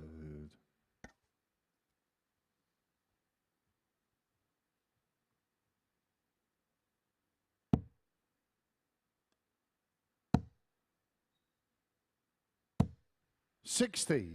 Nice straight dart. Like I said, I wouldn't be too disappointed the way Jack's playing right now. It's quite tough for Mike to come back after that very, very difficult last leg. You know, it'll be on his mind no matter how good you are. That treble 20 is probably the worst treble 20 he'll ever want to throw again, to leave double one.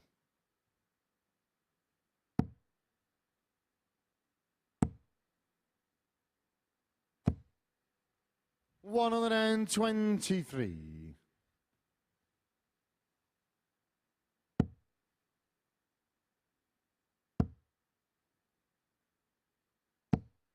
$41. It's gone a little bit scrappy now, hasn't it?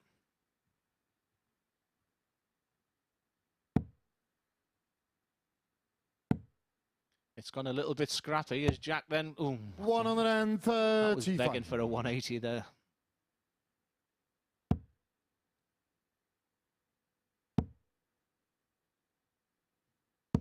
$100. Jack, you require 142. 142. I've seen so many people go for the treble 17, but Jack's got a bit of an old head on his shoulders, and I like that. Treble 10.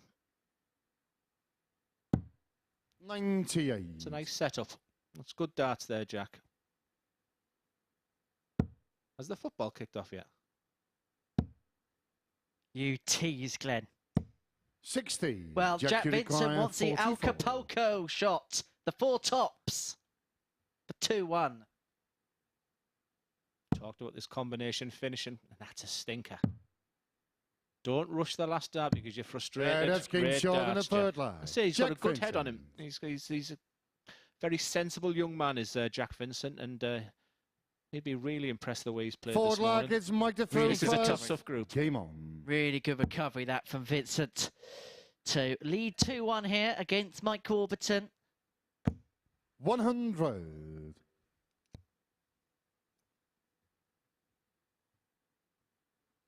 I think if I was a betting man, I would have gone for Mike Warburton in this match. That's been the sort of 59. story today. I wouldn't have picked many winners today, that's for sure. And if you'd have offered Jack Vincent 3 wins before he started this morning, I think you'd have snapped your hands off. 180. May not be the academic fault, though, because Warburton comes back for his second max of the match. Ironically, Vincent here on 4-4-2 on today of all days. Wow, what's happening today? Is the football on today? No, San Marino played St Lucia last night and lost 1-0. Yeah, great game. 100. Better than whatever's on in the minute. Lovely last start there from Mike. Sets him at that 1-2-1. So it must be like watching Colchester play for St Lucia against San Marino. 58. Oh, not a way to Mike borrow it, require isn't it? 121. So we'll see the bullseye here first start, I would expect. No. Could even see it again.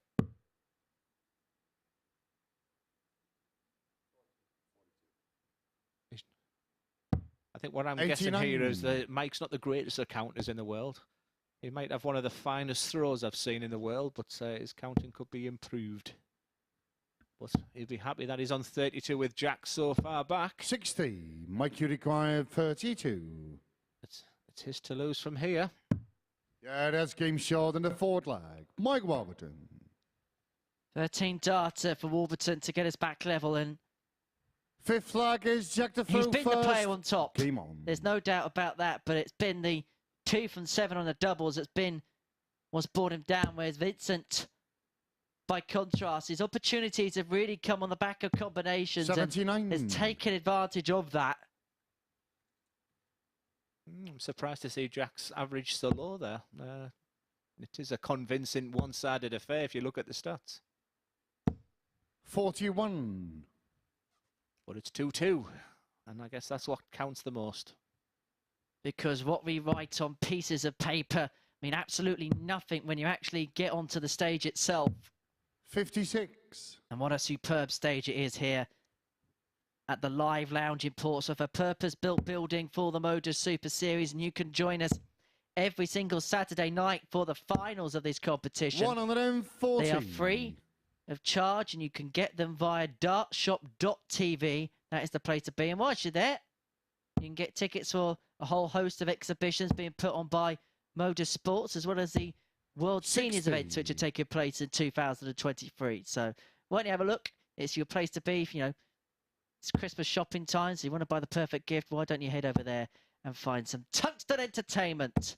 Talking of Tungsten Entertainment. 180. Timing, it's third of the match. I say if you look at every stat in this game, barring the finishing, and that's why I say to people, practice those combination finishes. 60. Mike, you require Scoring 140. doesn't win all matches.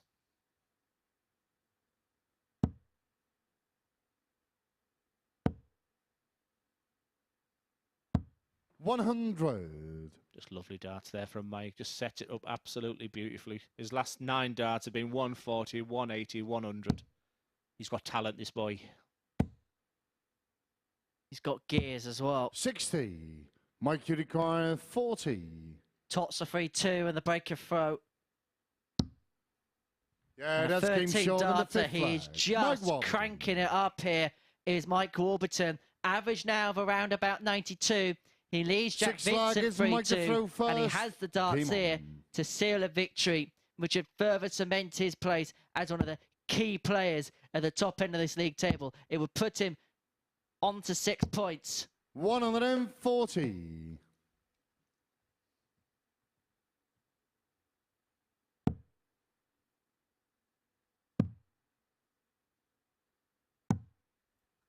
$41. Yeah, I'm just sitting back and watching Mike and just thinking, why can't I throw like that? And why are you playing part-time, Mike?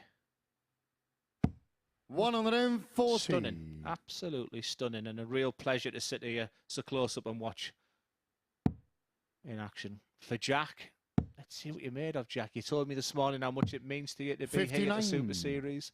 You're only 3-2 down. 5 minutes of magic darts from you, and you can come back. But this is hard to beat. I'd use the bullseye here. 100. I'd have to use the bullseye. That 116 finish. Big favourite now. And if Warburton can get it done in this leg, as it looks as if he's going to, 96. then he will Mike, go you top of the require table on next 121. difference. He's got at least 6 from here on 1-2-1. Is he going to go for it, I wonder? He's going to go for it. 96. And he wasn't too far away.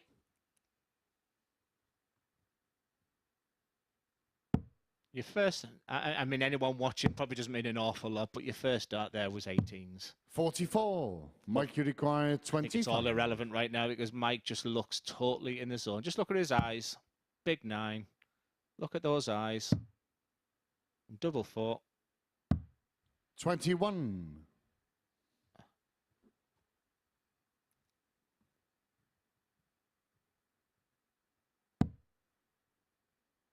Jack has any chance, he needs this treble 20 last start.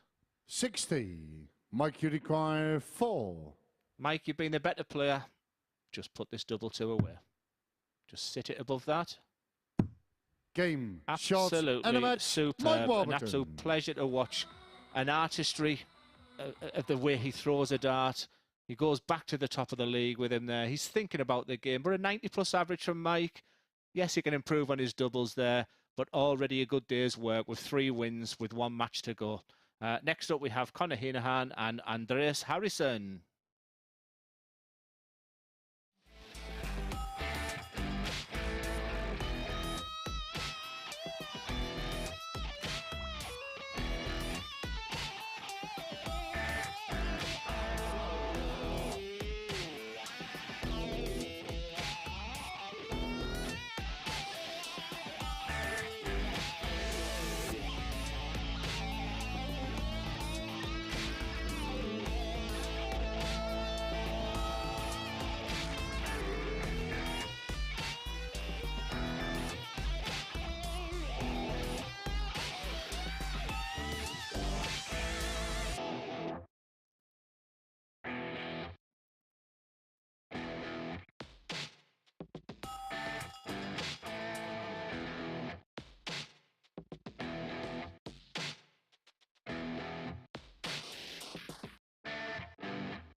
Welcome back. Just 3 games to go here on the opening day of Group A on week 5 of MODUS Super Series 2.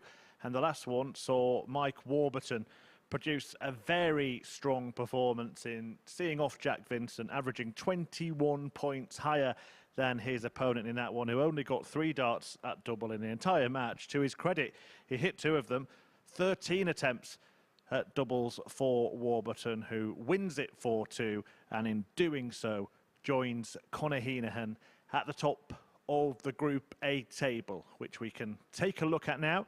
And Warburton, in fact, ahead of Heneghan on leg difference by just 1, and they are 2 points clear of the 2 Jacks, if you like, although doesn't quite work that, does it? But I'll persevere. And Lisa Ashton and Andreas Harrysson both on 2 points. So an even split ahead of the final round of matches. But Conor Heneghan is in action next. He's going to take on Andreas Harrysson as he looks to return to the top of the table. Andreas has been a player who started slowly but has got better and better as the day has gone on. There he was beating Lisa Ashton 4-2 earlier. As for Conor Heneghan, he's looking to make it 4 out of 5 today. And just showcasing his excellent talent here with that step over to get the better of Ashton.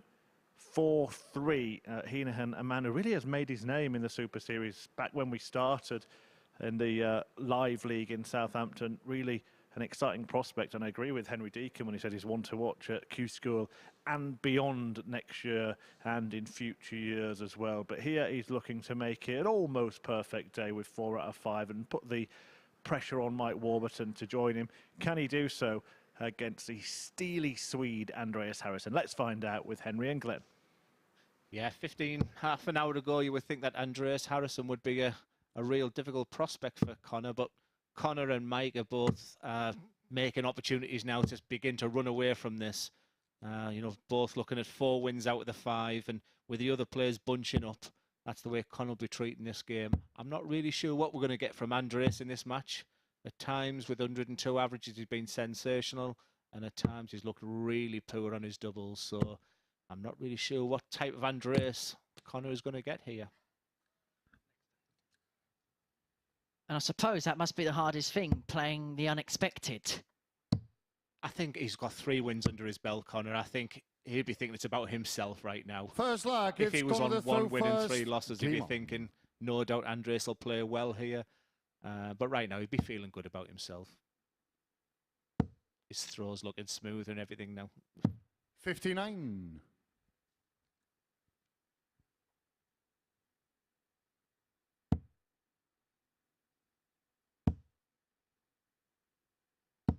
He's so difficult to read, Andreas. You know, you're just looking at him there and just looks like nothing's going to faze him. I think that's his biggest strength.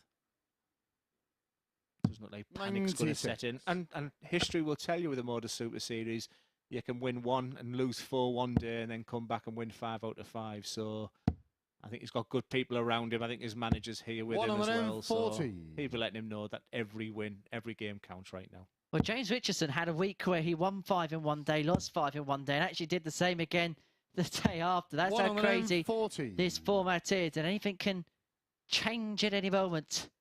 I just think that's it with fluent players like a James Richardson. If their arm is going, you know, sometimes you stand behind them and just make the game look ridiculously easy. But if the timing's off by a millimetre, you know, all of a sudden they're spraying darts all over the place. So I think that's my theory on that. 55. Andreas, you require 161.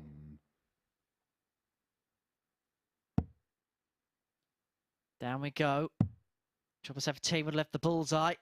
Conor Heneghan wants to go that same route, but top to be the target at the end of it. If he can find the 2 trebles on the back of this 151 combination.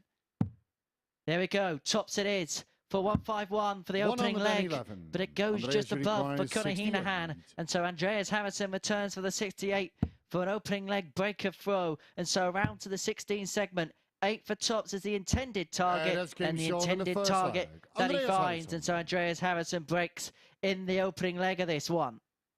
And that augurs well for Andreas, because he's been peppering that double top. And the game he actually won today was the one where, on a similar finish to like a 68, I think it was 72, he did ping that last start in with in double top. So that all goes well. And when you talk about 45. Conor there, you could just see his shoulders sink when that tops went in. So that's maybe he is thinking how important this game is to him. Superb. 180.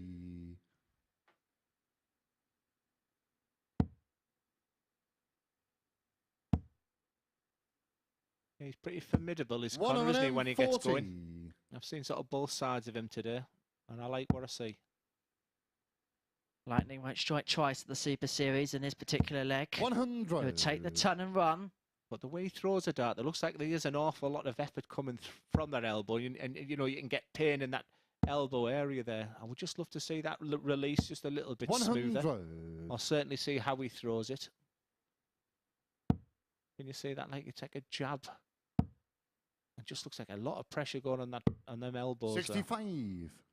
I suppose as a consequence, is that where he could be at risk of injuries such as tennis elbow and perhaps other problems towards the top end of the arm? It's difficult to see now, but when you're hyperextending your arm, 45. and once again, unfortunately, it's not the Glen Durran show, but that's the pressure. As I've been throwing a dart incorrectly, my elbows have been in absolute agony because I'm hyperextending my arm. That's and short in the second is sensational. That is exceptional. He is an impressive young man. I've been super, super impressed with this guy. Third leg, it's Conor to throw first. Double 18, seals a 156. That adds to the big finishing clinic for the day. And look how he's motoring through the gears now. And I will make another public apology to his dad, who I call Martin. So if you are watching Martin, don't blame me. Blame Jamie Durrant. He said you were his dad. 140. Just the 110 average for Conor at the moment. Poor Andreas, he's lost with 102 and he's currently 54. Averaging 97 as well. You'd expect to be a couple of legs up when you're averaging peppering the 100. Just shows you the standard of the game today. Do you remember the week of James Richardson when he averaged 100. 98 for the session and finished bottom? And I think he was pointless as well. Yeah.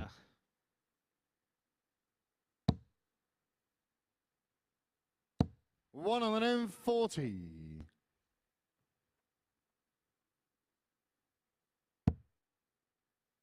I wonder if Conor is going to Q School. Be a threat if he does. 45. I really would fancy him to get a require card. 167. And I would say to him, you know, if you're averaging 108, you know that game's there. 139. Incredible. He looks good. And it goes back to, remember, I was talking about at 9:30 this morning. Every single one of them were tense. He was pulling, anxiety, nerves. And it's just like a first round of a local 42. tournament. That's how every dart player feels. But right now he's got for 28 in the last game of the day. He's feeling good about himself. Yeah, that's came short in the third leg. Conor Heneghan. So the 99, 55 combo. That's how confident he is. Double-double. Why, you know, why you double 14? That's boring. Fourth leg, it's Andreas to throw first. Game on. And when he plays like this and he's in full flow, he really is enigmatic. He is just superb to watch. Averaging 107 here. Has the venue record average of 115. Shares that with Conan Whitehead and Cam Crabtree. 99. Same night, got a 107 average and a 9-dart finish. So we know the levels he can get to. Yeah, it's a good word, levels. I like that. And that's what I would be saying to him if he is thinking the Q School, that the game is there. 59. If he plays his A game, he's got 115 average, 112 average, 108 average in him. You know, that gets you through Q School. And is perhaps 100. the issue with players such as Conor. The A game is there, but the reason why perhaps they've not gone on and achieved their tour card yet is the B game isn't quite there in measures yet. 43. These are absolutely great questions, and every player needs a B game. And I think we've seen even players today that you know the struggle to find that B game. And sometimes when you win ugly is just as important as banging in 108 average. And that's why I try to say so many people, you know, it's great what Andreas is doing now. This is wonderful darts now. 140. But what I've seen, my memory of Andreas today is when he's had 3 darts at double 10 to win a game. When he's had a combination finish to take advantage, he's missed them. So the scoring's great, but you need to win ugly. You need that dirty side of you as well on the dartboard. So it's so you do need that A and B game. And talking about the dirty side, can Dirty Harrysson level us up? He's got 6 on this juncture. Double 16. 87. We say as 1, as John Walding would say. 174 would be nice. 175 always reminds me, takes me back to Lakeside and all the MCs there used to have a bet. 32. I used to tap them when I used to hit one. Yeah, that's game short in the forward leg. That's a level game of 2-2. Andreas is showing real fighting qualities because Conor is averaging over 100 here, but Andreas is sticking there with him. He's 11 down on him on the averages. But the most important statistic that we're looking at right now is that it's 2-2. One of the best calls in world darts is the Anthony Dundas 174. And no, I won't be doing it. He's Scottish, so he knew he was going to win the 15 quid because I think they win a fiver each. So when I done the 174 in the final, it put him in an unsaleable position.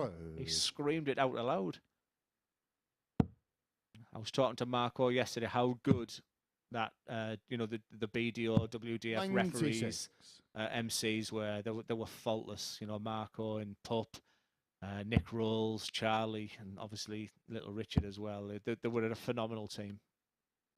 It's great to have Charlie as part of the project here as well. Yeah, he's doing great, Charlie. He's, you know, I've seen him doing work for the PDC now and the Euro Tours, and you know, Marco's here now, and 100. It's really good. Last time I was here, you know, Owen was doing there. He was phenomenal also. So you know, there's, you know, for all the Russes of this world and the Georges of this world, you know, there's Owens, the Marcos, and the Charlies coming through. 5 are in the post. I was Owen listening. 55. Well, that makes a change. I'm saying now. At least he's not watching the England game. He's concentrating on the darts purely. We all have a laugh with OMB. Does a fantastic job here. But just very likeable part of the team. Just again there, 2-3-3. It made sense to go down the 19s there because the 2 treble 19s would leave the 1-3-3 for the 100 finish. So Andreas is still concentrating. 60. He's still Andreas focusing. should require 138. And a 138. The Della. Wasn't done this way, but it doesn't matter what way as long as it goes. But it doesn't on this occasion for Harrysson, and so Heneghan will return for the 130. 86. Conor, you require 130. And he was so much in control of this game. Now all of a sudden it's 130. You feel is now a must hit. What a start. Bullseye. 87. Andreas, you require 52. Remember the good and the great conversation? The 180s impressed me with Andreas. This is where he's been disappointing today. Can he hit it? Yeah, that's the game he won is when Andreas he was Harrysson. smashing that double top just like he was doing there. And when you said, do you think Conor was thinking, am I going to get this Andreas? And that, I think right now he's probably thinking, I've got the wrong Andreas right now.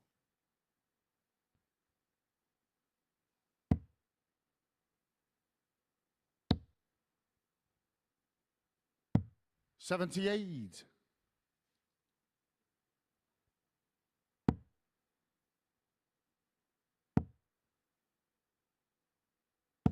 76. I think after this commentary today, I think I'm going to go back and settle down and watch the England game. Is it kick-off at 4 o'clock today, the England game? 100. It's a dart show, Glenn. Well, we haven't seen any 4-0s so 81. far today, which kind of highlights how competitive a group it's been. And the fact that I'm commentating. Yeah, that's also true. It's been all about swings and roundabouts to this. You just, when someone's taking control. 137. All of a sudden, Conor was just beginning to get back into this match again. Then Andreas then takes a huge leap and has become a huge favourite now for this match. 96. And once again, bunches this group all together. I think the one who will be the most happiest with a Andreas victory is Mike Warburton. Do you remember his last game against Lisa Ashton where he looked behind, looked potentially 100. down and out, but he found something when it mattered the most? And this is exactly what Heneghan is doing again here, potentially, if Andreas cannot take out this 86. 140. Big 140. Leaves on 108. Harrysson here for the match, 86. All of a sudden, this 86 looks difficult. What an opening dart that is for the match. Double 16. 54. Once again, he's done it Conor again. He's Heneghan, just not running 108. through that line. 108, many ways, treble 19s to leave the 16 route. And that's awkward. That is awkward. He's having to move over. That is a sensational dart. This for 3-3, double 16. Yeah, what a finish that is. is. Purely because of that second dart there. And you can see Andreas so fed up behind him, but also showing real sporting. 7-10 final shaking his hand there. That was unbelievable finish, but it was all down to that second dart. And you get the feel there's only one winner from here, and that's the man currently throwing at the board. Similar and akin to the game that he had against Lisa Ashton early on in the day, where he turned the screw from behind. He looks as if he's doing similar here. He's been unlucky, Andreas, today. Well, I say unlucky. You had darts, Andreas, to hit double 16 there to win the match. You had darts in a previous game to double 10 to win a game.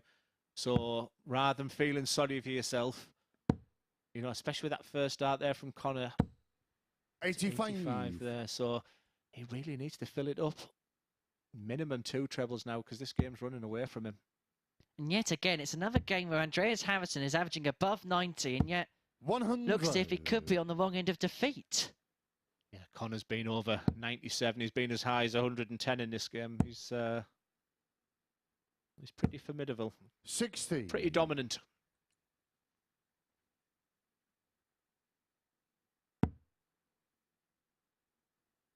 Sense that this is a big passage of play. These next 6 darts are crucial. 60.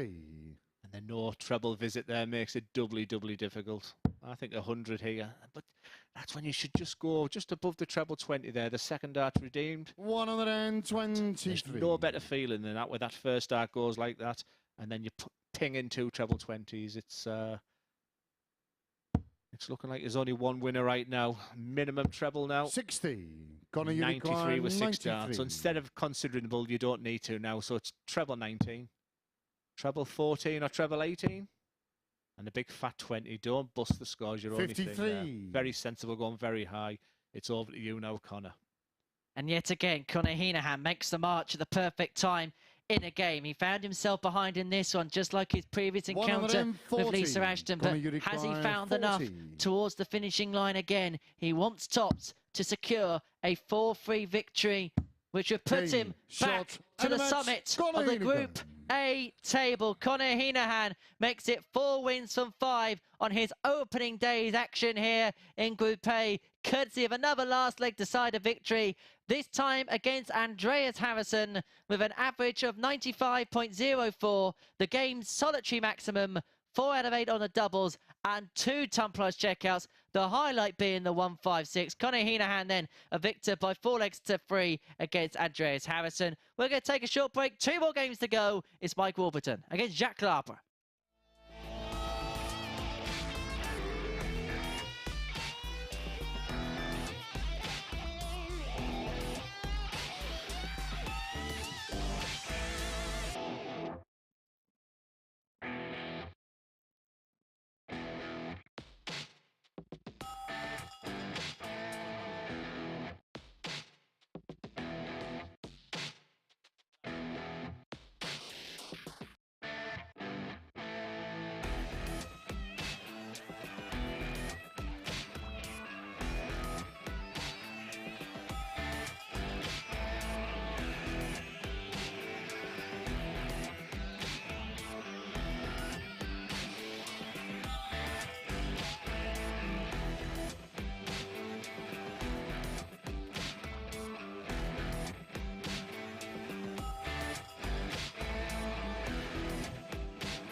Welcome back to the action here at the MODUS Super Series, where we just saw that match between Andreas Harrysson and Conor Heneghan, the pair's last outing of the day here on Monday. And it went to a last leg decider in the end, Heneghan winning it with a 95 average, 4-3, a brilliant 1-5-6 in there.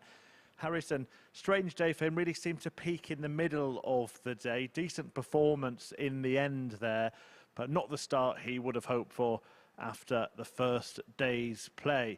On the other side of the coin, certainly was the start that Conor Heneghan would have hoped for, and we can see that by taking a look at the Group A table right now. Heneghan top of it with 4 wins from 5 matches. On Monday here, the first of 3 days in this group. Mike Warburton behind him on 6, and it's Jacques Labre, Jack Vincent, both on 4, and Lisa Ashton on 2, along with Andreas Harrysson, who only won 1 of his 5 matches. Ashton, of course, still has 1 to play, as do our next 2 players in action. It is Mike Warburton against Jacques Labre, the Frenchman. Warburton landed this double 2 to defeat Jack Vincent earlier on. And Labre has won half of his matches so far today, including this brilliant 160 checkout to get the better of Andreas Harrysson. Had missed quite a few darts at double to get the job done earlier in that one, but then brilliantly took out 160 to get over the line. So you just saw that league table. It's very simple, really. If Labre takes the points, he will go level with his opponent in the league table on 6. But if Warburton can win, then the Welshman will be joint top of the pile at the end of the day's play. Let's see which way it goes with Henry and Glenn. Thank you very much, Chris. And the most interested spectator in this game will be Conor Heneghan. The player's got himself onto 8 points. He could be joined on that mark, as you rightly say, by Mike Warburton. But Jacques Labre could make it 2 players on 6 points. If he can get victory in this one, it would give Heneghan a cushion no matter what come the end of play on the opening day here in Group A. So just 2 more matches to go then on Monday here at the MODUS Super Series. Mike Warburton against Jacques Labre, followed by Lisa Ashton up against Jack Vincent. And as far as Jack's concerned, Glenn, we're not quite sure what to expect one game from the next, I think it'd be fair to say. I think my assessment, just sat thinking about it there as you and Chris were talking there, is that I think Mike will be very, very happy with his morning's work. 3 wins, potentially to win 4. I think Jack's, even though he's got a couple of wins under his belt, will be slightly disappointed with the way he's played. I don't think he's played anywhere near his best. But the beauty of the MODUS Super Series, he's still got this opportunity now. Mike to throw first. Game on. But once again, you would have to say that Mike is a big favourite for this game.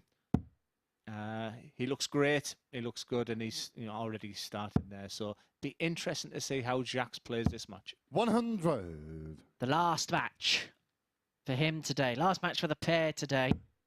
And interestingly, just having a look at the 180 stats, 19 so far today, which means that we've passed 900 maximums for this series. Yeah, Conor with 6, Mike with 5 today.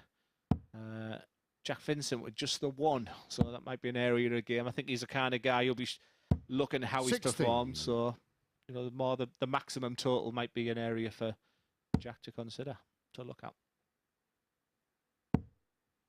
And we did talk about Jacques and the potential that he could suddenly start playing his best darts now. Because, he's on debut. We've been quite critical at times over his board management and aspects of the game, but he's on debut. And anyone who's watching this now, that stage, Marco shouting, 60. The cameras, people watching, it's not easy. It's not easy. And maybe he's just beginning to, show us exactly why he's a challenge to a champion and a European Cup 24 winner.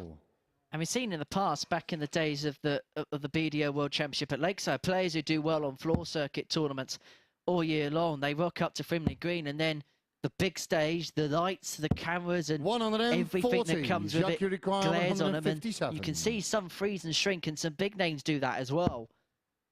So it's not as easy as transferring the floor form to the big stage, but Labre looks as if he could do it here. If he can pin the tops on the back of the 157. The Warburton now returns for 141. Now, he'll try and not make the mistake of last time, surely. Finally, we're seeing the best of Jacques. 105. Finally Jacques seeing the best of require Jacques until 40. now. This is the bit I'm interested in. When you've got 3 darts at tops. 140s, 180s are nice, Yeah, but that's that game dart short in the there first tells lag. me Jacques he's Labre. settled, he's happy, he's got a couple of wins under his belt. He's playing arguably the strongest player in the Second league. lag is Jacques to And I'm throw going to first. show everybody Game why I'm a on. Challenge Tour winner. 14 dart break for Jacques in the opener. That first dart sat nicely. 140. Finds a second in the end. And the real Jacques Labre, please stand up.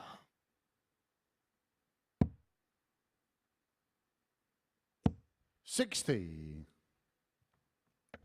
I have to say that Players Lounge is the quietest I've heard since I've been here.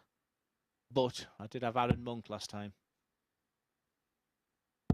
100. I don't think it could possibly... Well, actually, it could get louder. Richard North could be in there. Oh, I love Northie. Absolutely love that lad. Put Northie and Jenks in a practice room together, it would not be quiet. Northie, Jenks, Monk. Which other two? Scott Williams. Scott Williams and... We need one more. Not Sebastian Bielecki, he was the quietest. 60. I'm liking what I'm seeing from Jacques here. I'm actually rooting for the guy here. Robert Owen. No doubt, Really? Robert Owen. Really? He loves a good natter, does Robert? Yeah. 60. He does tune in, so afternoon, Robert. Yes, he's taken my tour card. That's not very nice, is it? And we'll have Owen as players marshal. Really? I've just been saying nice things about 60. Owen, and you're disrespecting him like that. I'm just saying he's a very sociable guy. No, I think you've been quite nasty about him. What do you think, Owen? Thank you. Right. You're not going to beat him up, though, are you? 100. I don't like violence. Jacques, you require 141. This is the real Jacques. Come on, Jacques. 141. Let's see what you're made of here. No way. I can't believe he's unbelievable on treble 19. 93. Lovely darts. I'm going to grab hold of him and say, you were brilliant on 19s. Use it more. It's 48 for a 2-0 lead to back the break up in the opener with a hold. And it's been a much 45. improved performance. Around 99 here for Labre. Big target. I mean, your eyesight's just on that huge 8 and 16. You know, either one doesn't matter. Double 10. You feel good if this goes in. Yeah, and it that's game certainly short in does. the second lag. And a little Jacques nod. Labre. None of this arms flailing about like he was doing when things weren't going so right. And I like that too. A nice Third little nod lag, there it's from Mike Mike. to throw first. Good Game sportsmanship. on. It sounds like it's a good camaraderie in that players' room, and they're all sort of supporting each other, win or lose. I like to see that. But watch Mike as he comes back from the hooky. He's just 60. finding little parts of the stage, little parts of the room just to stare and glare at, to try and not focus too much on the board when Jacques is throwing. He did give me my favourite moment in the 100. morning when he'd done the big finish. I'm not sure which one he did. Was it the 161? And he turned round to the crowd. There's nobody there, Mike. 60.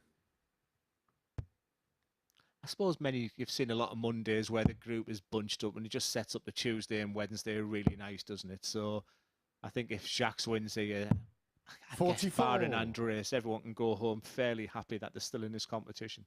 Well, we label Tuesday moving day here at the Super Series for a reason, because players that maybe have a good first day can falter, and then vice versa. You kind of get a fair 100. representation of the league positions after Tuesday's action going into the final day of the Group A campaign.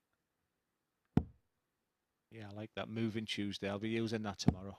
100. Was it M People with that song? Moving on up. Do you want me to sing it? We're moving on. Right, that's enough. I used to be Premier League champion and now I'm singing M People. 140. What has happened, Owen? What has happened? That's not the worst bit about it. Look at who you sat next to. 69. You're a Mike, top you man, require you're a top 141. man. 141 again. We've seen some lovely high score finishing today. He'll probably stay there. He should stay there. That's exactly for that reason. Treble 10 or bullseye. He set it up 85. very nicely. All Jacques can do is put some pressure on. Can he get the dulcet tone of Marco shouting 180?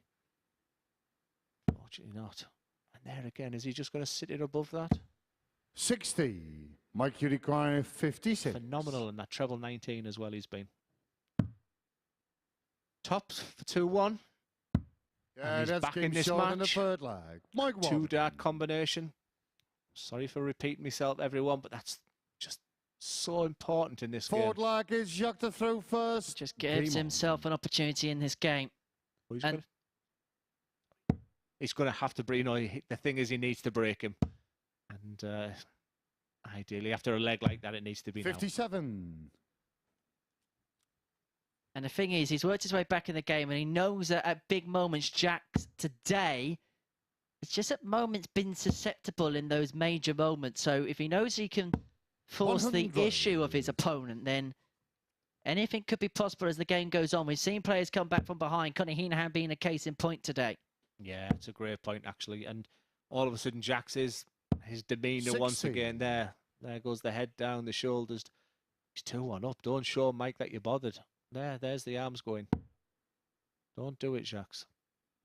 And there's hardly anyone more experienced in this format than Mike Warburton. 100. So he would have seen all sorts of things. And when you have a winning record over those sorts of games, you have to do it by pouncing on any sort of weakness from the opponent. Has the crowd been making much of a difference? You know, with the atmosphere, and obviously when 60. there's, you know, a crowd, but a smaller crowd, you know, that one person there can make a huge difference. I think it depends. When we have weeks when it is absolutely packed to the rafters, then it feels almost like the Circus Tavern back in the day. Obviously, it's been one or two weeks where we haven't had the biggest crowd. It's those when you can hear the one voice that could be the difference for the players, mainly who's not 60. been involved in that situation as much. I was talking about here, not Fratton Park. You haven't seen an atmosphere going to the Riverside every week, Glenn, but anyway. 94. How are the Boa going on? I went to Blackpool away, and honestly, I've followed them since 1990. I used to follow them in 86 to 89, home and away. So I tried to get to 2 or 3 away games. And honestly, it's the best 84. Middlesbrough performance away to Blackpool that I've seen in since then. They were marvellous. Treble 18. Oh, double 12. Sorry, I'm looking elsewhere there, thinking about me. Beautiful Borough, double 12. The marker 60. was too good. Jacques, the marker was just covering that double 12 that it made it quite awkward there. Now he's going to go 2 treble 19s for the bullseye and the 164. If you make it up, they'll lock you up when Jacques Labre is concerned. It really is intriguing because his cover shooting on the 19s is so good. I think, yeah, that's... Before I see if he hits this double 6 before I try and work out. I mean, what Jacques did there, treble 19, single 19, you know, then you want treble 16 or treble 20, and to hit another treble 19 again. It's beginning to tell me that maybe the soft tip analysis that you give earlier, maybe his maths can be improved. But honestly, if Jacques has any aspirations of wanting to be a pro player, to get the PDC, the counting side of things, it's fundamental. 140. You know, barring maybe Jose and who was another bad. Yeah, you know, people can get a play because they're so good, but he may need to look at that. I don't want to sound like Alanis Morissette, but isn't it ironic? Don't you think? Absolutely. On that treble 19, it certainly is.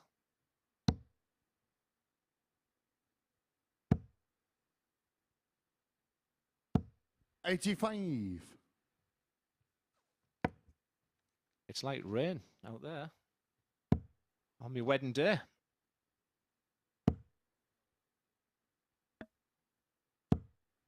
$41. It's gone a bit tight now. He's gone a bit tight as Jacques. He's, I know it's none of my business, but I would love to have a chat with him later. Watch it back, Jacques. Just, you know, there's room for improvement for this guy. He has the talent, that's for sure. And it's the small microscopic things that we're picking up upon. And if these are the bits that we're pointing out, then he's obviously doing something right along 60. the way. You don't win Challenge Tours. What's even better is to win a Europe Cup singles. I've been there. You know, never won the World Cup singles at Europe for a reason. They are real tough skills to win. I fancy the 140. 140. So it's took from 9:30 in the morning until now for me to get something right there. Can I get 2 with 100? 100. Yes, Mike, you require 36. Settled in the seat now. 36. Go wide first dart. Don't go inside. Perfect. Now just follow that in. Not the worst miss in the world. No, certainly isn't. And the double 16 confirms that. Is he going to apologise? Because that's something else I don't like. But advantage Warburton now. And what this does to the group is really separates Mike and Conor. They can come into tomorrow knowing that a defeat's not the end of the world early doors. What would have been interesting if Jacques had won this game to really punch this whole group up. However, do not rule out the Frenchman. He kicks off Max as we wax lyrical about Warburton. He's still very much a combatant here. However, look at this for a response. 140. Quality. Tenacious.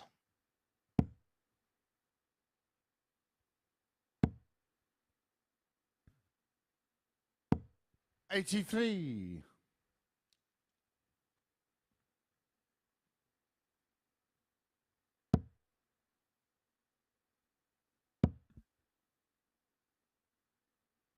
100.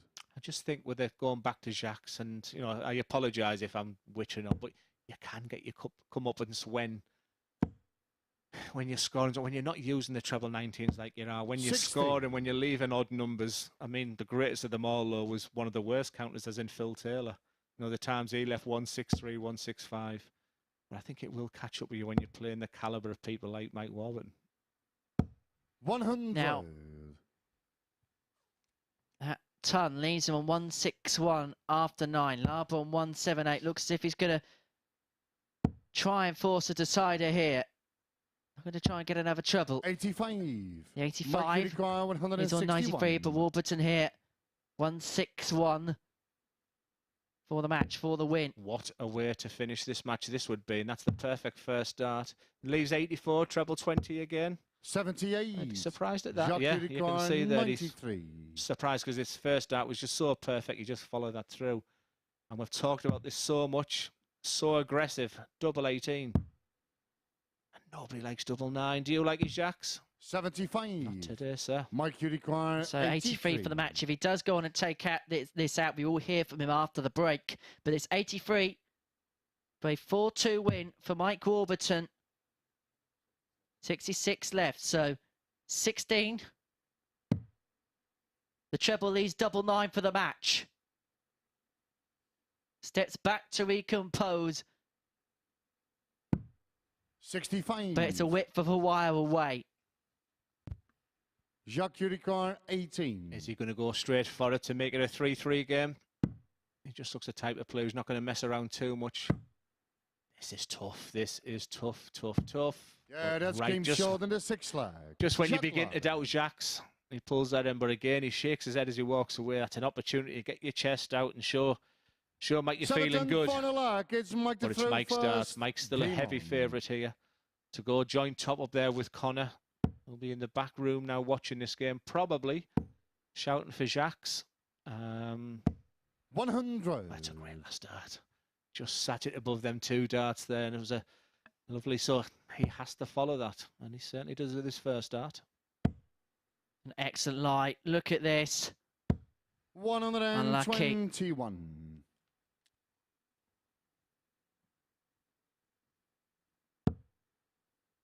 Just drops it low, and if you ever wonder why you drop it low. 140. I could watch it all day. And he just clicks his fingers. I thought it was nerves early doors, but he does it all the time, and that's a horrendous. And that's again because he's trying to push over that dart there. 45. And then, you know, the gap that he can see, that treble 20 is minuscule compared to the treble 19, which is wide open. And opens the door for Warburton, who's kicking it down, more than kicking it down. 140. Would have been the perfect time for his first max of the match, but the 140 will do to leave him a 1-2-1. And unless Labre can find a max, which he won't. He is going to get 6 darts here for the match. 45. Mike, you require 121. Minimum 6 darts now. That's just nice and sensible. I think I would go treble 15 at this point. The danger is if you go up with the 25, you can hit the bull. So don't miss the big 3, but no doubt of it there. Delicious darts. 12 darts to leave double 4. You can't ask for no more than a decider. And he's just fighting with himself now, Jacques. Talking away to himself. He feels he knows that his fate is sealed. 55. And he's going to get another 6 here, Mike Warburton. A double 4 to end the opening day's action on 8 points. Double 4 he wants.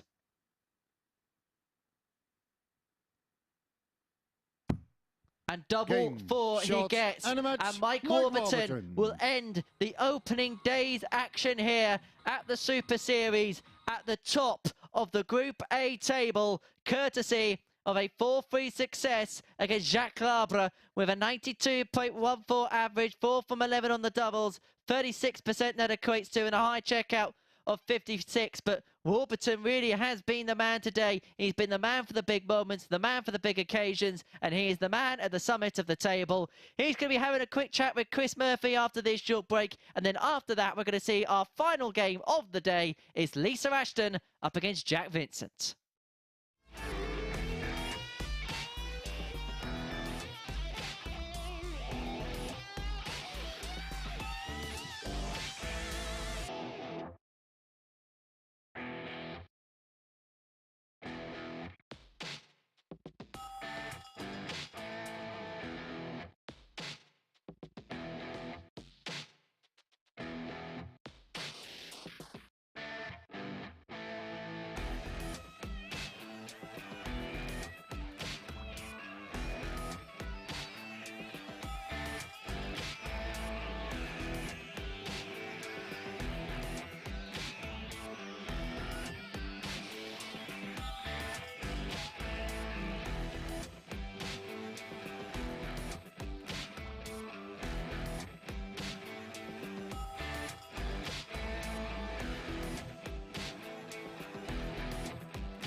Hi there, welcome back to the MODUS Super Series, where I'm joined by Mike Warburton. Mike, just talk us through your day. It's been a good one, hasn't it?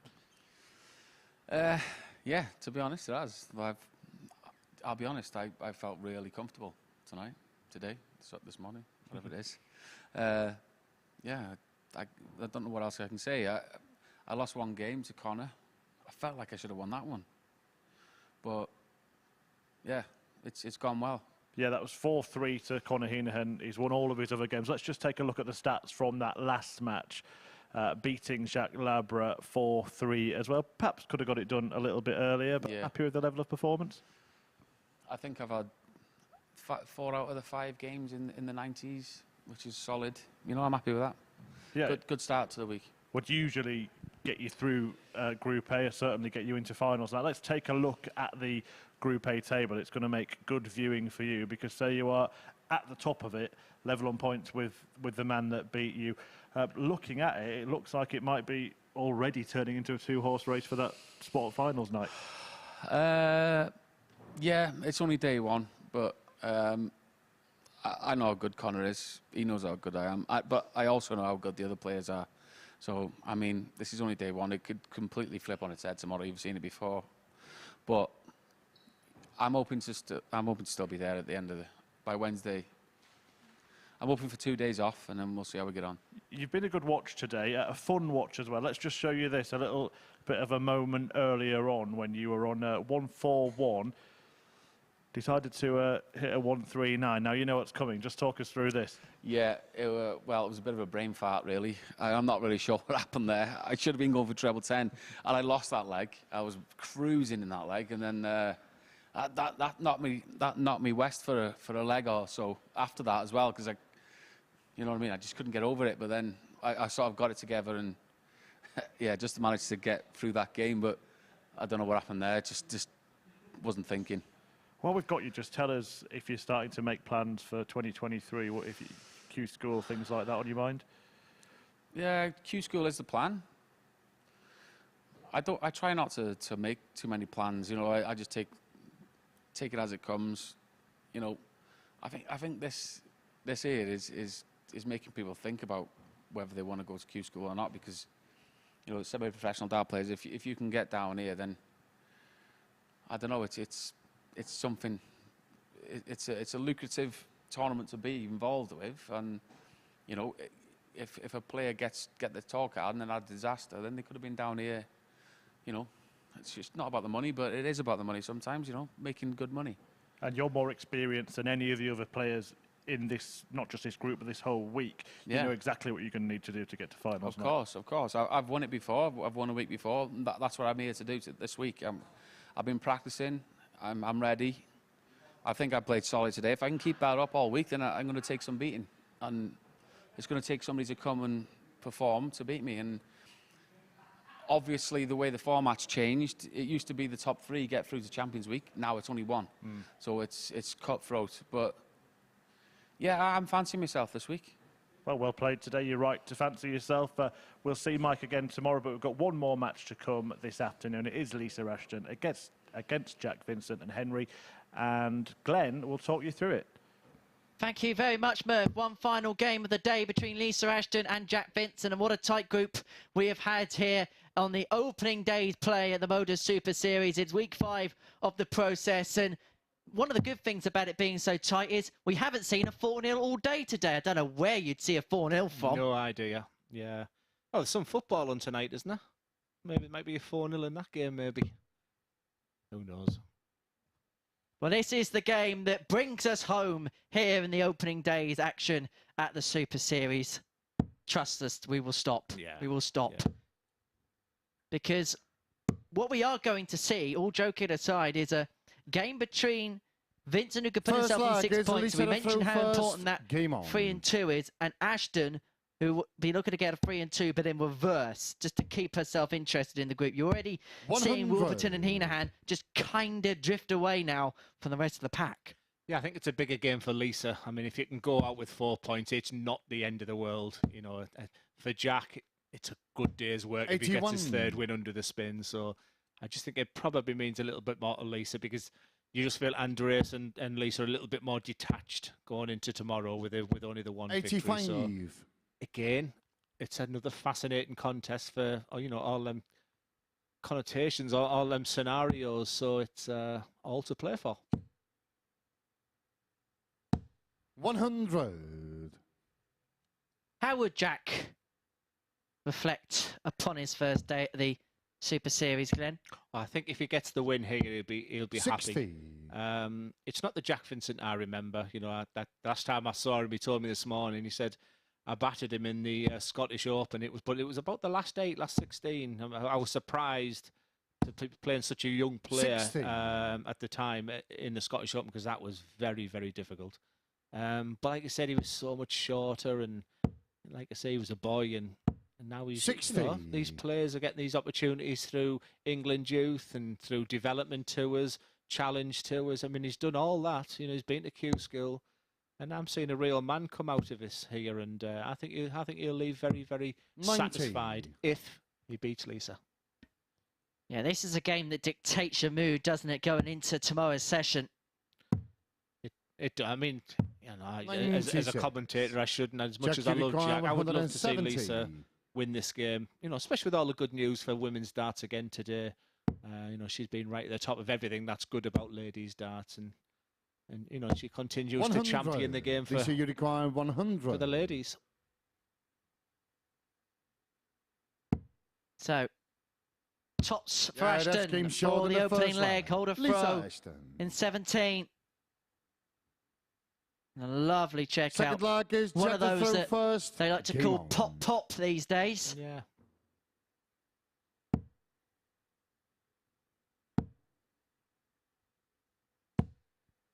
$100. Yeah, we definitely won't be seeing a 4-0 today, will we? I think we ruined that. 100.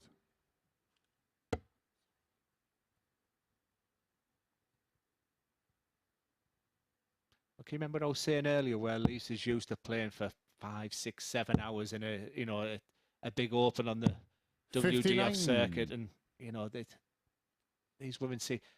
For me now, she's looking at her best. You know, all of a sudden she's looking really relaxed in the shoulders there. Again, she's just 100. makes the game look ridiculously easy, doesn't she? I think it'd be tough for Jack to sort of keep up with her right now. There's that beautiful first dart to Jack's. That's honestly impressive. Seriously impressive. 140. I think you can ask me that question again. Is he going to be happy? There's more positives than negatives when Jack revisits and looks at how today's 43. really gone. Well, I was going to say both players averaging over the 90, but that 43 slips Lisa just underneath the mark. But it's been a really good game up to press. This is a good leg for Jack Vincent. 104. And his board management's great, though. Yeah, you could argue leaving 98 there. But what I mean by that, he's not afraid to be using the bullseyes and the 19s. 45. Jack, you require 98. So to level us up at 1 apiece, and to do it again within the Maculation 15. Treble 18. Goes across to treble 14. So Daniel go towards the 16s region. 50.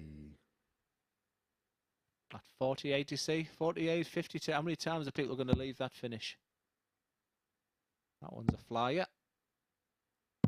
59. Jack, you require 48. Big target here. 8 and a 16 should be the only thing you can see on this board. And when you're feeling good, that's not a bad dart. Is that a move just to get that angle that he needs there? 32. Lisa, you require 154. Wouldn't this be a game changer if this could go in? Could it?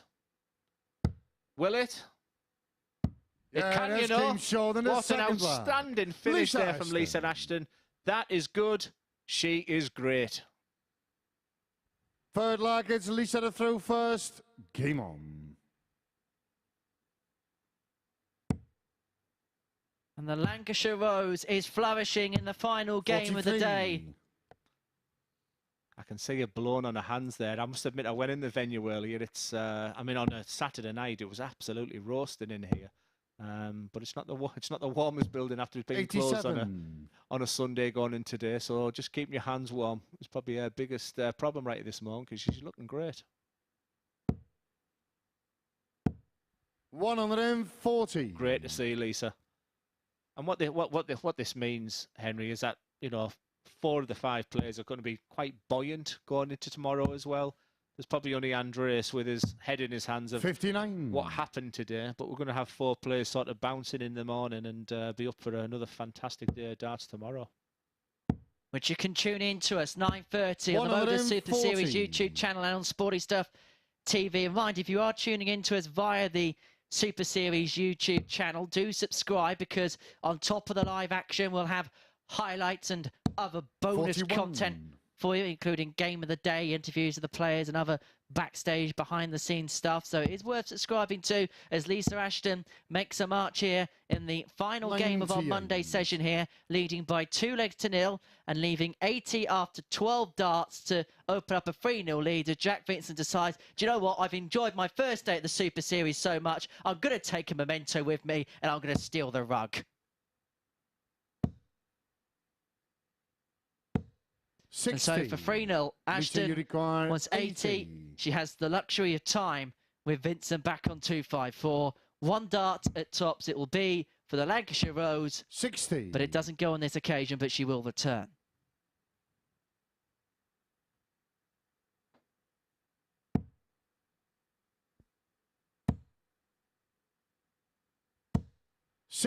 Another 3 So you require wonderful thrown 20. darts there. And you just don't, sometimes you just don't get the success. Perfect marker. 2 great markers. But she's having to move right over to wide. And that angle, boom, there it is. Short in the third line. Lisa Ashton takes a fantastic 3-0 lead here against Jack Vincent in the final game of today. Forward leg is this win is pretty much first. essential for Lisa to just keep her in the sort of middle of the table coming into tomorrow, where she'll be looking to put the afterburners on and really get in that position to be there for Saturday night. 56.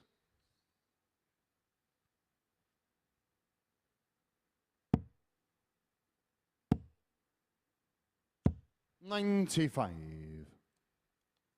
And I just wonder whether the first day realism's just beginning to set in for Vince. It's been a long day, maybe a little bit of tiredness and 58. legginess is beginning to set in. And it's his debut. He might learn tomorrow. Did he, has he put too much effort going into the first game? Remember what you said earlier? It's a marathon, not a sprint. You can do all that for your preparation. You can only sort of work on your mental strength for so long. Did he put all them efforts in early doors? He'll learn. I think he's a real connoisseur, real thinker of the game. He's got 5 days to learn effectively on the job, really, hasn't he? Beautiful. 100. If only we had something like this when I was younger, I might have won a Premier League or something like that, but I never talk about it. May have actually done something at Lakeside. 100. Did you? Oh, I don't like to talk about it. What do you mean all them 3 I won?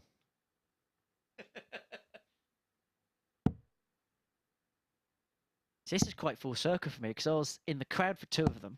55. Really? Yeah. First 2 or last 2? Last 2. Yeah. McGeeney and Waits. Yeah, I could tell you the story about the McGeeney game, what I got wrong, but it's all about Lisa right now. 121. And I stood there with Lisa as well. Obviously, she was the ladies' champion, and I stood there with Makuru as well. So it's you get that special moment at the end. Well, this could be the special moment at the end. Glenn's going to make his way Lisa, up to the balcony to join 126. Chris Murphy because Lisa Ashton looks set to complete a 4-0 victory, and it looks as if she's going to do it in style on this 1-2-6.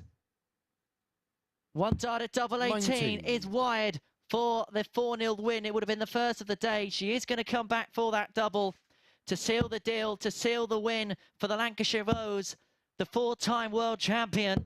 98.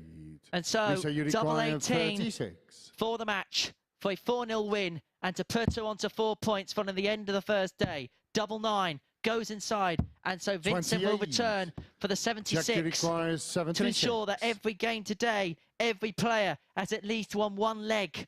We haven't seen a 4-0 yet. Will it change now? 76. He's going to get 1 dart.